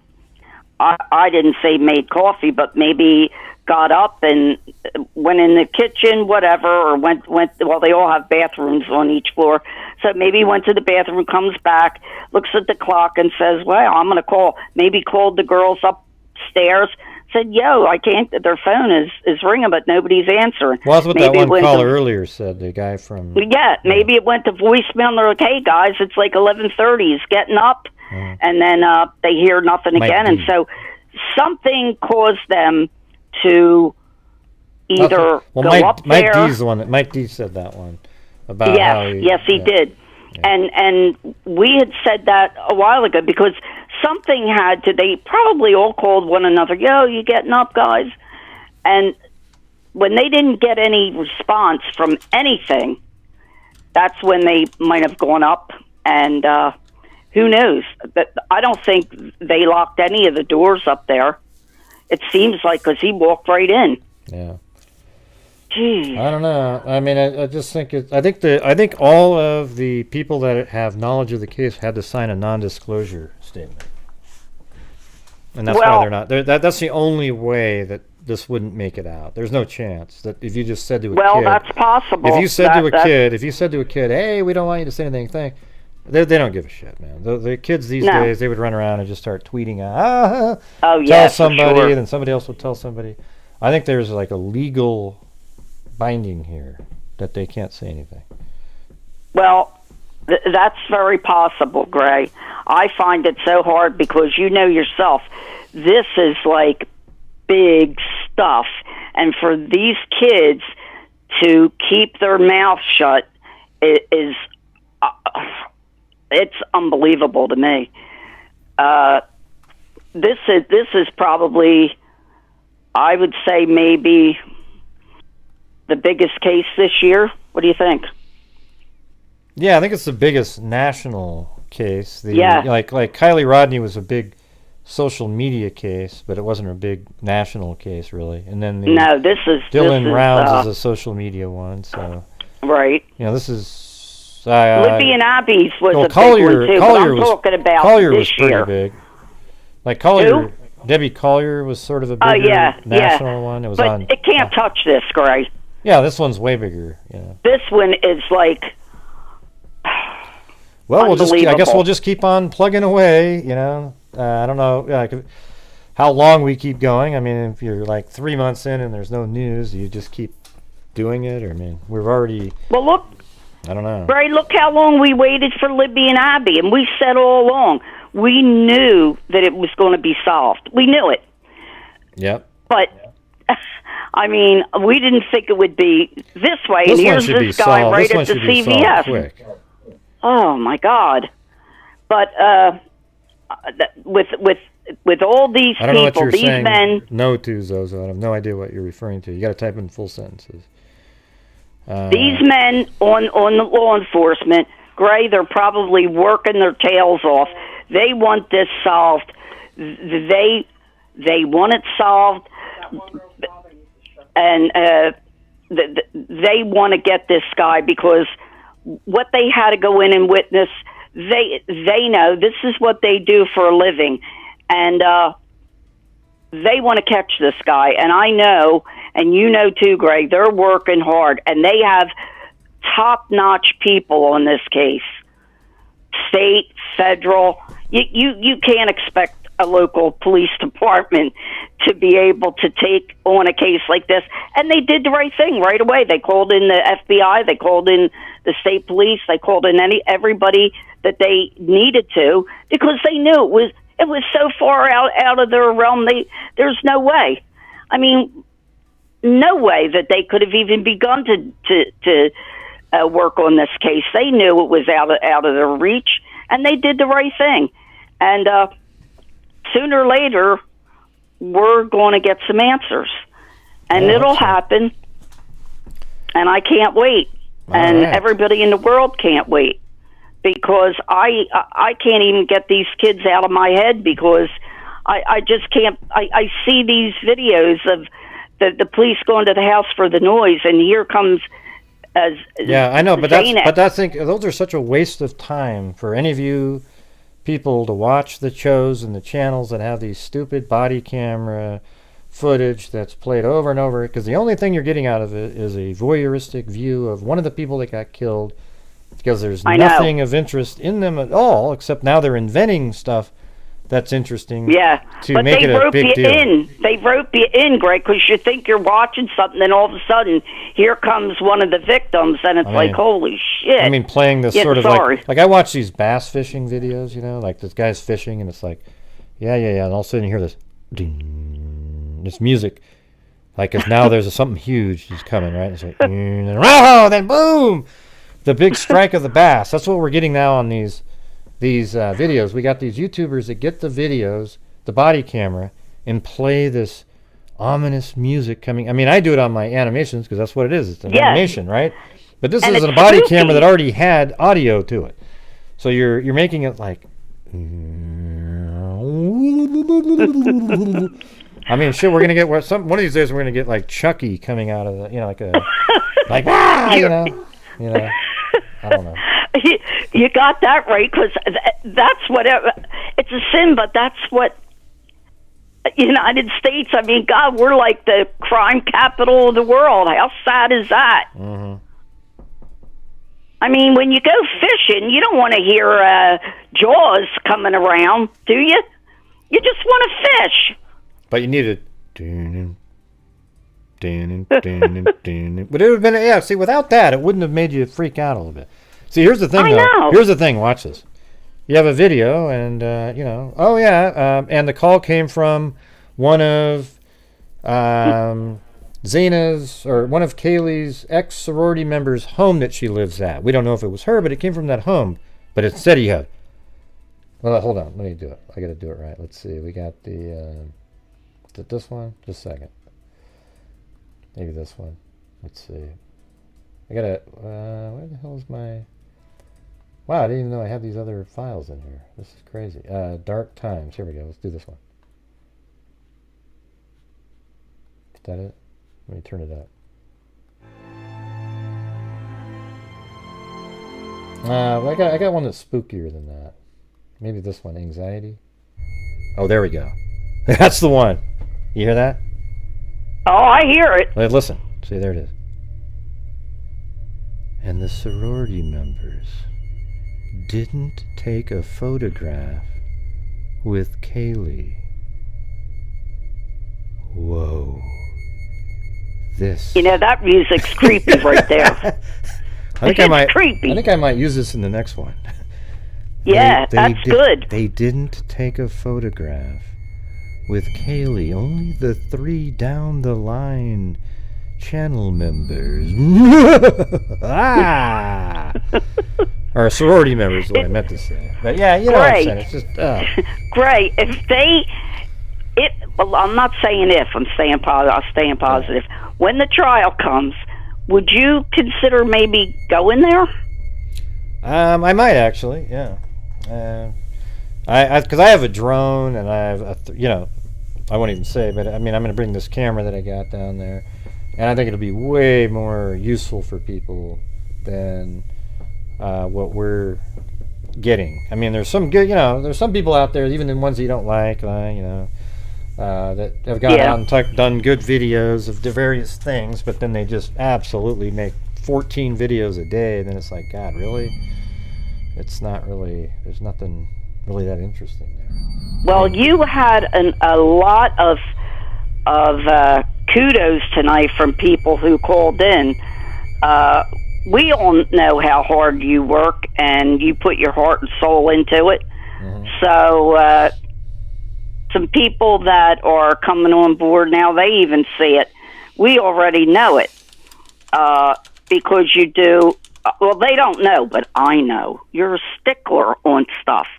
You'll take something apart, the whole thing apart, if one little teeny tiny bit is wrong.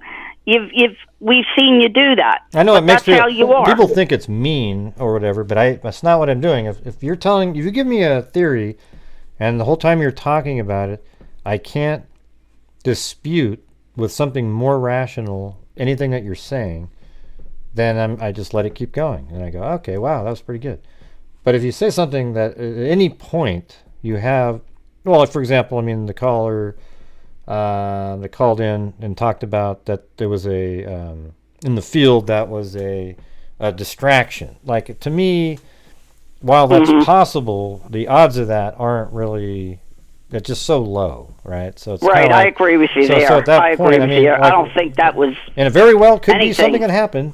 And maybe it could be, but I don't think so. Yeah, and I wouldn't have thought that. Yeah, so those are the kind of things that I say something back because I push back against things that aren't as likely. It's like if you have a theory that's pretty likely, you go through this ding, ding, ding, ding, and yes, the case isn't solved, but what's more likely?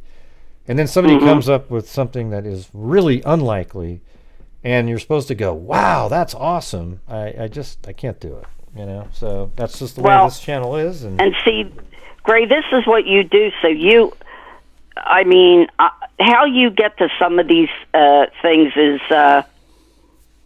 it boggles my mind because what a lot of us here, and I'm not speaking for anybody else but myself, you just kind of look at these facts and you try to think, how could this have gone down? And then you watch TV, you watch different talk shows. I don't go really on to who I watch, and but I don't go on to that a lot of these other because I listen to you and you'll say whether they're good or not. And well, I mean, everybody can choose what they want to do. I'm just saying, all I know is when I see somebody and I watch them, just like tonight, I mean, this lady that's going out getting all these body camera footage, and you watch it and you see what she's selling to people based on really flimsy stuff, like the person who called, like this person was in the news earlier talking about Kaylee, and the phone call that reported 2.5 months ago a noise complaint came from a house that girl lives at. Who gives a shit? What? I mean, I'm just telling you. Like, what does that have to do with anything? Did you hear that? I couldn't believe it. Yeah, and they were making a big deal about it. They were really making it into like, oh my God, this is bombshell information. Yes, and you know what's funny is I was reading the chat, and I saw people saying, like, I don't know, what are you saying? And then other people were like, wow, just wow. And then everybody else started saying wow, just wow, because they felt like they needed to sort of jump in and be part of the gang, and really didn't know what that was really interesting about it at all. And so it's just, it's embarrassing. I can't stand it. You know what, Gray? Hey, thanks, Zozo. An attempted wave. It was getting kind of chilly in here. Yeah, well, yeah. Well, you know what, Gray? It's either going to be a little bit of this, a little bit of that, but it might be something so... You can't say simple with such a horrible act, but we will see what happens, and I'll be waiting to hear you jump on. Oh, yeah, and, I'm going to keep covering it, but I just don't know, like, months and months, maybe, if I feel like we're in the middle of January and it's just kind of just in this weird place, that's when I might have to be, I still do updates or whatever, but it's just, right. I don't know, man. There's other cases that need something, but one problem is if you cover something else, hardly anybody shows up to watch it. Although I usually get 500 or something, but that's about it. I know, and like I said, you gotta go with your heart, Gray. I know you're a cold case, and we know that, but like I said, don't shoot yourself in the foot though, because you got this case and you got a Yeah. lot of. Yeah, I need to keep going with it for a while. I mean, when I get to 100,000, it might change the way. I mean, I might be a little bit okay, you know, because that's sort of a goal. Right. And maybe at that point, I mean, we'll see. I mean, it just depends on what's coming out. Like, as long as there's always seems to be something almost every day that's new and different that people want to talk about. But exactly. You know, like and most of it's not a whole lot, but yeah, I'm glad because they don't need to be putting stuff out like that. Anybody you listen to, they say the same thing. They don't want to show their hand because this guy is listening. He's listening, and he's listening to, I wouldn't doubt it, your show and any other show he could to find out what they know, what they don't know, and he's probably laughing up his sleeve saying, you guys have it all wrong, you know? But anyway, girl, I'm gonna Hey, girl, what's going on? Oh, did you hear her? She's making me. You said you she's called me making girl. a cup of tea. Oh God, making you a cup of tea, huh? Yeah, she has been. Oh, you're oh my talking about God, her. I feel so bad, Gray. Yeah. I you know, I try not to bother her for anything unless I absolutely have to, because she has to do everything, and she hasn't complained once. Well, there you go. That's love right there. Yeah. Hey, listen, when she had her hip done, I had to do the same thing, and I was working then. Oh, yeah. Yes, I was. Yeah. Okay. With well, your hip? I got to get this call, so I'm going to let you guys all right, argue in the get the call, background. Gray. So guess what? I hope I feel this good because I'm back. All right. Shady's back. All right. See you later. Gray's going. Oh no! I know. Jesus. Oh, here we go. All right. Here we go. All right. All right, Have a Gray. good one. See ya. Thanks for having me on. Glad to hear you happy. All right. See you later. Yeah. Bye, freaks. Bye-bye. Bye-bye. Lillian. Yeah. All right, guys. We got another call here, so we're gonna need to get been a little different night in here tonight. I'm not sure if it was the show quality or well. Hey, thank you very much, Sour Patch Kid. And what did you say? I love your cold case coverage with the newspapers. Yeah. Well, I've got a whole folder filled with that I was going to make into nefarious videos. So I'm going to go back and try to go through those again and make them into nefarious episodes. Problem is the reward for making them is so poor. I mean, that whole video I made on Tina Losser, I think has like 2,200 views or something. And it's been out there for the full day. And it'll probably max out at like, 3,000. And it's like, man, why is it like that, man? It's horrible. It's too much work for that, and I don't know what any other word to say it other than what I just said. That's the truth. So much work, takes hours to make those videos, and then you get nobody watching them because they can't be bothered, right? Don't like it. Anyways, if you guys could hit the subscribe button, that'd be awesome. Welcome, the Krista. Oh, and somehow the Miguel individual, whoever that was, hung up. So now I'm sitting here. I could give you the Jodi Arias breakdown in about maybe 2 minutes if you've never heard of it. I think. Well, it's the her stuff. Let's see, what was it? Yeah, so she was dating this guy with the last name of Brewer, and she didn't really like him, but he provided something. And then she went to this sort of I think Travis worked for a multi-marketing company, and she went to one of those conventions, and they hit it off, and they started seeing each other. But he's Mormon, and they're not supposed to have sex, but she used sex to control him, and he.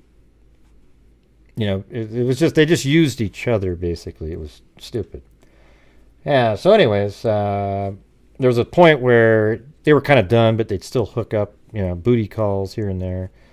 And then she was crazy. One time she snuck through the doggy door into the house and hid by the Christmas tree. I mean, she's just an absolute psycho. And what was it? Yeah, so then he was going to go on this trip through his work to Cancun, and he invited this other girl. So Jody got wind of it. So where she lived in Oregon, in a small little town. So she dyed her hair. She normally had, I think, black hair, and then she dyed it blonde, if I remember right. Or was it the other way around? No, it was blonde. She made it blonde. I think it was blonde, and she made it black. Yeah, that's right. It was blonde, and she dyed it black. And then she staged a robbery at her grandparents' house of a .25 caliber gun.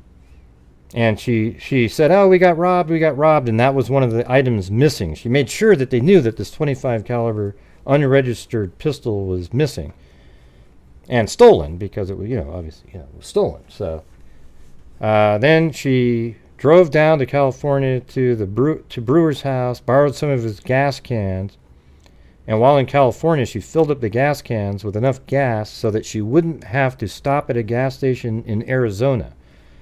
And then she drove into Arizona using these gas cans to fill up, and then she turned her license plates upside down and just all kinds of weird shit, and then drove to his house and went into the house really late at night. I think it was like 2 a.m. He's watching television or something. And then they ended up sleeping together. And then there's photos of them the next day, sort of in sexual positions and everything. And then apparently she was leaving, but she was like, "Let me do one more thing. I got to do one more thing. Let me do one more thing."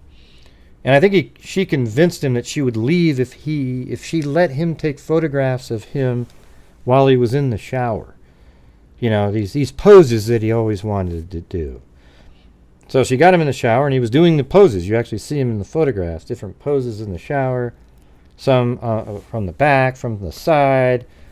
And then at one point, she has him get down low on the ground, and you see the look on his face. It doesn't look very happy.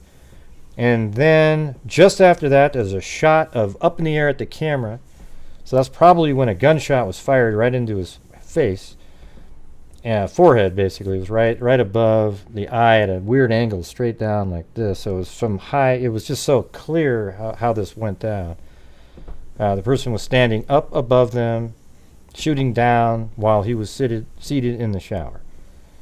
Then right after that, there's a shot of the next shot. You got the one up above that I was saying. Then the next one that there was on the camera, amazingly, was like a minute something later, where he's bleeding, blood coming down from his neck. With you can see the top of his head, and then his foot way in the background with a wide-angle lens, and a photograph. And then after that, there's this one shot, looks like maybe an elbow or something by the wall.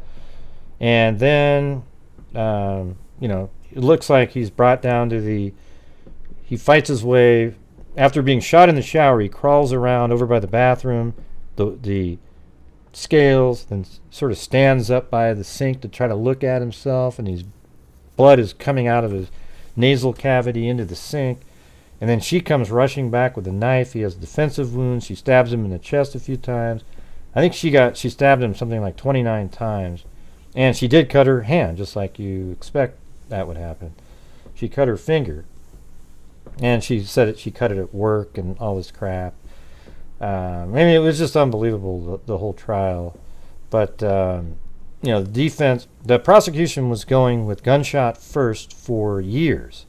For that years, it was something like a year and a half, they were going with gunshot first, because Jodi Arias had a weird story about these ninjas that came into the house that forced them to do different things and whatnot. Then she changed it to self-defense later, and therefore she changed the theory where the gunshot needed to be first in her theory. And so then the prosecution then switched it to knife first. And, they were able to sell that to the jury. They didn't think it mattered, because it doesn't really matter. She's still guilty of doing what she did. Definitely wasn't self-defense either. So it goes on and on. I mean, there's a whole bunch of tons and tons of detail in that case, but that's kind of the gist of how it all sort of went down there. Now, there's some crazy stuff, though. So, like in the trial, one of the things that the autopsy said, well, there was two guys. There was the head detective, I think his name was Detective Flores, Esteban Flores, and then there was the medical examiner, Kevin Horn. And Flores had said, oh yeah, we believe, he says this on camera early on, we believe the gunshot was first. And then he talks about how, at trial even, how the medical examiner told him that Travis would not have immediately been incapacitated by the shot.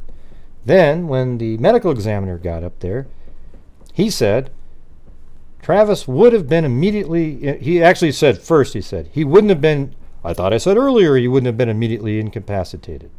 Then looks over at Juan Martinez, and then he goes, I mean, he would have been incapacitated. See, he forgot because he remembered what he actually had told originally. And so that what he's saying is, and he actually said he doesn't remember ever speaking to Flores about the case. The biggest case they've ever had, and you don't remember ever speaking to the lead detective in the case? What a load of shit that is. Then, on the autopsy itself, it said that the dura mater was intact, and that's a thick, leathery covering that surrounds your entire brain.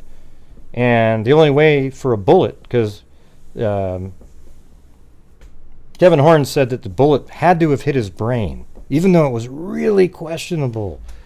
You know, he actually, in the autopsy himself, he said he examined the brain, and he could see no malformations. And then he said, although the observation was somewhat limited due to decomposition. Just somewhat, not like totally anything like that. And he did serial cross-sections of the brain and saw no bullet track inside the brain. Nothing. Hey, Sabrina Rodriguez. He saw no bullet tracks inside that brain. And so that's all on the autopsy. And he said that the dura mater was intact. And then one of the juries in Arizona, the jury gets to ask cross-examination questions, which I think is awesome. And one of them said, well, listen, how was the dura mater intact if you said a bullet hit the brain? And that's a great question because, like I told you, the leather film thick covering covers the entire brain, and the only way for a bullet to hit the brain is if it was perforated. And he said, I don't know, and he kind of looked dicey, and he licked his finger, and he thumbed through the autopsy, and he goes, oh, okay, yeah, that was a typo. Come on, do you guys believe that shit? I mean, really? I mean, listen, if that was on the defense side, there isn't a soul out there that would have believed that. There isn't one person that would believe it. But because it's the prosecution, everybody does mental gymnastics to try to give Kevin Horn a break. Anyways, thanks, Sabrina Rodriguez. Oh, that was a typo. Yep. Good old typo there. Typos save you every time. Anyways, I'm going to get the hell out of here. So, thank you to, there we go. I think it was Tosh early on. Maylee, Zila, Emily. Thank you to Katzen, new channel member there. The Velvet Army. Maylee, Zila, Emily again. Kathy Friedmaker. Brianna25. Mike S. Amanda Johnson. Charisma. Loretta Reyes. Missing persons cases with Nikki. Gifted a member. Claudia Neubauer.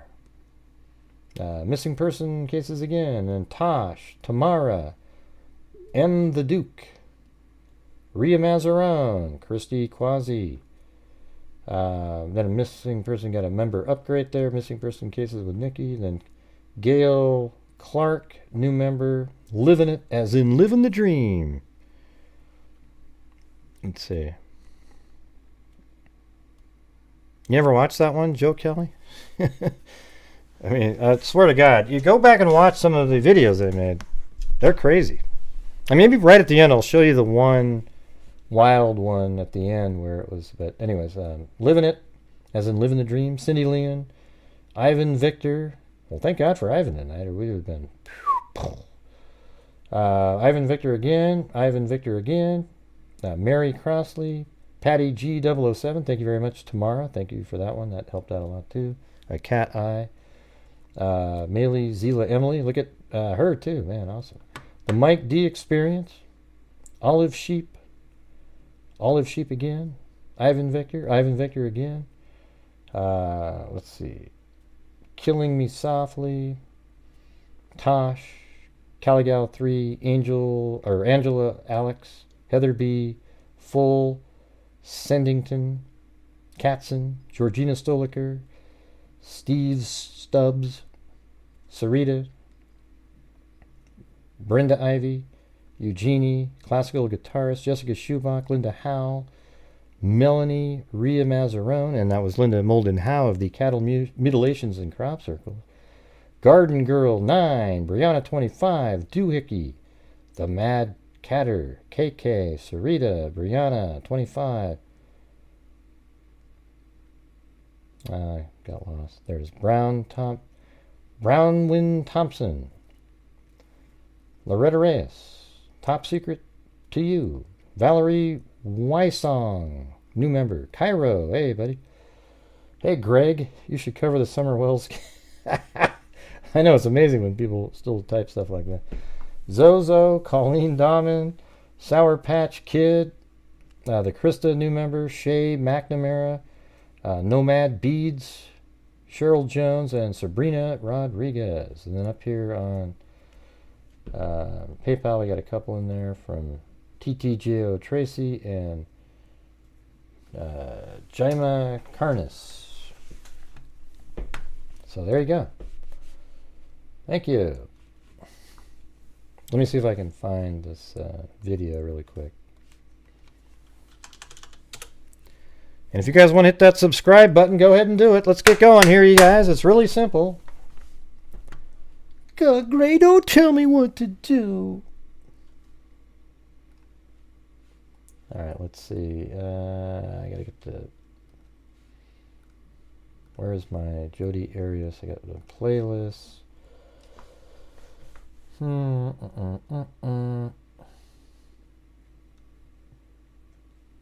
Oh, yeah, there we go. I got to go this direction.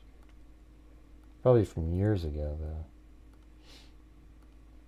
You guys could check out my playlist. I got the Ted Bundy one.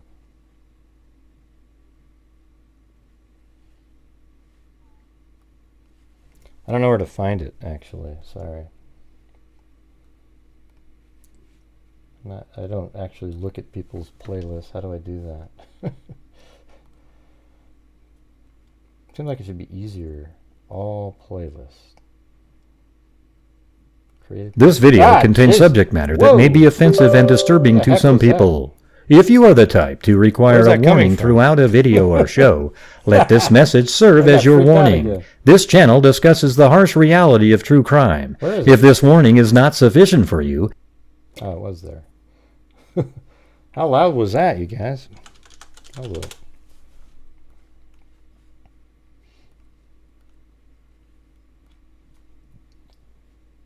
Alright, let me try this again. Created playlist. Alright. Oh, here they are. Oh, yeah. I go way down there. Molly Tibbetts. Jonathan Cruz. Crime. Oh, there it is. The Arias playlist. Oh, yeah. Yeah, these things are awesome. That one's not too bad. Well, here's a scenario. Yeah, I like that This one. is her scenario.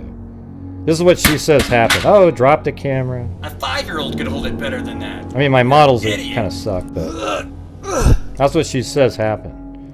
And then he just stood there, of course, and then ran around in a circle. Then she shut the door, jumps up, grabs the gun off the top of the shelf, and then runs up. And then she shoots him in the head. Kill you, bitch. That angle actually works to the head, but that's not what happened. And then he just stood there, of course. And then ran around in a circle. Then she shut the door, jumps up, grabs the gun off the top of the shelf, and then runs up. And then she shoots him in the head. That angle actually works to the head, but that's not what happened. Oh, that was one of them. Oh, shoot. Where is that playlist? Let me get back to it.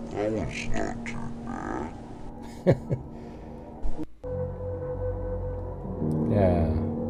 Oh, yeah, this one was sweet. Here, watch. This is one of the first ones I did. 98,000 views only. What a joke. 82,000. Here, watch this. These are actually the photos from the...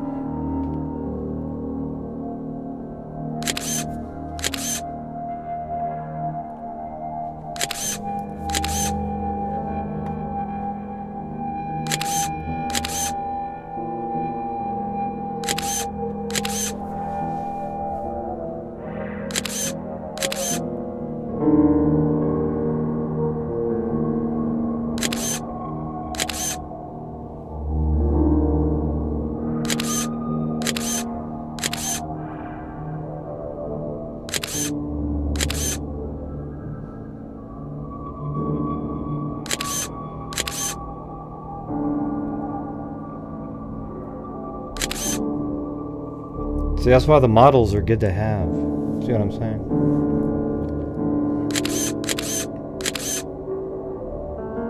That was a freaking nightmare in there.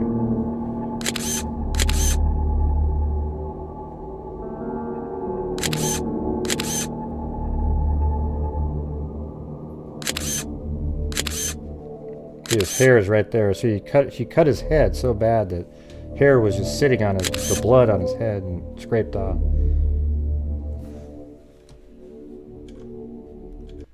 Alright, so there's that one. How about this one? These are This video is intended. Oops. This video is in. See, these are... I used to use this stupid voice on there because I didn't use my own. But look at this crazy one. Intended to These are real photographs that were on the camera. Prove that during the photo shoot, the shower door was open, and that many of the shots were taken with the camera inside the shower, making it likely that Travis was aware that Jody was filming him. Jody Arias lies often, but there is no reason to lie about the shower door being open. Yeah, see, she talked about how it was open, and I figured it out already prior to that. I asked him if I could do pictures in the shower, and he's like, no. And I was like, I just have an idea. I have a couple ideas. And he's like, well, what do you mean? And I said, I have this, I saw this thing in a Calvin Klein ad once that looked really good. And so he was, you're right, he wasn't very comfortable at first. He's standing there and he's all, I feel gay. See, I think that's really what happened. He has that look on his face, though. So I deleted and I kept taking. And some of you looked really good, I thought. The one that you showed me yesterday, I've been looking right at you. I think that's a great picture. Right, that's right before you shot him in the head. I don't know Yeah. what he hates about that. I think it's a very good picture. So you were taking pictures and showing them? So here it is right here, watch. Everywhere.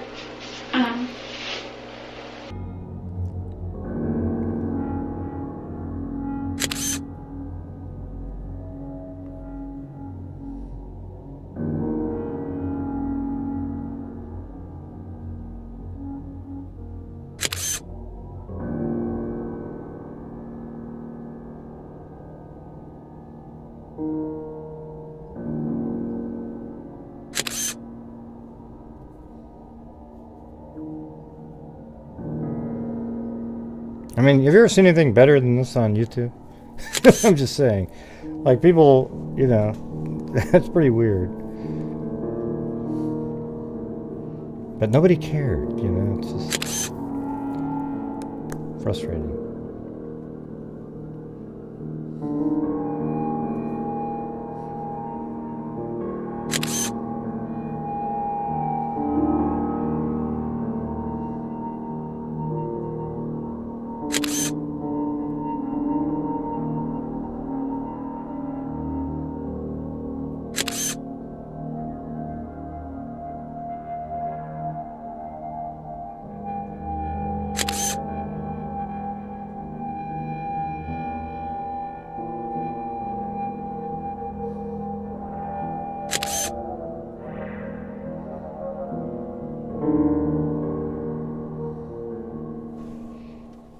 Yeah, see? Crazy.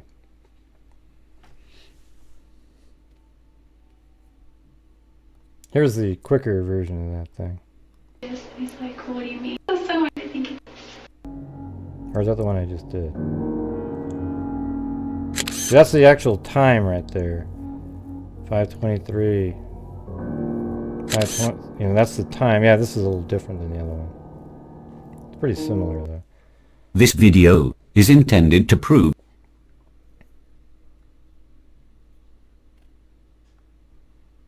So this is how I picture her right at the end, like this.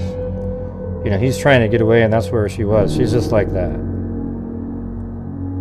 That's how I pictured it.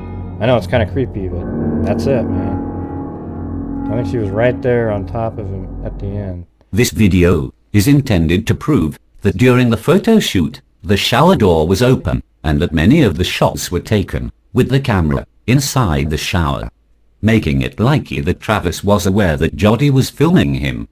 Jody Arias lies often, but there is no reason to lie about the shower.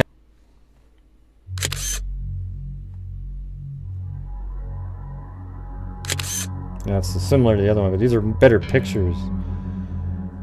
They were clearer. These were deleted images on the camera.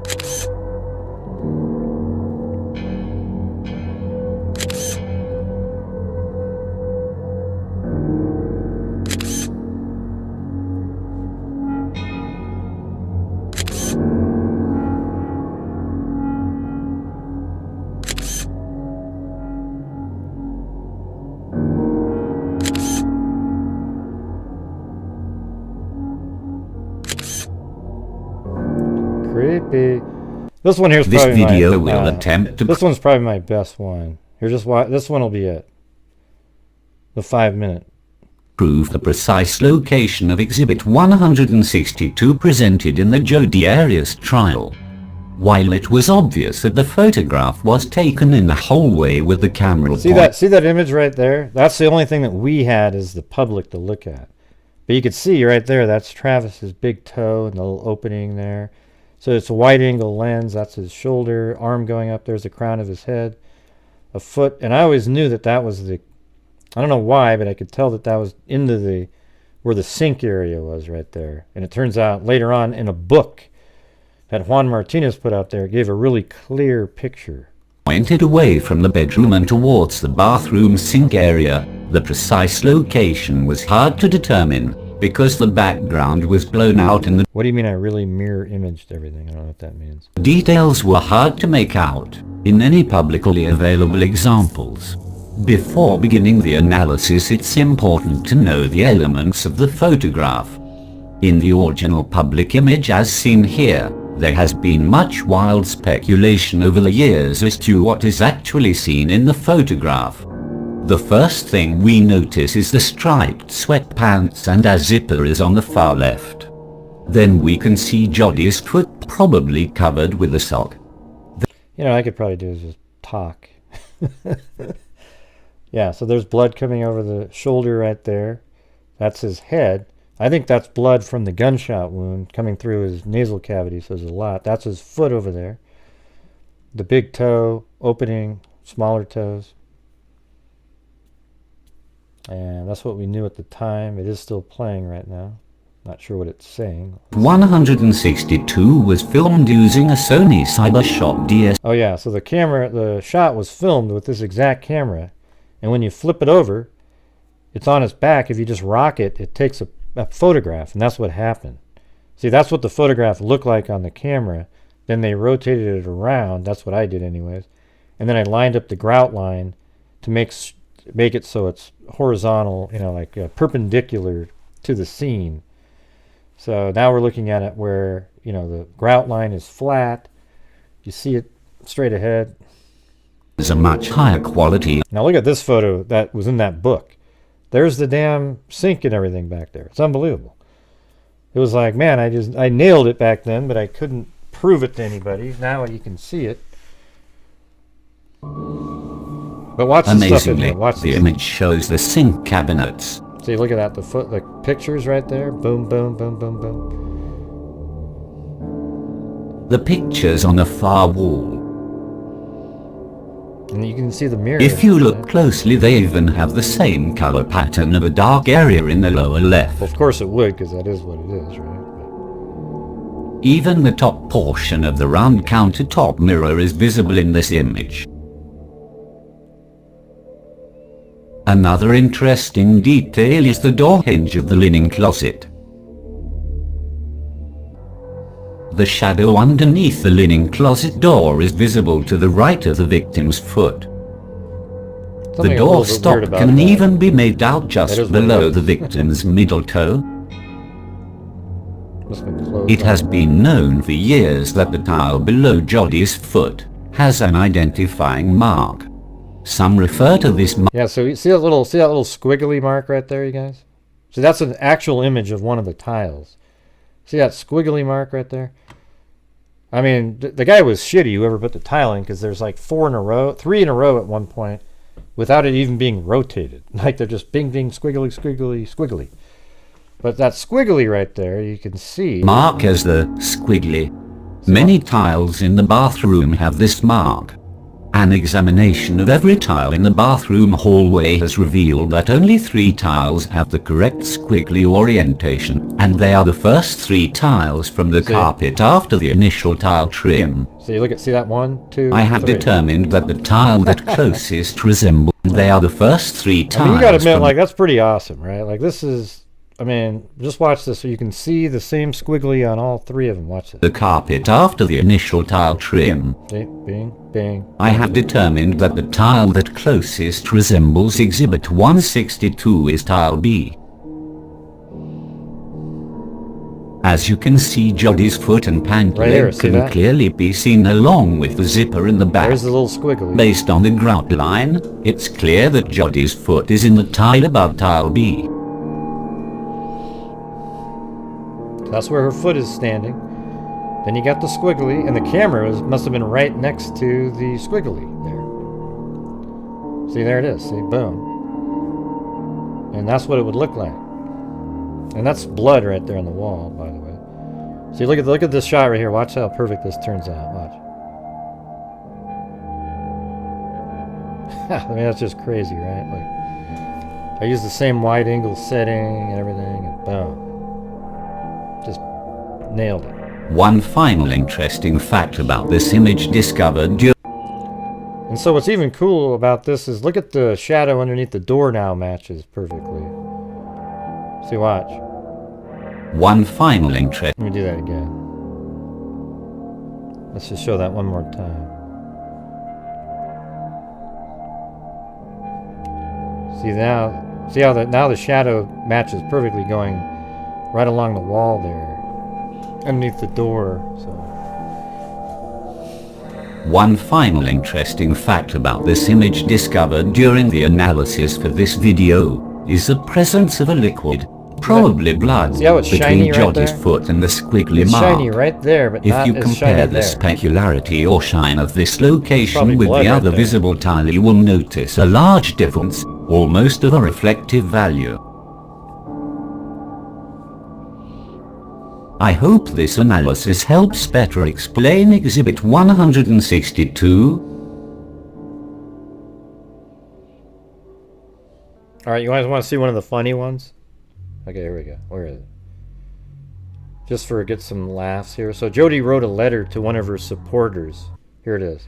Hey, this is a dramatic reading. This is my voices. Early on doing the Mary Lou's and whatnot. Of a letter written by Jodi Arias to her supporters regarding the recent book written by Jane Velez Mitchell, Exposed: The Secret Life of Jodi Arias, read by my wife Betty. Come on, Betty. To my friends, for this to be effective, you really... So this lady's doing a dramatic reading of one of Jodi Arias' letters. She actually wrote this letter that you're listening to. Listen how ridiculous it is. You must take a second or two to imagine each of the following. Imagine this for a moment. Someone publishes a book about you titled Exposed: The Secret Life of... Well, just insert your name here. Go ahead. Imagine it. Say the title out loud with your first and last name. Well, okay, The Secret Life of Chuck Sampson. Oh, boy. Feels gross, doesn't it? Oh! This book is filled with nasty lies about you and half-truths, distorted to make you look as inhuman and unsalvageably, not a word by the way, evil as possible. Imagine that in writing this book, the author, or a ghostwriter, don't you know, consulted with a woman you once briefly knew years ago, who stopped being your friend for reasons so esoteric. She sounds like she was reared in the Dark Ages. I think she meant archaic, didn't she? Oh, but at the time, those weren't the reasons she gave you. No, no, she either was dishonest with you or is now with everyone else. But either way, her mission is to trash you. This only has 15,000 views. Imagine, if That's you crazy. will, that this book, filled with degrading, embarrassing, spurious details about you, Those are all however from her untrue, camera. is dedicated to someone who used to bully, beat, and abuse you so copiously that your body, mind, especially your mind and soul, still bear the scars of these horrific experiences. I'm just curious. Do you think it was horrific for Travis? Imagine also that a portion of the book's sales are donated to a so-called legacy fund bearing the name of the abuser, founded by people whose burning, twisted desire is to watch you die. Die! Now, there isn't much you can do about this book, except to This is mourn pretty damn it good, man. as a tragic, unnecessary waste of trees, and keep stepping. But wait, there's more. Now imagine this. I am your self-professed friend and supporter, but I buy this very book, exposed, The Secret Life of, again, insert your name here, thereby instead supporting all the above and throwing money into the fund named in honor of your abuser, and enriching the very people who want you dead. How would my purchase make you feel? Hurt? Betrayed? Disgusted? Would you still consider me a friend? I think not.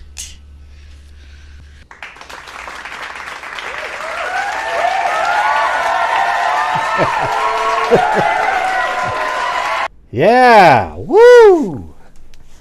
How was that performance by her, man? Well, that was pretty good, right? Anyways, I thought that was pretty good. Awesome. Well, you should go check through the playlist I've got on there. It's pretty good. Got a whole bunch of videos in there. I actually made a 3D scene. Look at this, where you go in Move here. around. I made a 3D scene on a program called Unity where you could literally walk through it. And this is what it looked like. Watch this. View forward. Go in the direction that... Isn't this crazy? The So that would allow camera people to go through basically and... is pointed. So hit the F key if you want to use a flashlight. And if Wait, you do I look have on the- the floor oh, there, do you I see still a have camera. that? I think that's Hold on. basically where the camera was when it took the shot. Image Uh, 162, I guess I exhibit don't still have that 162 anymore. of Travis on his back and Jody standing near his head. Okay, now Isn't that when crazy? you're in here, Walk around in the room? realize that you can actually open up any of these doors by pressing the E key, like that. Okay, even the shower door is shut, but it's actually during all the photos that that's Travis, a camera where one of the shots that was. While Travis was posing in the shower. I sound so young. What do you mean? The shower door was open, okay, just like it is right there, all right? Now, Exhibit 161 is a shot that's real similar to this right here, and that's why that camera is right there. It allows you to see exactly where that camera was when it took Exhibit 161. Isn't that weird? I had it like a game, a game where you could walk around. Now, the interesting part about that is Jody claims that she was kneeling different angle using the mirror. Okay, and you can open up, again, you can open up all these doors. Maybe we'll open up these so we can see the route that Jody took. Or this is what she claims she did. Jody claims she was kneeling down there, then Travis picked her up, threw her on the ground, then she got up and ran this direction. Okay, went into the walk-in closet, and then over here she jumped. Now the space bar allows you to jump, so she jumped, grabbed the gun, went out this entrance, turned around, and fired at him as he was following her. And that's just not, And that didn't happen. And wasn't that weird that HLN never would want to use Now let's try this? something else I was thinking about. Idiot. Clock that I'm looking at. He'd be back, and then Travis would be standing at this. Anyways, does it go all the way out to the outside? Let's see. It works a little bit better. I think you can actually jump up onto that bathtub right there. Oh, yeah, I did. Look up at the building, and pretty big to do it. 1,055 cents on this video. Okay, so so far I've made about 55 cents on this video. That was true at the time. Still is. Anyways, wow. Well, there you go, everybody. Thank you all for being here. We're going to do this spin really quick. And let's see. I think that I actually made that game way before. It wasn't really a game. It just allows you to walk through it. But I made it way before, like literally 2015 maybe. But then I went to the site and then I made a video just running through the scene because that was only made 4 years ago.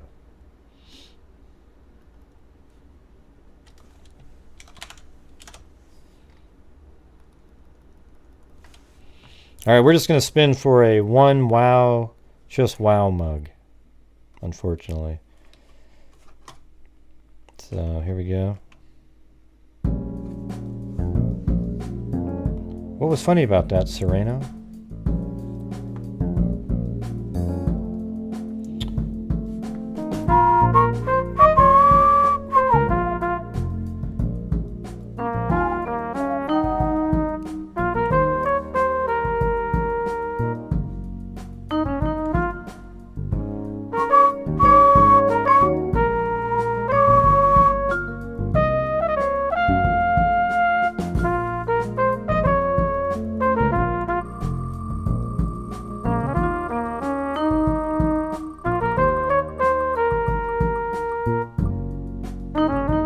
Look at that.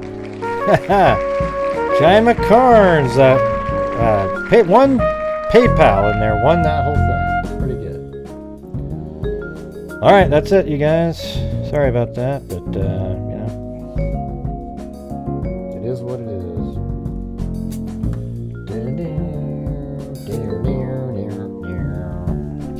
Alright, guys, thank you very much for being here tonight. We'll see you guys tomorrow. And as I always say, everybody, until next time, be safe out there. Might be late tomorrow, though. I'm not really sure. It might be more like 8 o'clock or something. Got to go over to my parents' house. I might do something in the middle of the day. Maybe I'll try to do like a call-in something during the middle of the day to get a different audience of people that maybe aren't really up and watching YouTube during the evenings. I mean, who knows? All right. So, anyways, we'll see you guys later. Till next time, be safe out there.